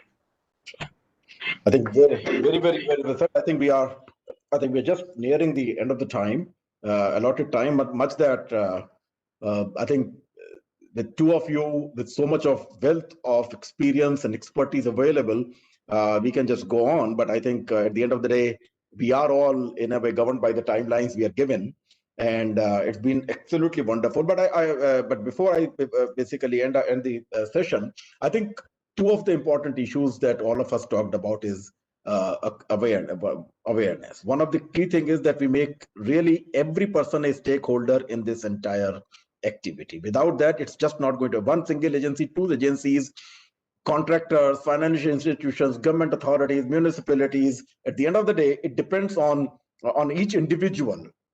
And as they say that there's a Urdu couplet which says that खुदा ने आज तक उस कौम की हालत नहीं बदली, खुदा ने आज तक उस कौम की हालत नहीं बदली, ना हो जिसे ख्याल खुद अपनी हालत के बदलने का. So I think what is the important thing is that everybody, every person has got to take the ownership to ensure was minimal waste to be out there. And second thing is acceptance of the treatment part of that waste. And then thereby, so that everybody, every other agency in the entire value chain is benefited. I think much as we would all want to forget about COVID and the lockdown that happened, but one of the key, the silver linings of the darkest possible clouds in our life, in our lives, was the acknowledgement of public at large of the roles which municipality corporations played during the entire lockdown. At least there is an acknowledgement that there was somebody who was still picking up the waste. And there was somebody who was still working and getting our homes lit up. There was somebody who was working in the treatment plants and getting the water in your taps. And so I think this acknowledgement is definitely there. And it's only a question of, as all of us agree, a bit more time, a bit more concerted effort to create awareness, making everybody more, intelligent in a way to understand that water is a limited resource, and yet it is that kind of a resource which can be there forever if we just utilize it properly. And more importantly, every state. One interesting bit before I think both of you would agree. It's not when we talked about the socio-economic hierarchy of the society out there, it's not really the people, those who are at the bottom of the pyramid, who don't pay. In fact, what I've seen in my experience, people at the bottom of the pyramid actually are more than happy and more than eager to pay when they start receiving the water in their homes. We never had the collection problems from that state of society. It's where the water is taken for granted, being an available commodity, is where the challenge lies. And it could be industry, it could be any other place. So I think to that extent, we need to be working more and more along with the government authorities and the municipal corporations to make people aware that water is there. It can be there forever. It is not something where the sky is going to fall down tomorrow if we get our acts together, and if we as a responsible society understand that this is something which is there for us and we need to take care of.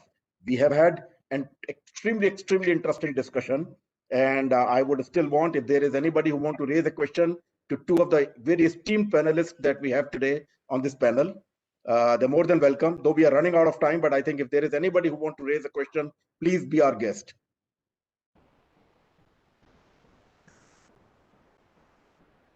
I think yeah, Kritika.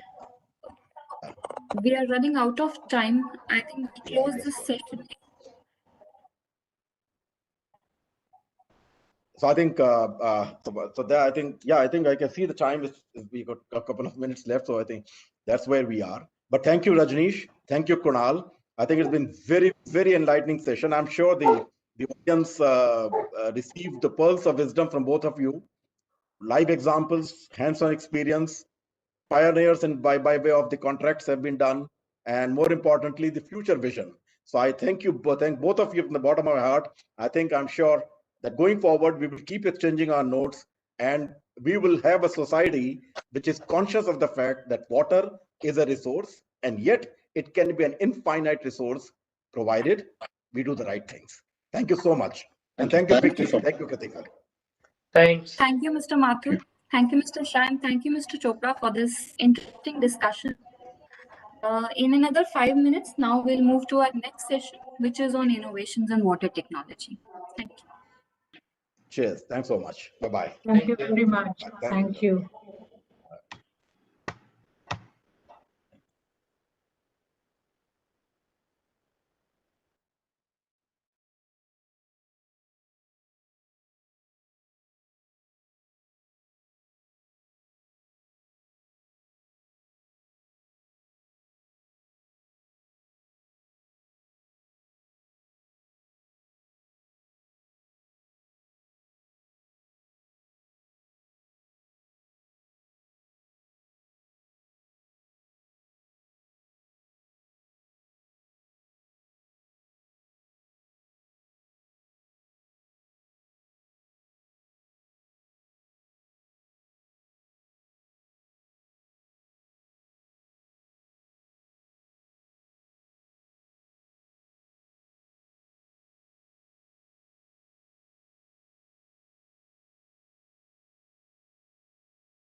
Your video.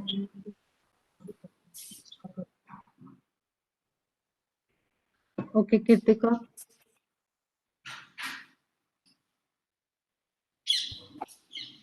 A very good now we'll move to our session, Innovations in Water Technology, Smart and Sustainable Solutions for Reduce, Reuse and Recycle.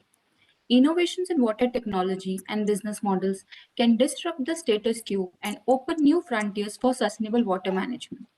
This session will share remarkable innovations by companies, providing you unique solutions to water management as well as innovations adopted by state and municipal governments, highlighting the opportunities and enablers for scaling up innovation and technology deployment.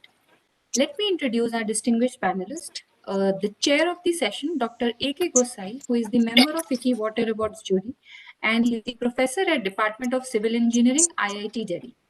Other distinguished panelists, we have Mr. Ryo Waza, he is the Japanese director, Daiki Access India Private Limited.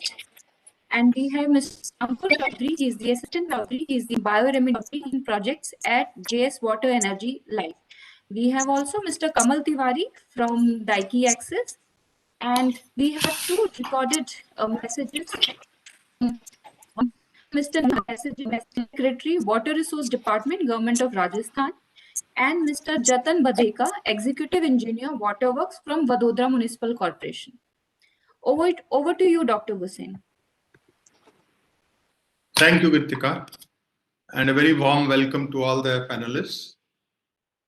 Let me first of all thank FICCI also for providing this opportunity to hold this session, which is very, very important session, Innovation in Water Technology, Smart and Sustainable Solutions for RRRs. Now, invariably, whenever we think of smart technologies or innovations in water technologies, we are basically confined to thinking about most of the technologies which are mainly in the urban segment. That's what comes to our mind, that we have to have the good mechanism for doing this treatment of sewage or wastewater or the drinking water, and all those infrastructure comes to our mind. But when we look at the requirement in terms of the water as a sector, there's a huge, very complex system we are dealing with. And that's where I feel that our industry should also start taking some, making some focus on those requirements, which are not only in the urban areas, but in the rural areas, knowing that majority of our water source is being consumed by the one sector, which is the agriculture sector. We need to have technologies which can bring about the savings, which are very important, because as such, our efficiency of water use in that sector is very low. So we need to move the industry to start thinking about, and also make sure that the government also lays a proper stress on that requirement, that how to use the water for irrigation, where our present efficiency is around 30 to 35%, whereas it can almost easily be doubled. So if we can do that part, whatever it requires the financial packages to be made available for the sector. It requires proper mechanisms to be made available in terms of doing the irrigation for which this water is being used. All those things are equally important. So from that angle, I think we have to even go beyond that. Think in terms of where the water comes from. What is the original resource? What is the hydrological cycle? Why we need to look at the basin as a basin and think in terms of what is being produced in that basin? What are the processes? How we can make sure that the health of the basin is from the environmental angle, from the resource utilization angle. Are we depleting the resource at a rate which is killing the local environment there? Whether it's be it the floodplains or be it the groundwater, the abstraction, the way we are doing. So I think if we start thinking in those directions, this problem is really very big and very huge, a very vast problem, where so far we are paying attention mainly to a very small segment of that problem. Maybe because of the fact that industry will only get into something where they don't lose their money. So I think it's for the government to think about how you bring in the industry through the PPP model, and in some of the other previous sessions, people were discussing about the PPP models, how the integration needs to be done. So we have to first pay attention to identifying the root cause of our problems, where we are utilizing this resource in a manner which is not sustainable, how to bring about the sustainability. So maybe the first requirement is to get into some kind of technologies which give you in a very scientific manner the treatment of the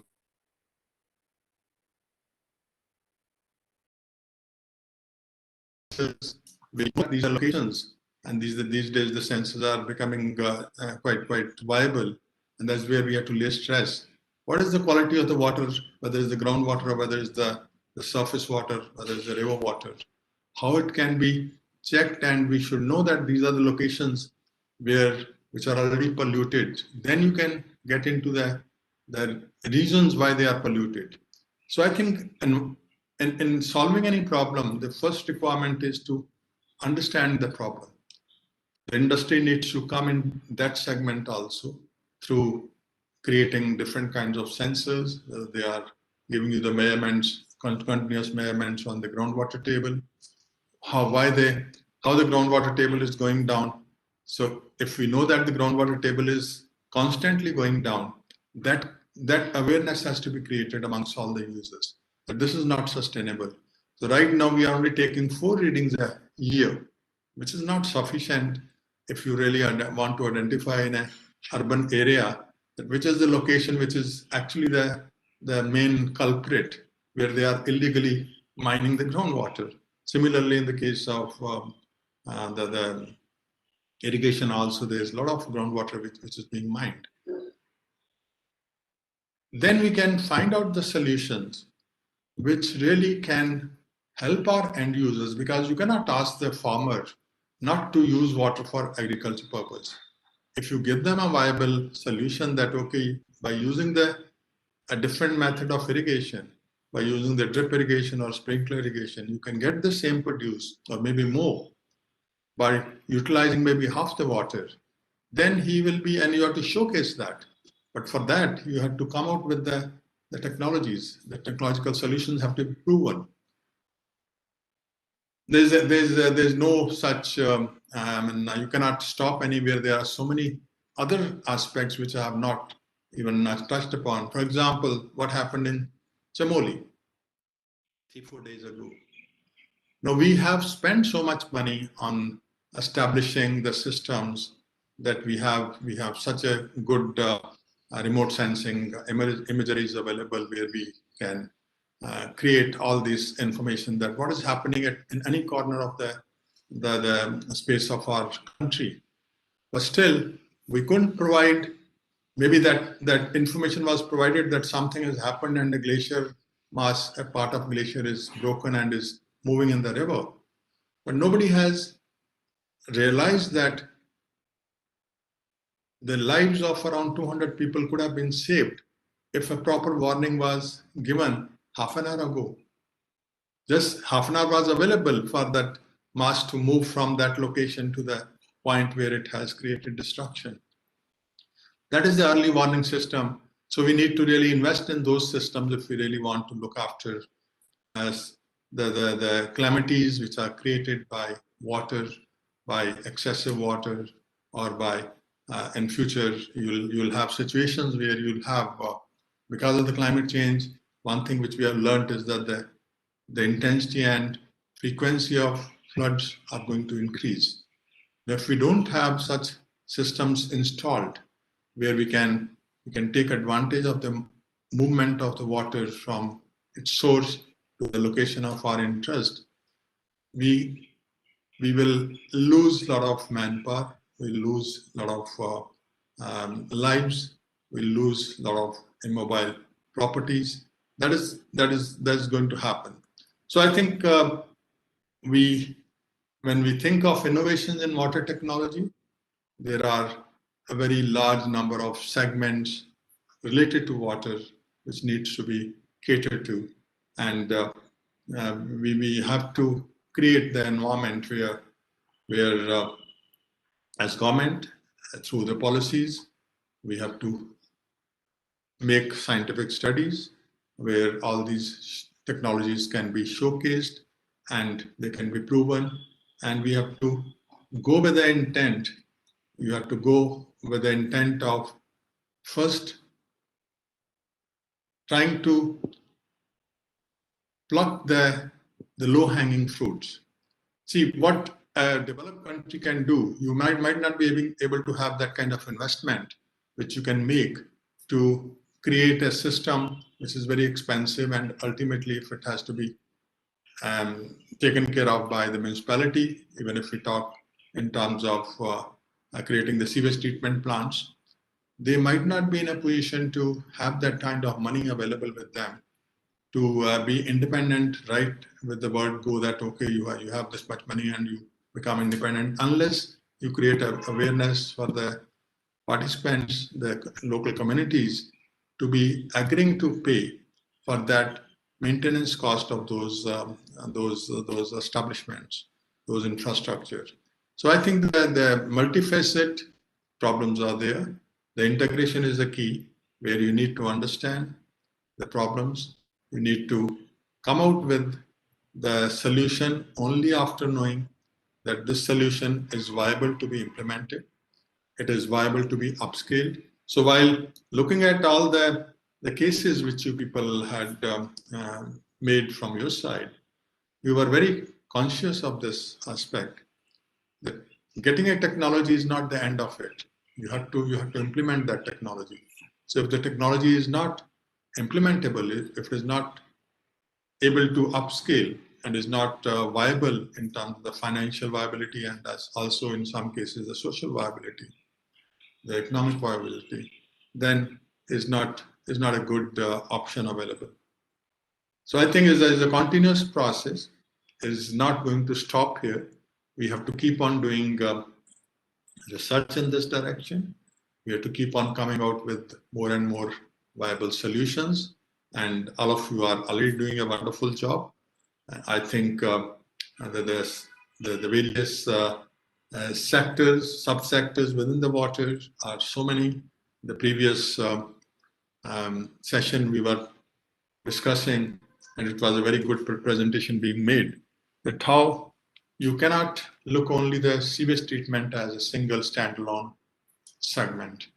You have to look at the solid waste management, the sewage, as well as the water distribution and the drainage systems. These four systems have to be taken in conjunction, any municipality, to really make a real difference. And when we talk in terms of the smart city, a city cannot be smart if it cannot handle these four things in a manner that they are not creating problem for the citizens. So right now, look at any city in the country. I don't think that these four things are working properly. In some city might be one independent thing is working properly. A sewage treatment plant is there which is working effectively. But very often when I look at the city like Delhi, we have so much interaction between these four things. The solid waste is going into the drains. The drains are getting choked because of the solid waste. And then drains are also getting the sewage because the sewage network is not functioning properly. And ultimately, whenever the flood comes, whenever the rain comes, the whole Delhi gets flooded. So I think that is the state of affairs almost of every city in India. And if we really want to do the sustainable provide the sustainable solutions around water and make our cities smart. That is only one part of it. Then similarly, make our irrigation system smart, which can take care of both the big users and then the industry also. I think industry, I feel that big industries are doing quite well. It's only the small industries where, when it comes to the common effluent plants, their functioning is not as good as desirable as desirable. So that needs to be looked into. And then ultimately, our major programs like having the clean Ganga or clean Yamuna, they'll be taken care of automatically. So I will stop here, and I feel that there's a huge potential in this segment where innovation and in water technology has to be taken up with much more fervent and with a conscious mind that we have to come out with solutions which are not only viable, they are financially viable, they are also doing the job of looking after the environment and having a system created which is in totality is a good system, not only at the local level, but at the level which are the higher levels of a catchment or a basin. And finally, when we say the basin management, that is what is the key to the basin management, that when you are in a position to go from the local intervention, the local implementation, and see if we upscale that intervention up to the basin level, do you have that much water available? Do you have the sustainability? Do you have water for everybody? The equity is equally important. You cannot give all the water to only some of the users. So it's really very challenging. I have a very large number of presentations, I think 5 of them in our session. So we have first 2 presentations, which are through, they have sent their presentation, and it is a recording which will be run. The first one is by Mr. Naveen Mahajan, Secretary, Water Resource Department, Government of Rajasthan. So, Kritika, we can run that clip, what they have sent, presentation. Yes, we are very glad that Rajasthan has been picked for award in the FICCI Water Summit.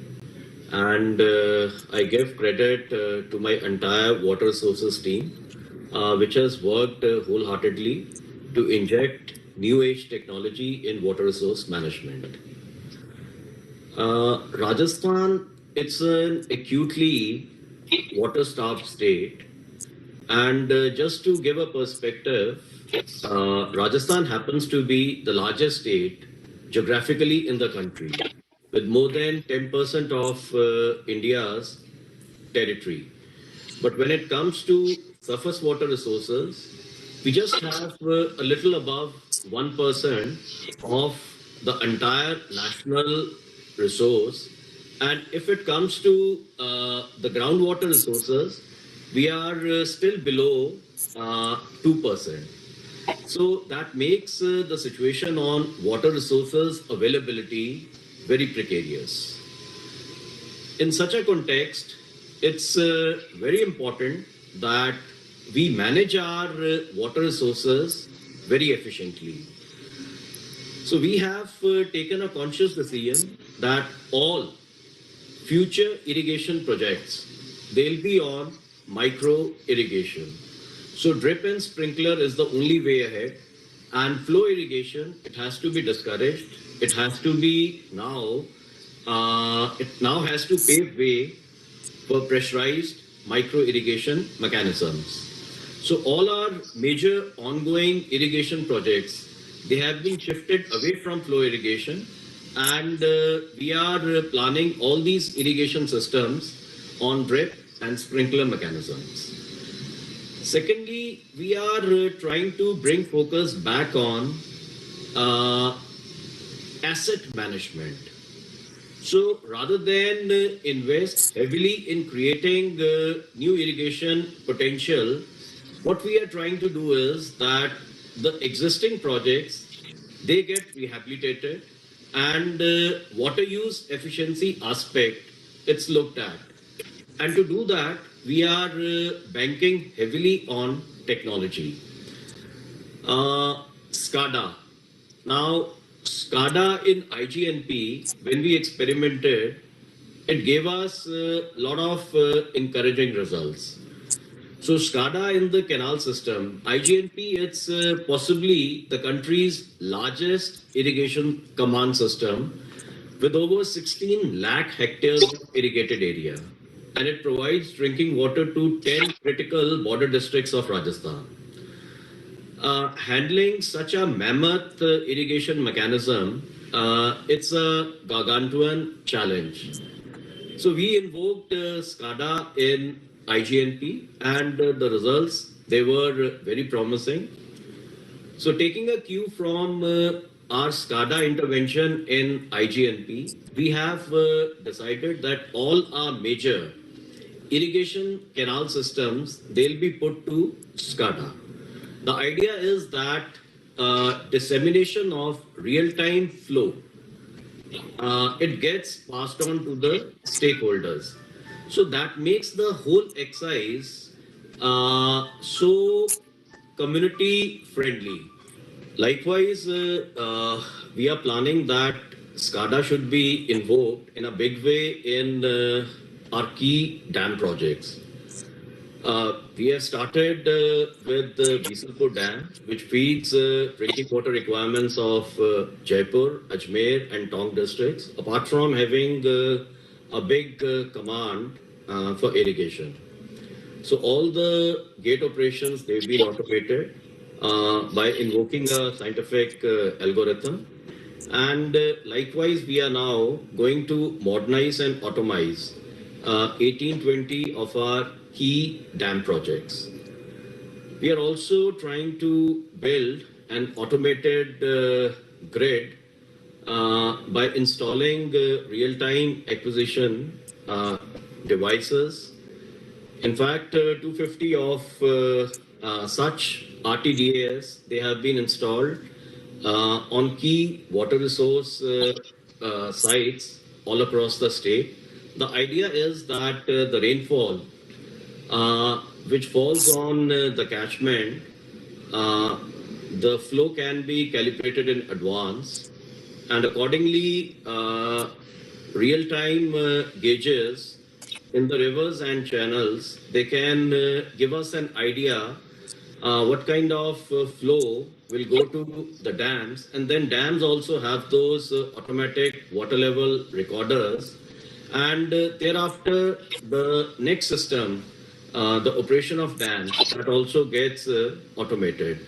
So from the start point to the end use point, the entire mechanism gets automated and it's put in public domain. I'm happy that our team, it has worked wholeheartedly to make this possible because finally, despite challenges on the water management front, what we are trying to do is that we enhance the level of transparency in water use operations, and also realizing that water is a scarce commodity, a very precious commodity, and more so in Rajasthan's context, we try enhancing considerably the water use efficiencies. Once again, I thank FICCI for reposing faith in us and recognizing our efforts.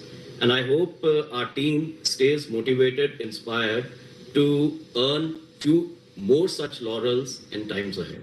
Thank you.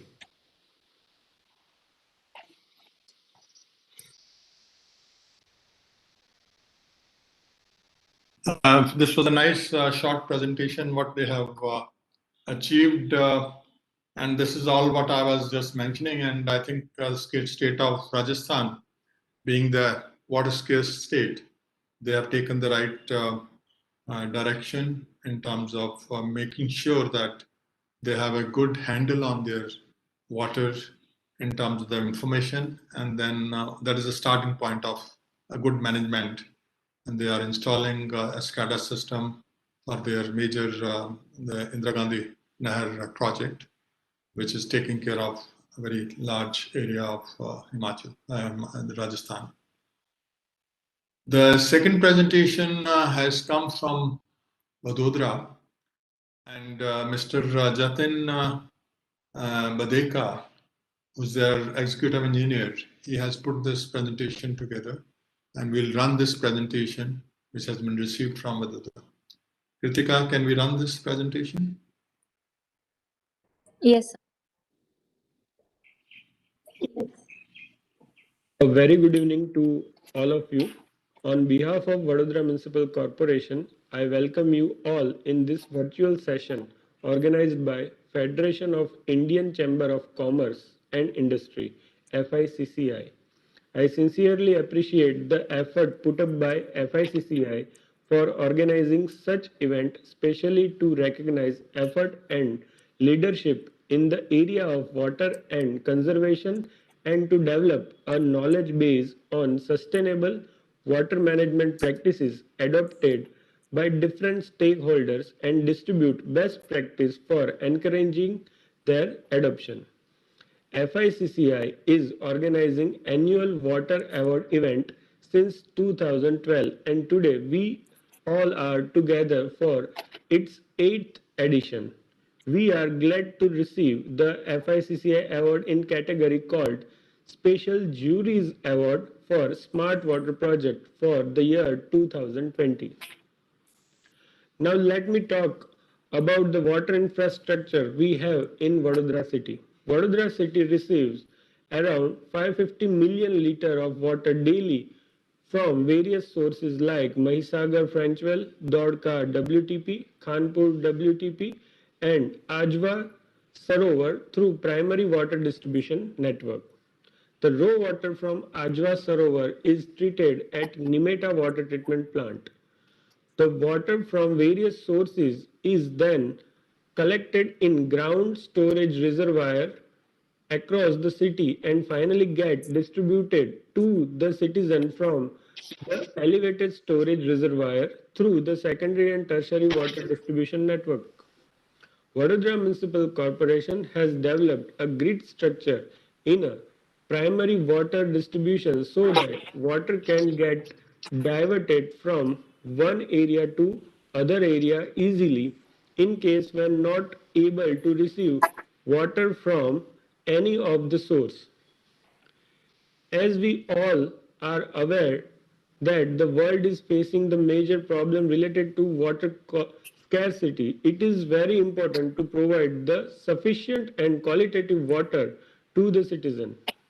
We have a limited fresh water source available on earth, and in such situation we also have to handle the high water demand in future as per present population growth and the urbanization scenario.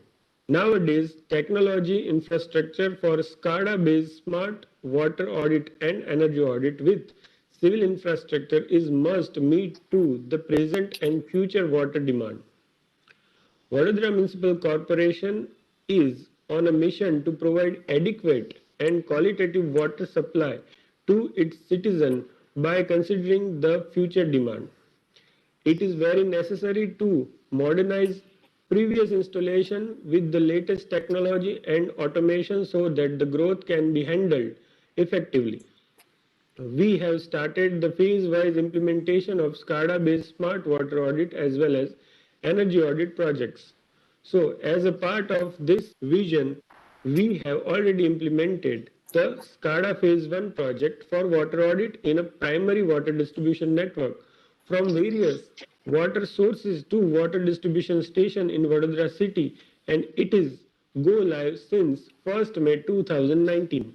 Now, I will say why this technology adoption is necessary. Since 29th March 1982, the long tradition of delivering water to the citizen through pipeline has been reaching new heights from time to time. Earlier, in the event of feeder line leakages, substantial time was required to repair and restoration of water distribution due to lack of state-of-art facility. Also, there were many challenges like manually operated field devices, widespread assets, multiple user and manual data entry, unavailability of accurate data for decision making, water leakages, quality of water and effect on health of citizens before the implementation of this project. Now we shall discuss about the outcomes of the project. After implementation of this project, we can monitor the real-time data of volumetric flow and line pressure of the entire preliminary distribution main feeder line network via mobile application as well as centrally from City Command and Control Center. Water flow and pressure monitoring at different nodes give us guidance to detect water leakages.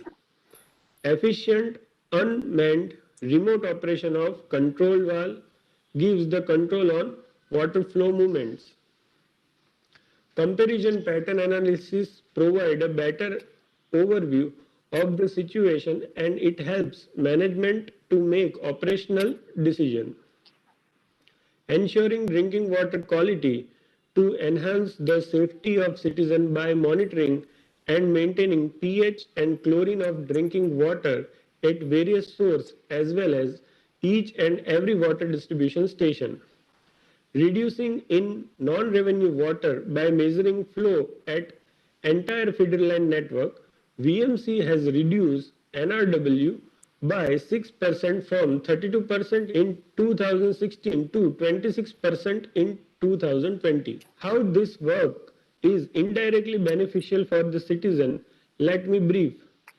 Continuous monitoring and controlling operation of flow at various overhead tanks located in different areas of Vadodara city using SCADA system led to a uniform water distribution among the entire community.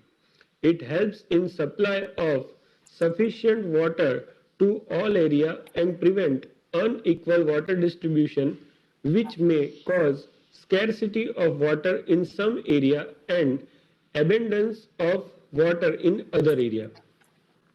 Water is daily need for all people and to achieve regular water supply to our community, primarily we must ensure that our entire system get healthy all the time. Continuous monitoring of various critical parameters like line pressure in entire main feeder line network at critical node in city prevent the failure in primary distribution network and hence water distribution can be done on daily basis without any disruption. Water supply can be optimized to various area of city and hence to citizen by identify the line leakages as quickly by monitoring flow and pressure using SCADA system. It helps in reducing the downtime of system and increase the system efficiency. It is important to know the available quantity of water at various overhead tanks, ground storage reservoir and elevated storage reservoir so that sufficient water can be supplied to the citizen without delay. Also, it helps in diversion of water from one area to another area, from one overhead tank to another overhead tank, so that sufficient water must be available at all locations. With the available water service in the city, health of citizen is also our prime concern and for that we are measuring the water pH, treated water chlorine and water turbidity at various water sources and at all overhead tanks. Continuous monitoring of all these parameters help in maintaining the good water quality. To meet our future vision, we have also started the SCADA Phase 2 project for water audit in secondary and tertiary water distribution network. From various water distribution stations to various society or nodes in the Vadodara city. This all initiative is our step to meet future water demand of our citizen. Presently, we have commissioned the SCADA system for main feeder line network, primary water distribution network from various water sources to various overhead tanks in entire Vadodara city. And it is running very smoothly since long time, and as discussed before, it gives us tremendous performance and outcomes. Based on experience, outcomes and benefit to our citizen from this SCADA phase 1, VMC had a vision to expand it further and hence decided to go with another very huge SCADA system based project called SCADA phase 2 for our secondary and tertiary water distribution network, which cover entire distribution network from overhead tank to each and every society of the city. This project work is started on field from June 2020 and it will take around 21 months of time period to complete. In this project, we have vision to audit the entire water distribution network of various 16 overhead tanks in Vadodara city under the Smart City mission. Also, we are looking to do the energy audit of pumping machinery at various source and overhead tank in Vadodara city. It helps in optimizing of uniform water distribution up to the grassroots level. Energy audit help in identify the efficiency of pumping machinery and its predictive maintenance. We are going to use around 3,500 water flow meters for audit and around 1,000 valves to control the flow in network. All the data will be gathered by 2,500 data logger panel and 72 numbers of RTU panel and will be sent to SCADA system placed at City Command and Control Center. Also, all live data can be monitored from each of the 4 zones as well as from mobile applications. Once again, we would like to thanks to FICCI for giving us a wonderful recognition. Also, thanks to all of you for joining me. Thank you so much. Thank you. Thank you. Thank you very much, Mr. Badeka, for a very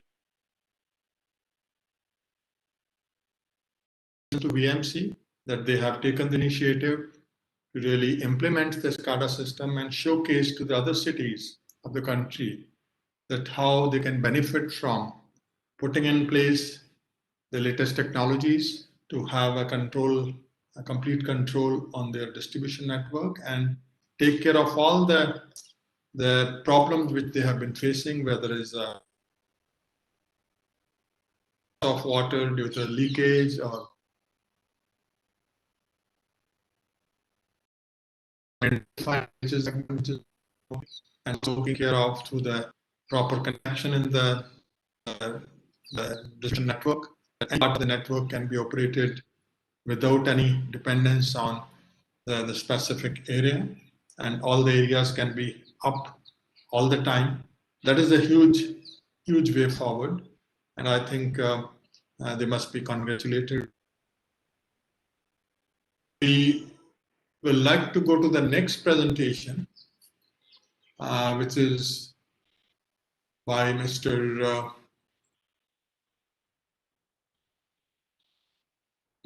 Ryo Waza, Japanese director from Daiki Axis, India. Mr. Waza. Yep. Thank you very much the introduction, Mr. Gusain. And thank you for joining today's everyone our presentation. And first of all, I'd like to thank you to FICCI, such a great opportunity and good award, as edition of FICCI Water Award 2020, category of innovation in water technology. Yeah, thank you very much.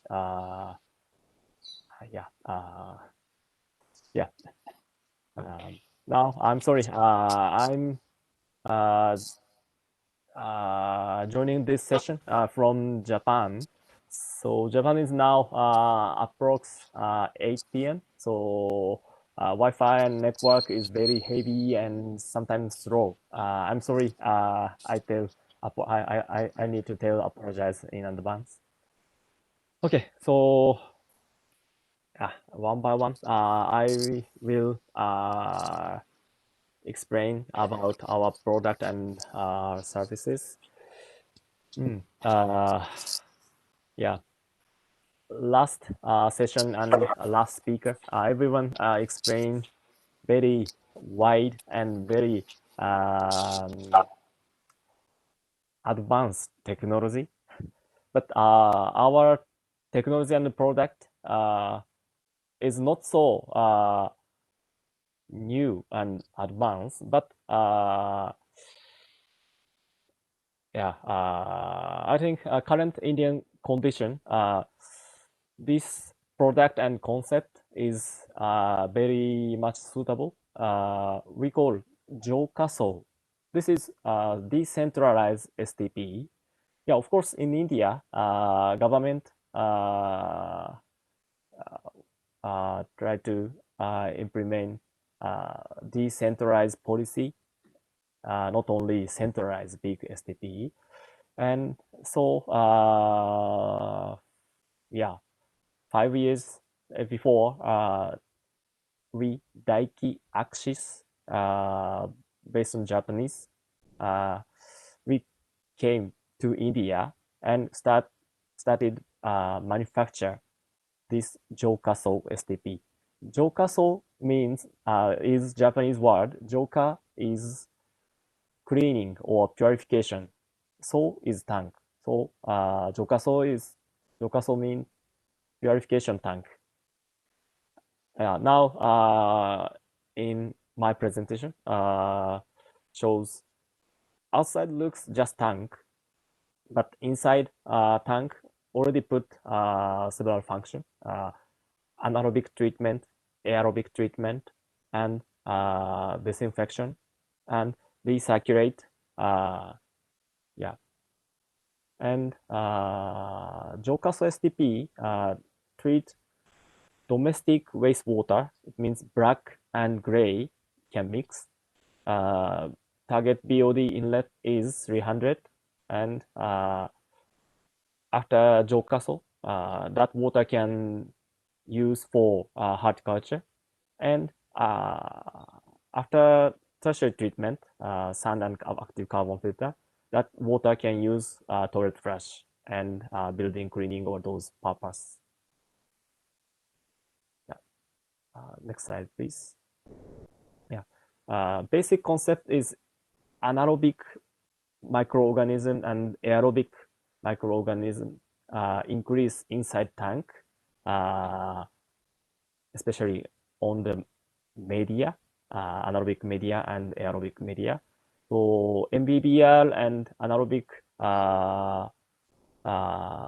fixed media treatment is already existing technology. And this technology combination, Jokaso is combination technology. This basic concept started 1973 in Japan, and Japanese government control those technology, not to provide error product to the market. Next slide, please. Yes, this decentralized STP, decentralized, but in India, sometimes called micro STP, because sizes start from individual house, one family size, to apartment complex or factory and commercial building, those wastewater size. So install into each house or each building, each block, and treat wastewater. That is Jokaso main concept. Next, please. Next slide, please. Yeah, thank you very much. And most important main concept is this slide. Main concept is treat at site, reuse at site. In Japan, approx 28% domestic wastewater treated by Jokaso STP everywhere in Japan. Yeah, of course, centralized STP is more big portion wastewater treat in Japan and they use for some purpose. But Japan came to this situation. It takes 60 years, 70 years. Used to be Japan was very dirty, but now everyone called Japan is clean country. Yeah, but India now very similar to Japanese condition, like a 1970s, 75, like that. Yeah, and motorization and automation, city development going on from now more and more. So during that time, only centralized SDP cannot handle all wastewater come from domestic. Domestic means not only a household, office building also, restaurant, hotel also. And centralized SDP is very good solution, but need to prepare a long distance piping network, and of course maintenance, need to maintenance those piping network, and prepare huge land for in one location for making centralized SDP, and many workers working there, and if seriously consider water environment, need to return that treated water for original source. For example, if wastewater collect from near origin of Ganga and treat at centralized SDP, that time treated water need to return to same location because Ganga water are reduced, and besides of Ganga river, those condition change. So consider those small, not small. Consider those condition. Decentralized SDP, especially now I talk Jokaso SDP.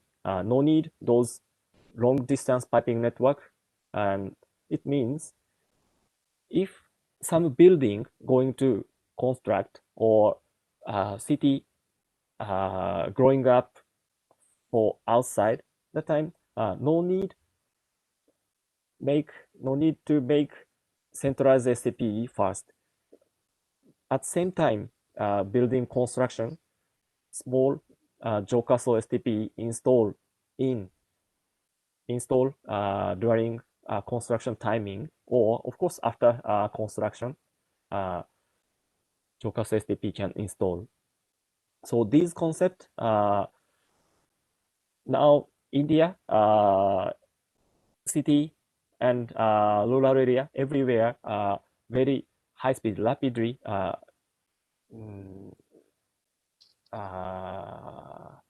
started or proceeding